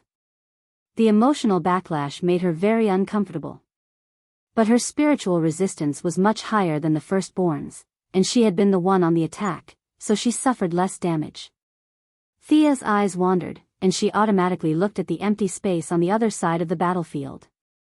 She waved her soft whip, and a figure jumped out from the raging silver fire. He was dressed in rags, holding a cane, and a pair of bird's claws where his feet should be. Thea was very unhappy that her conversion had failed. She looked at the person with a gloomy face and said, "Hermes, you insidious villain." Hermes, who had lost his hypocritical face, looked indifferent.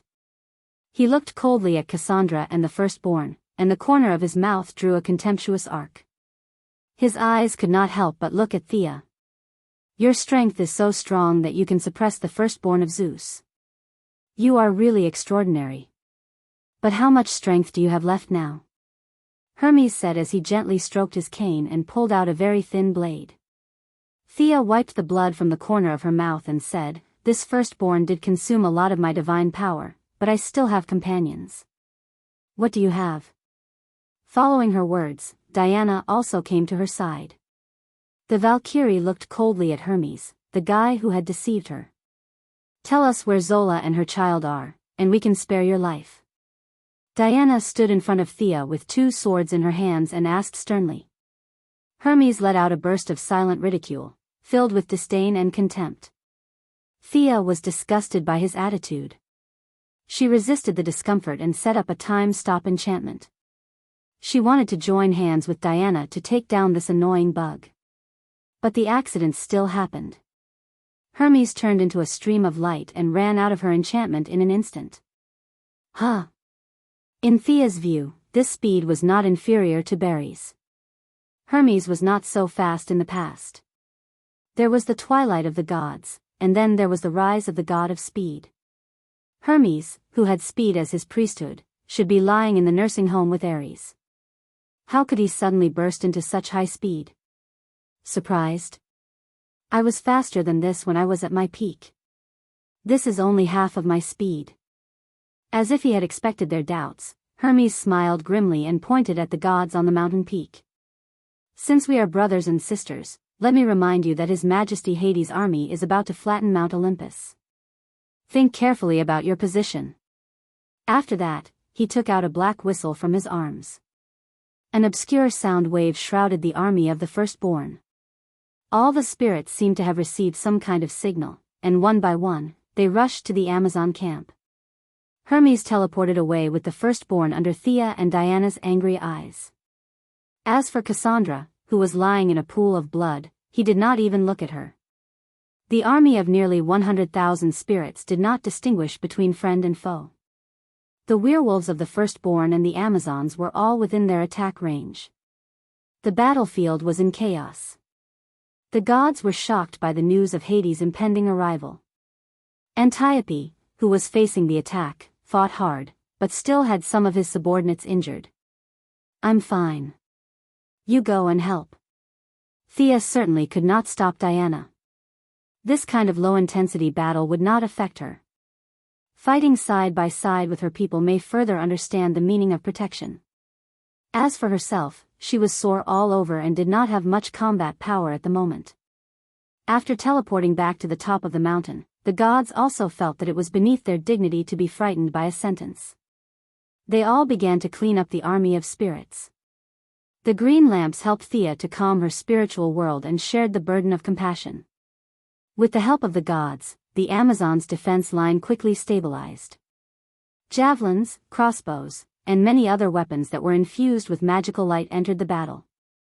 The ghost creatures fell like wheat being harvested, turning into a cloud of smelly black ash. Chapter 607. Diana did not take the initiative to attack, but continued to support everywhere.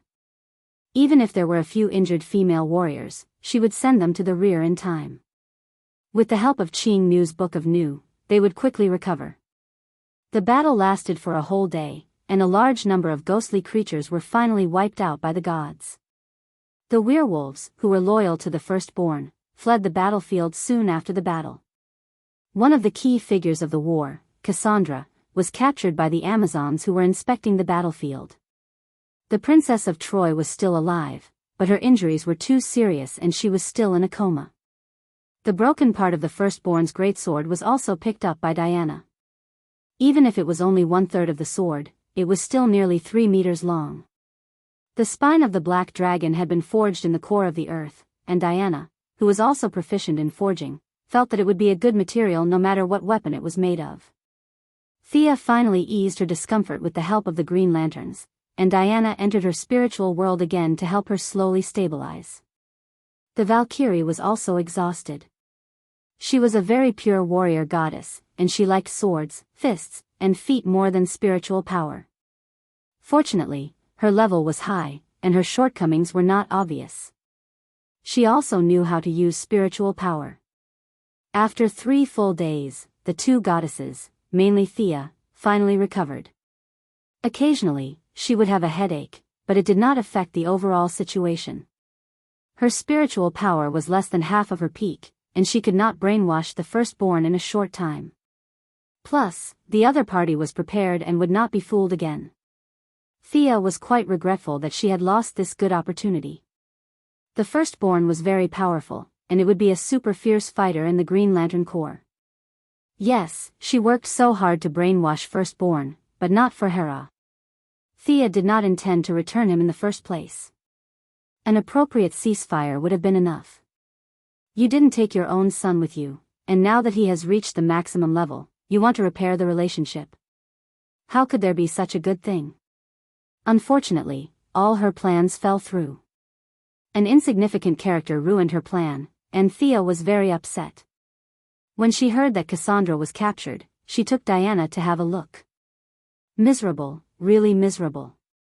Cassandra, who was facing an emotional explosion, was lying on the bed alone. There was no one around to take care of her. Fortunately, she was also the daughter of Zeus, so no one abused her. However, her beautiful face was twitching because of the pain. There was a big bloody hole in her neck, which still showed her reckless behavior. Thea stretched out her hand and released a ball of magic to examine her.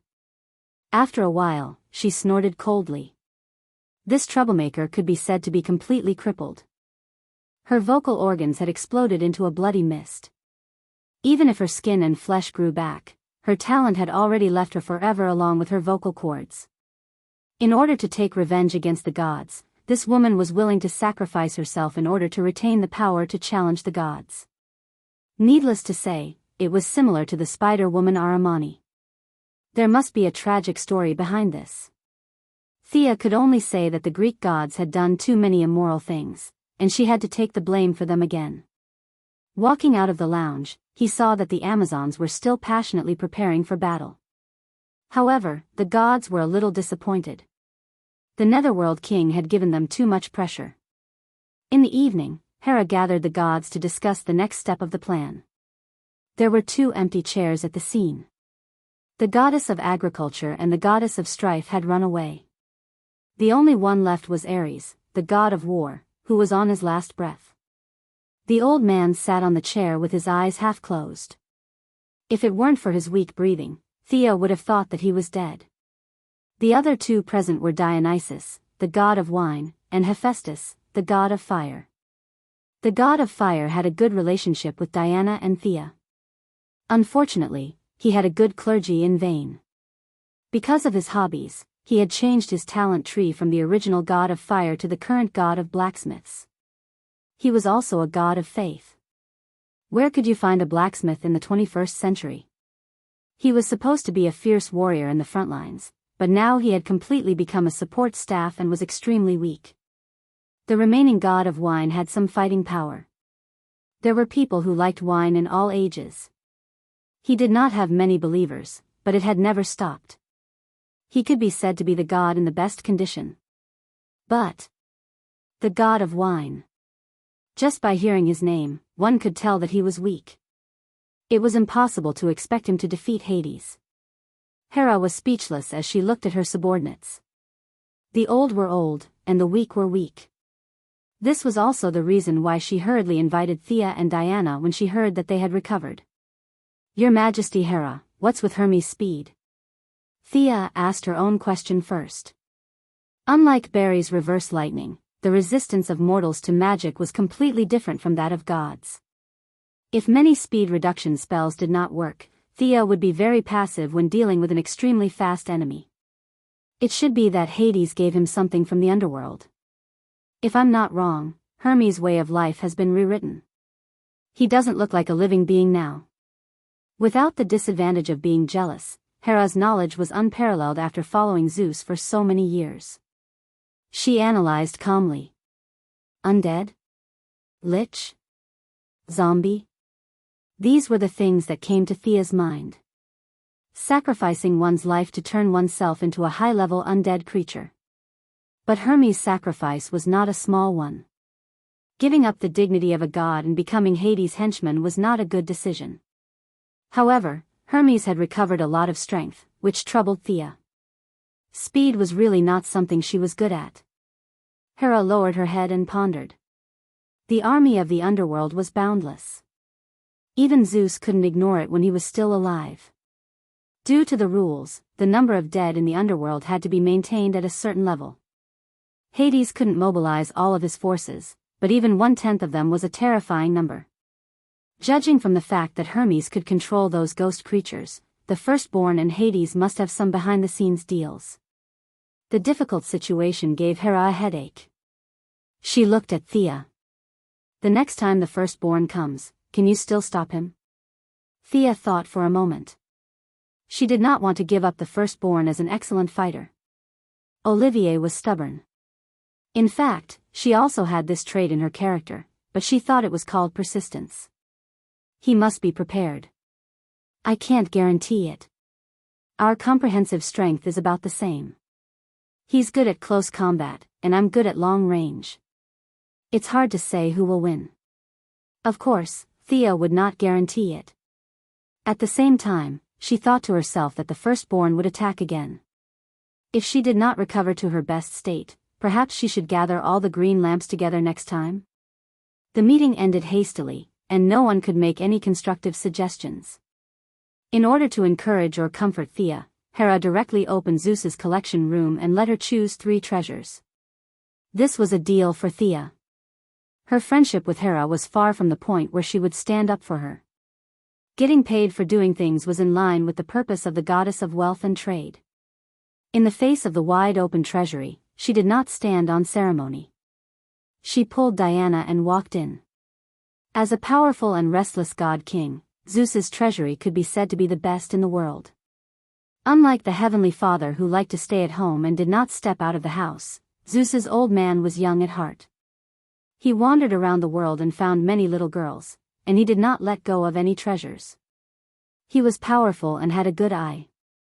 Countless treasures were picked up by him and brought back to his home. The goddess of wealth had her own identification skill. Even if she could not name many treasures, Thea knew the general purpose, and that was enough for her to choose. Many treasures, even with Thea's current strength, were tempting. The dazzling brilliance made her little heart beat wildly.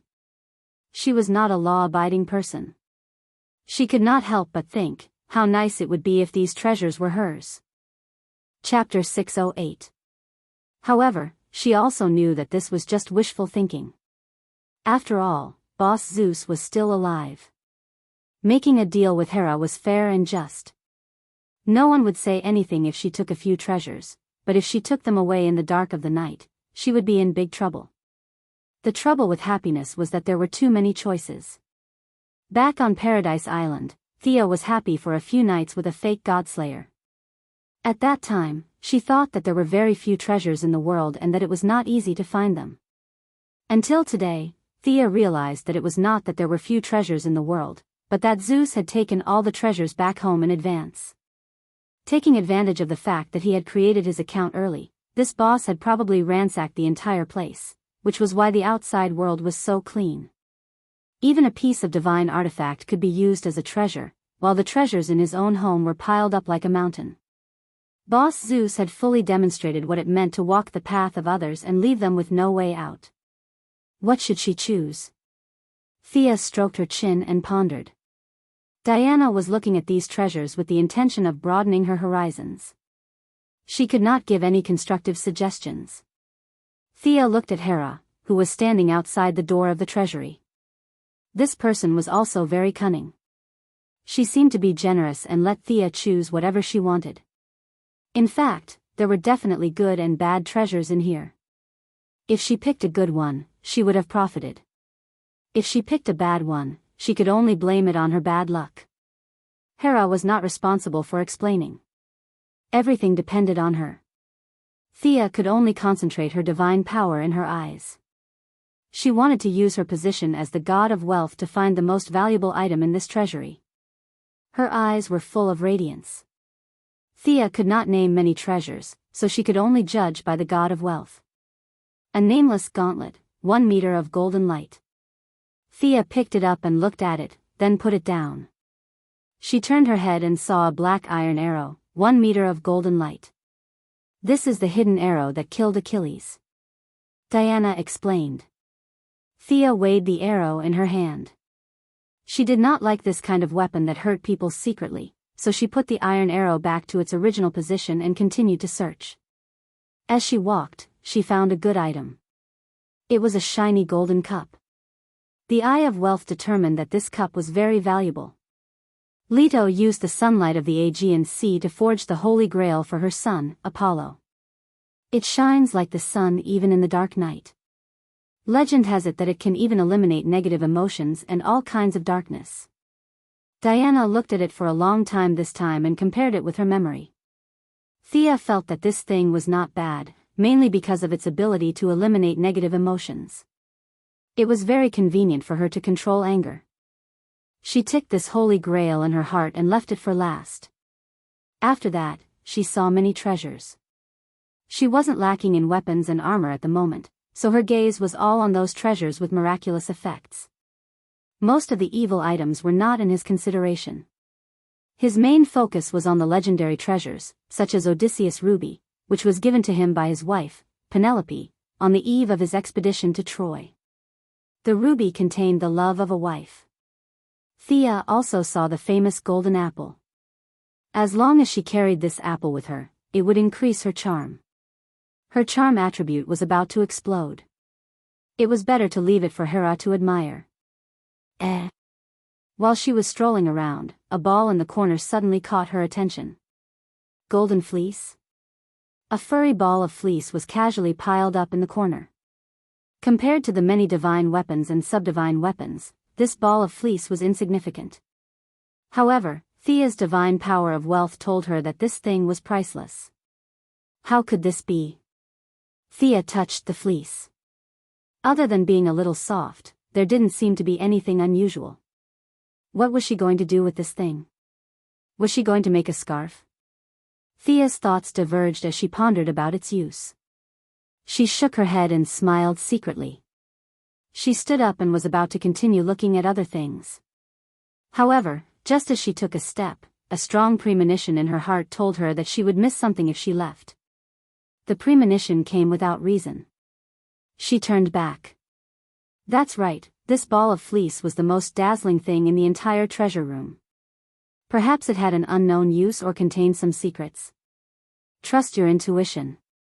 Thea didn't hesitate and picked up the fleece. After picking and choosing for a long time, she finally chose Austin's ruby of love, Leto's golden cup, and the golden fleece whose use she couldn't explain. Hera didn't comment on her choice. She had the right to choose. Whether she earned or lost, it had nothing to do with her.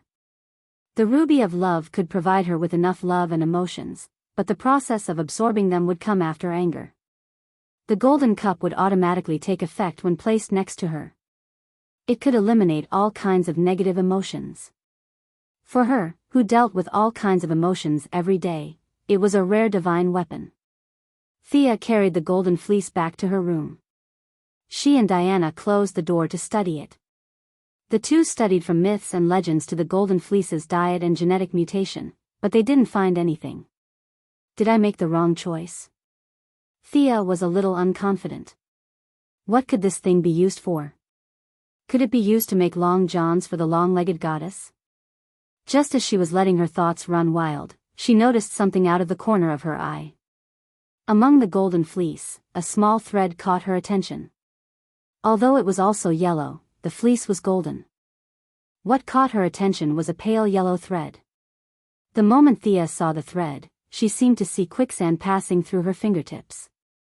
Time flew by quickly, the sun, the moon, and the stars were constantly changing. An indescribable feeling of vicissitudes flowed in her heart. What is this? This is fleece, you must be kidding me. Thea only felt that it was ridiculous. Although it was just a glance, the power of the thread was something that even she couldn't resist. Among the people she had seen in her life, perhaps only the Heavenly Father could resist it. If this was the golden fleece, then wouldn't the original male sheep be heaven-defying? She called Diana to take a look. A magical scene appeared. Diana looked in the direction of her finger for a long time, but didn't see any strange thread. Thea was confused. Am I the only one who can see it? Thea's little heart was beating fast. She asked Diana to keep a lookout for her and carefully studied it. It was too reckless to touch it directly. She separated a trace of her spiritual power and tried to communicate with the thread. At least she had to know what it was. As soon as the spiritual power touched it, it was shattered before any information could be transmitted. Thea thought that it was an offensive weapon. She carefully guarded for a long time, only to find that the thread was still hidden in the pile of fleece. There was no further movement at all. The eldest young miss was a little confused. There was no doubt that this thread was very magical. Sia calmed down and thought of several worst-case scenarios. In order to prevent accidents from happening, she prepared several instantaneous spells in advance and firmly locked onto her own coordinates. Unless it was an existence far more powerful than her, it was impossible to teleport her away. Only then did she try to touch the silk thread for the second time. Chapter 609. The second test also ended in failure. The golden thread stubbornly cut off the connection between the two sides and did not say anything. Diana could not help with this kind of mysterious thing. She carefully thought about various myths and legends, but could not remember anything special about this sheep. This thread should not be from the golden fleece.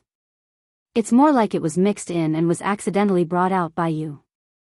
Diana carefully analyzed for her and could only come to this conclusion. Thea could also think of this. How could the golden sheep be so powerful just as a background? If even a hair of the golden sheep was so powerful, Hera would not have to worry about the firstborn and Hades. If the enemy came again, she could just close the door and let the sheep go. Then Thea began to persevere with the golden thread. On the fourth try, she increased the output of her spiritual power and finally saw something. It turned out that she was completely wrong before. The thread was not attacking her, but there was too much information and it directly exploded her spiritual power. Thea's spiritual power was not the same as strength and speed. It had always been her strength. Even if it was only a trace of her spiritual power, it was stronger than the total spiritual power of an ordinary person. Although she was not a god of faith and needed to respond to the prayers of believers from time to time, her total spiritual power could still crush 80% of the old and new gods today. She began to gradually increase her spiritual power while maintaining the necessary vigilance. At first, the images transmitted back were fragmented, like the ravings of a lunatic. She only saw scattered images of some tall buildings and people in the city. It was not until she injected a full 1/3 of her spiritual power that the mysterious thread was finally revealed in front of her eyes. What the hell was the golden fleece?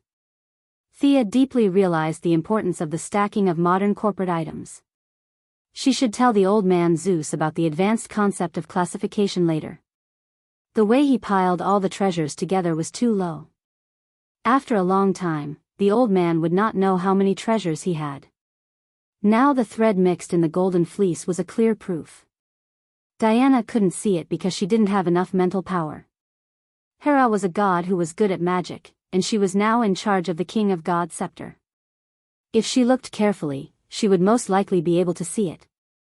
It was only because she hadn't been paying attention that a treasure was mixed in with the wool, allowing Sia to pick it up. These were the threads of the three goddesses of fate.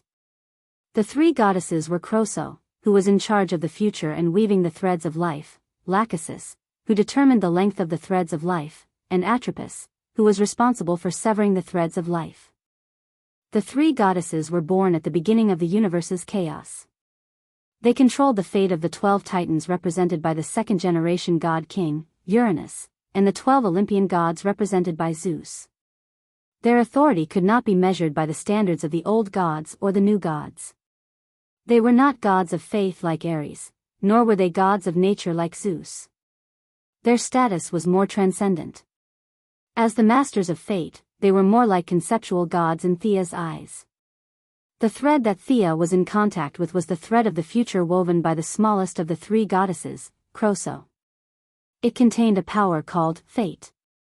Ordinary people would talk about the future with longing, but from the perspective of the gods, there was only fear.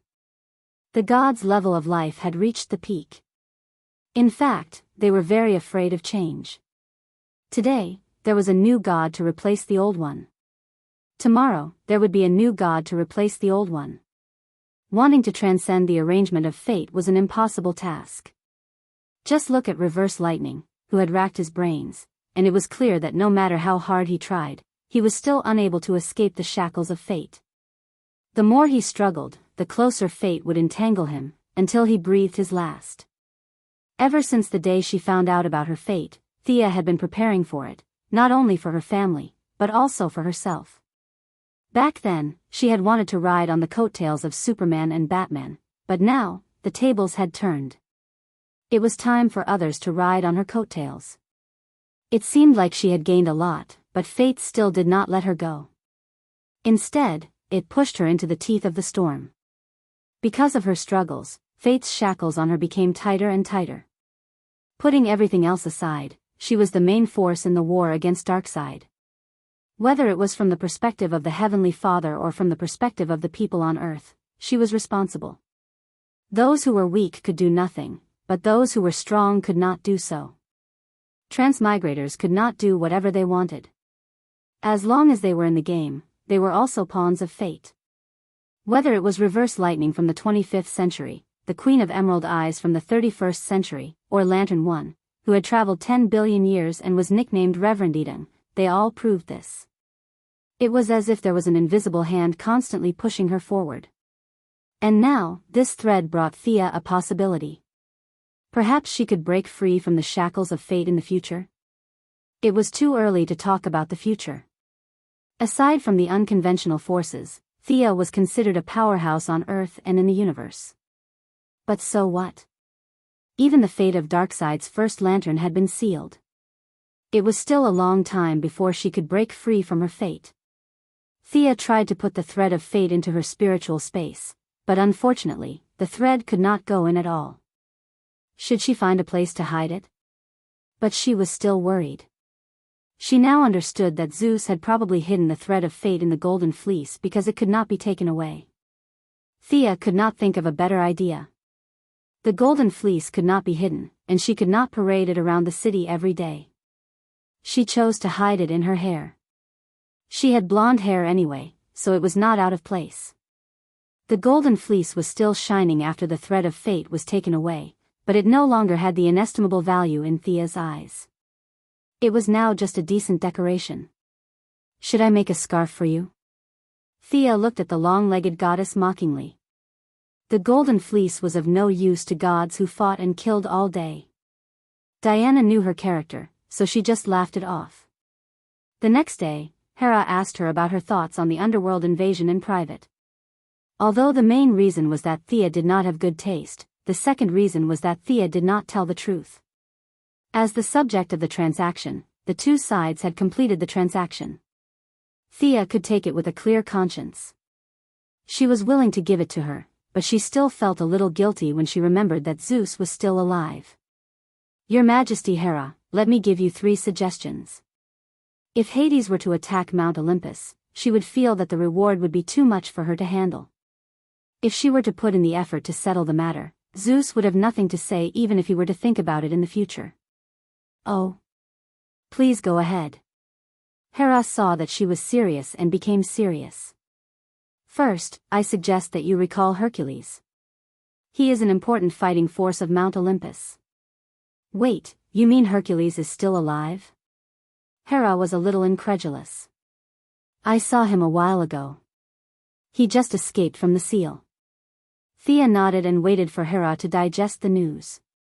To be honest, the relationship between Hera and Hercules was at the level of hatred in her opinion. Hercules was the son of Zeus and Alcmene. This woman was Zeus' great-granddaughter according to seniority. She was very evil with Zeus and gave birth to Hercules. The feud between Hera and Hercules could be written into a book. What's the next suggestion? Hera gritted her teeth. She was not very willing. Join forces with Poseidon and attack the underworld. Thea said with certainty. Chapter 6:10. Hera looked at her as if she was crazy. Are you talking nonsense? We were discussing how to resist Hades' army, and now you're telling me to fight back and join forces with Poseidon? You heard me right. I mean to gather the gods and fight in the underworld, forcing Hades to sign the treaty. Thea felt that fate was encouraging her to rush forward, but she really had to follow the established route. If Hades attacked Mount Olympus from time to time, Diana would have to come back every few days, and she wouldn't have time to do anything else. The final outcome would be the defeat of the gods, who would give up Mount Olympus and flee to the human world. Didn't Hades have an endless number of soldiers? She didn't need to use guerrilla warfare. She didn't want to fight a war of attrition with him. She wanted to attack his weakness and lead the gods to attack his base. Our soldiers are far inferior to his, but the gods are here. If Hercules is included, our high-end combat power can completely crush Hades. Poseidon's army will also take a large part of the pressure. Seeing that Hera was still hesitating, she could only continue her analysis. Mount Olympus, Poseidon, and Hades. Among them, we are the weakest, followed by Poseidon, and Hades is the strongest. I heard that the ownership of the river Styx has always been the focus of their debate. We can use this as a breakthrough to attack the underworld. Hera was still hesitating. This idea was too bold. She felt that it made some sense, but she was afraid that it would completely collapse because of a mistake. She clenched her fingers tightly and couldn't make up her mind. You want to start a war? I heard it. I have to say that it's a good idea. Ares, who was already in his twilight years, suddenly walked into the room and spoke his mind. Thea ignored Ares and continued to give Hera ideas. Diana can go find Hercules, but you have to give up your past views and accept him again. I can also persuade Poseidon.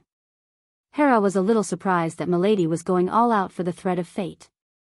She didn't understand why Milady was so proactive. I'm still the God King. I'm not in a hurry. Why are you so anxious? She couldn't figure it out, but it was a good thing. She lowered her head and thought. Hercules, as long as he doesn't object, I can accept him again on behalf of Mount Olympus. As for the personal grudge between us, if he is willing to take a step back, I can pretend that it never happened. Hera said through gritted teeth. The grudges between her and the Hercules were far too abundant. How could they be erased with a smile? How could that be? The only way was for both sides to take a step back at the same time. Otherwise, they would start fighting when they met. As for allying with the Sea Monarch, she had obviously spent a lot of time thinking about it. Once the alliance was complete, he would have to send out his troops. He couldn't possibly tell the Ocean Emperor that he was just teasing him and that he should just go back to where he came from. If that happened, the Ocean Emperor would have to attack Hera first before using the underworld. Not long after, she thought of a new question. Can you find Poseidon? I only know a general location, but I remember that he was very close to the Atlanteans. Of course, Thea knew about this. Otherwise, she would not have come up with this idea. Don't worry, I'm also friends with the Atlanteans. Poseidon had always been a god worshipped by the Atlanteans. It was said that he lived in the deepest part of the sea. Thea felt that it would not be difficult to find this god with the help of the Sea Monarch couple. As for how to persuade him after that, it could only be said to be improvisation. There was a 70% chance that she would use her fists. The nature of this world was that there was no need to show off. Whoever had the bigger fist would have the right to speak. The strength of the Sea Monarch was far inferior to Zeus. In Thea's opinion, he was most likely at the same level as the firstborn. Against an enemy of this level, she did not think that she would lose if she went all out. She even wanted to take a look at the Sea Monarch's treasury. What if there was a treasure like the thread of fate? Since you are so proactive. All right, I agree. Hera thought about it and finally made up her mind. Thea was really speechless. Hera was good at scheming, but when it came to serious matters, she was hesitant. Hera's personality flaw was too big. Also, you must conscript Apollo to join the battle. Also, order the two gods who escaped to come back. If they don't come back, they will be expelled. Thea was still a little afraid of Apollo. How could he just stand aside and watch?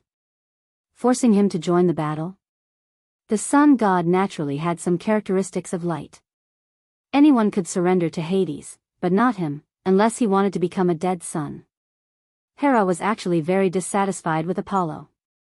He was the only god who did not come, but Hera did not have many ways to keep him in check. I'll call Kara Danvers. You can take her to threaten Apollo. Thea also knew that Hera was not the god king. If Zeus was still the god king, no one would dare to provoke him. How dare you not come when the god king summons you? Do you still want to live? In the end, what determined everything was still strength. Thea's plan was to gather all the gods to fight Hades and completely defeat him. Of course, if she could also plunder his treasury, Thea would not mind. Accepting Hercules, allying with Poseidon, and forcing Apollo. If all three of her suggestions could be realized, it would not be difficult to force Hades to sign the oath. After all, what determined the world was still the high-end power. Thea even wanted to use the Flash to deal with Hermes, but it was not the time to mention it. After making up her mind, Hera made a prompt decision and went to Earth with Thea's incarnation to find Supergirl. The Martian hunter was now focused on teaching his niece, so he did not have time to pay attention to Supergirl. Apollo had hidden himself very well. However, under the authority of the Divine King, even if he was a fake Divine King, he had nowhere to hide. He had used this tactic several times. It did not matter whether it was old or not, as long as it was effective. Hera's trip was not dangerous. She only had one goal, which was to beat Apollo to the ground until he was convinced. Diana went to find Hercules, which was also not dangerous. At most, she could persuade Hercules to give up his grudge with Hera, but it would take a lot of talking. Thea's task was the most important. She had to persuade Poseidon to join the battle. Without his army as cannon fodder, the gods would be in trouble. However, the premise of persuading him was to find the location. Hera's authority did not have jurisdiction over Pluto and Poseidon. This was the agreement between the three brothers. They did not belong to Mount Olympus. Hera only knew the approximate location, so Thea had to find it herself. Time was tight and the task was important. They split up. Thea left Mount Olympus and went to find the Neptune couple. She remembered that there were records of Atlantis, and they might even have some contact. Poseidon. The Neptune, who was spending time with Mela, was surprised by Thea's visit. He was especially surprised by the name she mentioned. Wasn't that a character from myths and legends?